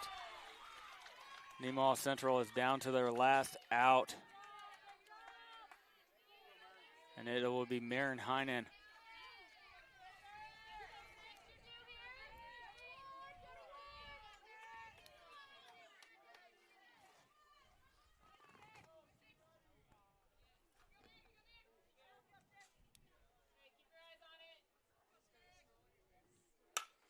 Shot through the infield. That's in there for a hit. One run comes home. Marin Heinen's going to second base. She's rounding it. She's going to go all the way to third. She is in there at third. The ball gets past her at third. She's coming into home. She's going to score, and the game is tied.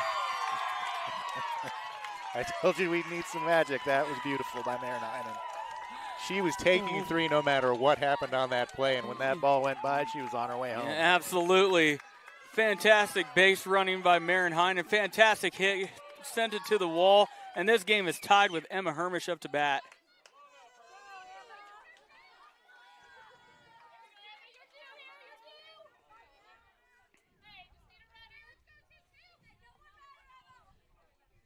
Swung on one little up in the zone for Hermish.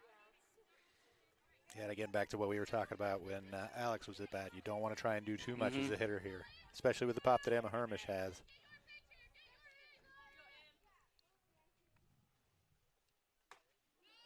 Just inside. That was a close one to take if you're Hermish. So we've got a new ball game here at 7-7. Decision becomes where do you go in the 8th inning if you have to go that route. Probably going away from McKee. Yeah. Oh, Hermish puts the charge into it. Not quite. Nope. Got underneath of it just enough. But Nemaha Central ties it on a double by Marin Heinen and a couple of throwing errors. She comes around to score. And we are all tied up after 7, so we get some free softball here tonight. Just what you needed after this weekend, right, buddy? Yep, and my phone just dinged. It's past my bedtime, so I'll let you guys finish up here. I'm going to take off. We'll be right back. You're watching SCTV. Nemaha Valley Motors has been proudly serving our Northeast Kansas community for over 5 decades. Come check out our great selection of vehicles from Chrysler, Dodge, Jeep, Ram, and GMC trucks. Don't see what you're looking for? Our knowledgeable staff will help you find the perfect vehicle to fit your needs. Don't forget about service. Our technicians are factory trained to handle any mechanical issues, including alignments. Come experience the difference here at Nemaha Valley Motors in Seneca. Come be a part of our family.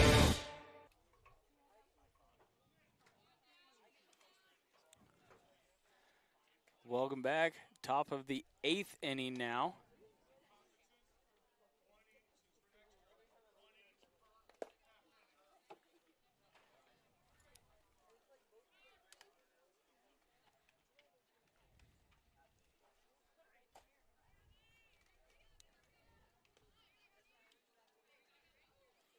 It will be Keyway Miller to start things off for Royal Valley. Not a bad spot for Keyway Miller to come up if you're Nemaha Central.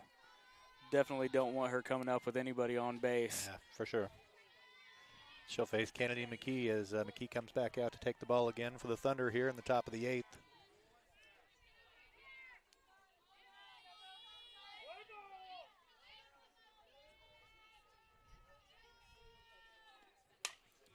And well out in front of it, much like she has been all day.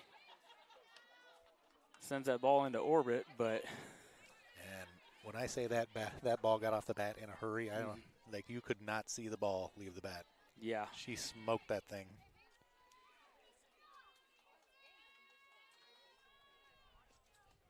In the dirt.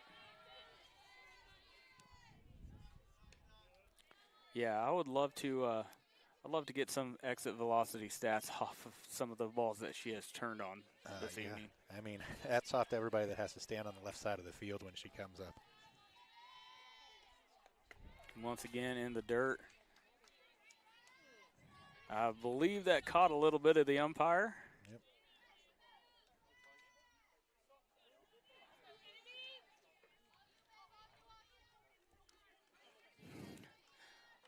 Like we say, it's a thankless job and these guys get beat up.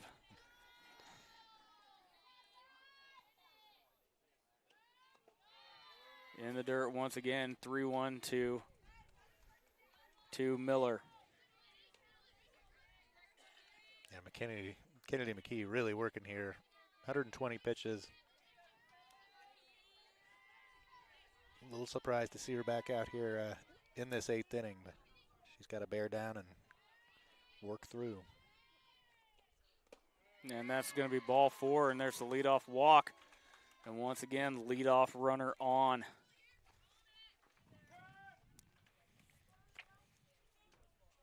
And head coach Lindsey Howe coming out. Talk to the young sophomore. Looks like we're going to go back to Alex Burkett here. All right, so we'll take a quick break, let Alex get a few pitches, and we'll be back. You're watching Thunder Softball on SCTV.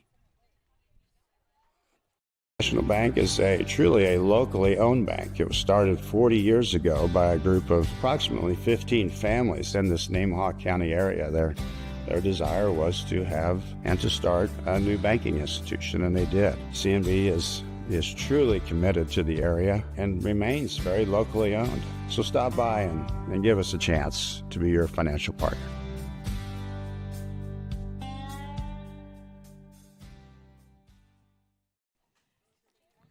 Welcome back. We have a pitching change. It will be Alex Burkett coming back on in relief this time. She started game 1 for Nemaha Central. Did a good job after she got out of the top half of the first inning. Yeah, she settled in pretty nicely there to work her way through the game. Still threw, I want to say, 140, 150 pitches that game. So.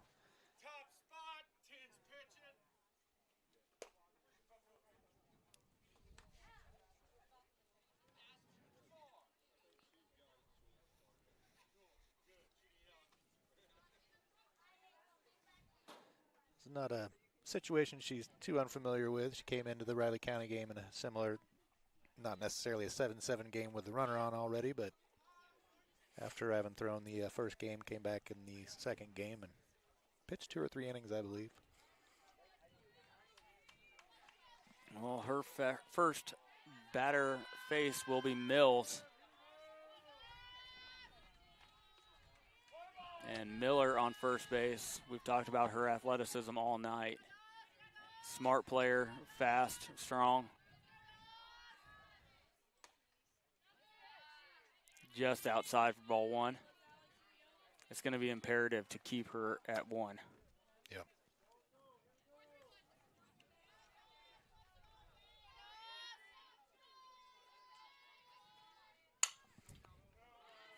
Fouled out of play. Another loud foul ball there.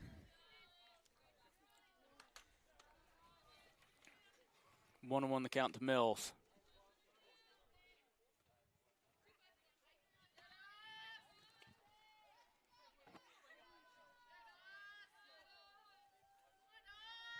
Swung on and missed. 1 ball, 2 strikes now.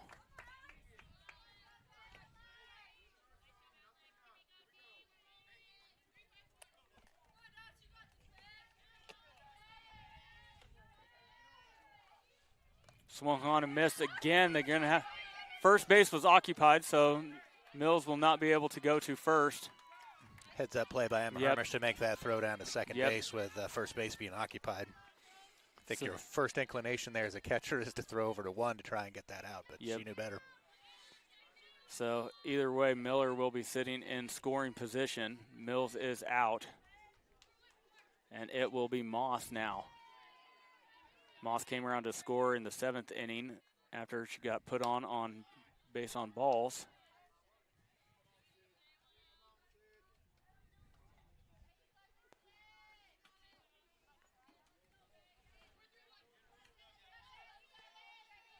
Looks like Burkett missed high there to Moss on the first pitch of the at-bat. Fouled off to the right side. Moss not exactly sure if she wanted to swing at that one. Got to it a little bit late. Yeah. Hale, who's sitting on deck, had to duck to get out of the way of that one.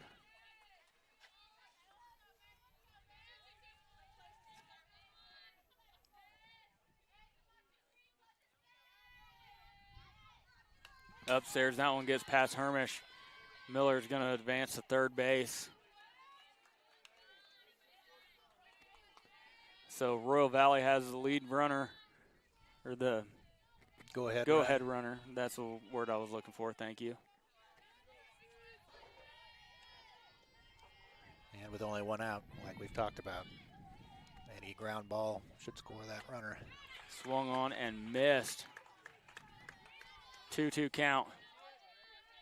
This becomes a really big batter for Burkett here, especially at a 2-2 count. You can keep her off the bases, and without making contact, you're in much better shape than you would be otherwise. Swung on and missed. Big strikeout by Burkett. 2 down in the inning now. It will be Hale. That changes your dynamic just a little bit there with 2 outs and a runner on third. Strike called. Yep. This is where the coach needs to be letting the team know. Plays at 1, don't do no. Yeah. We've already seen it once tonight on the Royal Valley side. Know your situation. Upstairs, 1-1.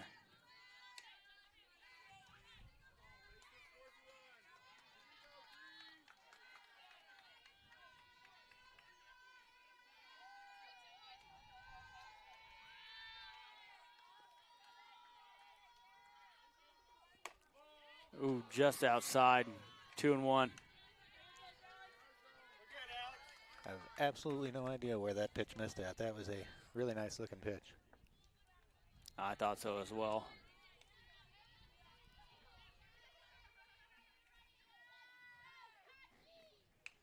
Foul tipped. And Hermish reaching out with the bare hand there, thinking she might stop that one. I don't know if it surprised her, but. And maybe not the smartest. Well, you know, it's one of those things. It didn't look like there was a thought involved. The ball tipped off and that hand went up. Luckily, it was already at the backstop by the time it got there. Upstairs, good snag by Hermish.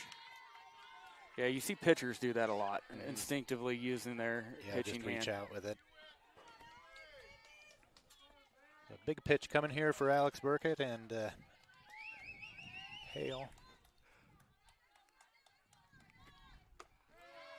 That was going to be ball 4, so they will have runners on the corners.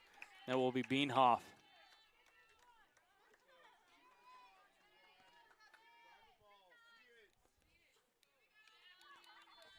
Beanhoff officially 0 for 2, drew a couple of walks, first 2 plate appearances, and 2 groundouts to the second baseman. Pop fly, that one's going to reach the seats.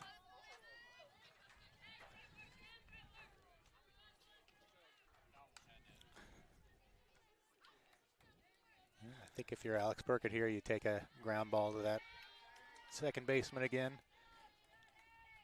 Absolutely. Any soft type of grounder on the infield. Upstairs. Throw down to second. Nope. And when she cocked her arm back there, for a second I was thinking, no. But Hermish knows what she's doing. Yeah, at times you'll see teams implement a trick play there and maybe throw to the shortstop or a second baseman running in. Foul ball. 1 ball, 2 strikes. Which then they immediately return home to try and go that runner coming into 2. And at times you'll see them throw at second base there with 2 outs trying to end that inning. But in this situation, I highly doubt she was ever thinking of actually throwing that ball. Upstairs counts even 2-2. And, yeah, you don't want to do that. She was just trying to catch Miller napping on third base. Yeah. Let's see what Burkett can do here. She's got a 2-2 count now to work with and 2 outs.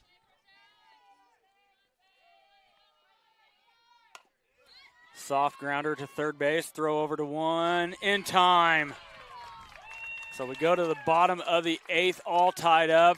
They work around Miller getting on to start the inning with a base on balls.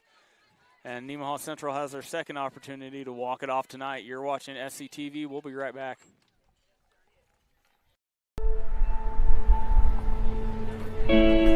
There's a place where we all come together. A place where everyone knows your name and what the usual means to you. A place for conversations and for comfort. The best biscuits and gravy in town. We know what it means to love a community, to be a part of a community, to be united. United Bank and Trust. Banking for your way of life. Member FDIC, Equal Housing Lender. All tied up at 7 apiece as we go to the bottom 8. It will be Caroline Norris, Kennedy McKee, and Lena McKinley. The 4-5-6 hitters for Nemaha Central.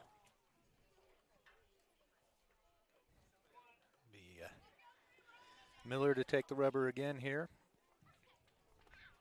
She's got 32 innings. Boy, that would be something. 32 pitches in this game after going the distance in game 1. We may get there eventually the way this game's going.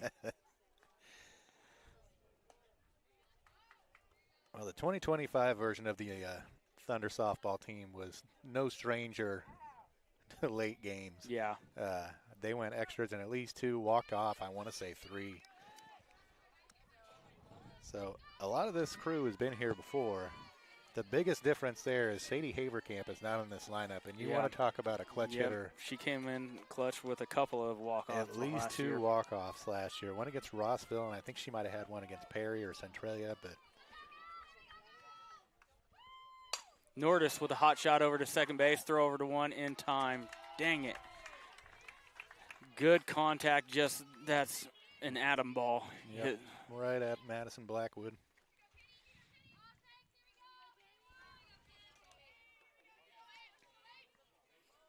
It will now be McKee.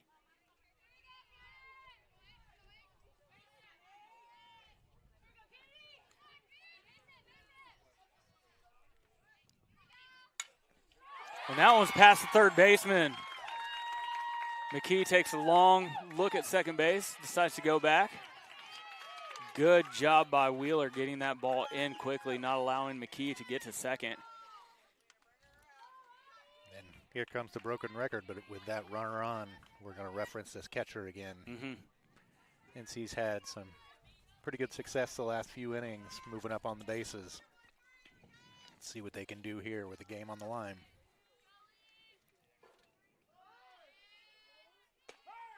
And there she goes. Throw down to second, not in time. So a runner in scoring position now with Lena McKinley at the plate, as that one was called a strike. Yeah, I would be amazed if Kennedy McKee is not on the move again. I think the catcher has shown us a couple times now that she just does not have the arm right now to get the ball to the base even, it seems like. Especially with third base crashing. And that one gets past Beanhaw. Going to roll up a wall there. She's going to turn She's hard. looking. Probably the right decision there with one out. You'd rather have her on third base right here, especially the way it's going for the Royal Valley Panthers. So McKee sitting 60 feet away. Lena McKinley at the plate, 1-1 the count.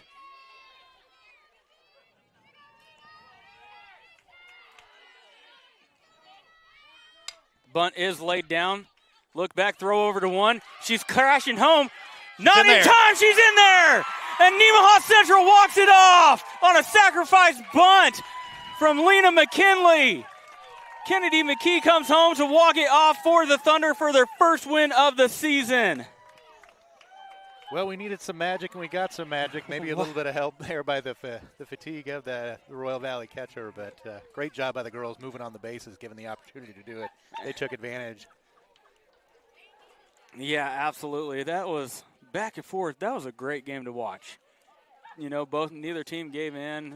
You know, Nemaha Central got up 3. Royal Valley punched back, tied it up, and then we got up. They got up.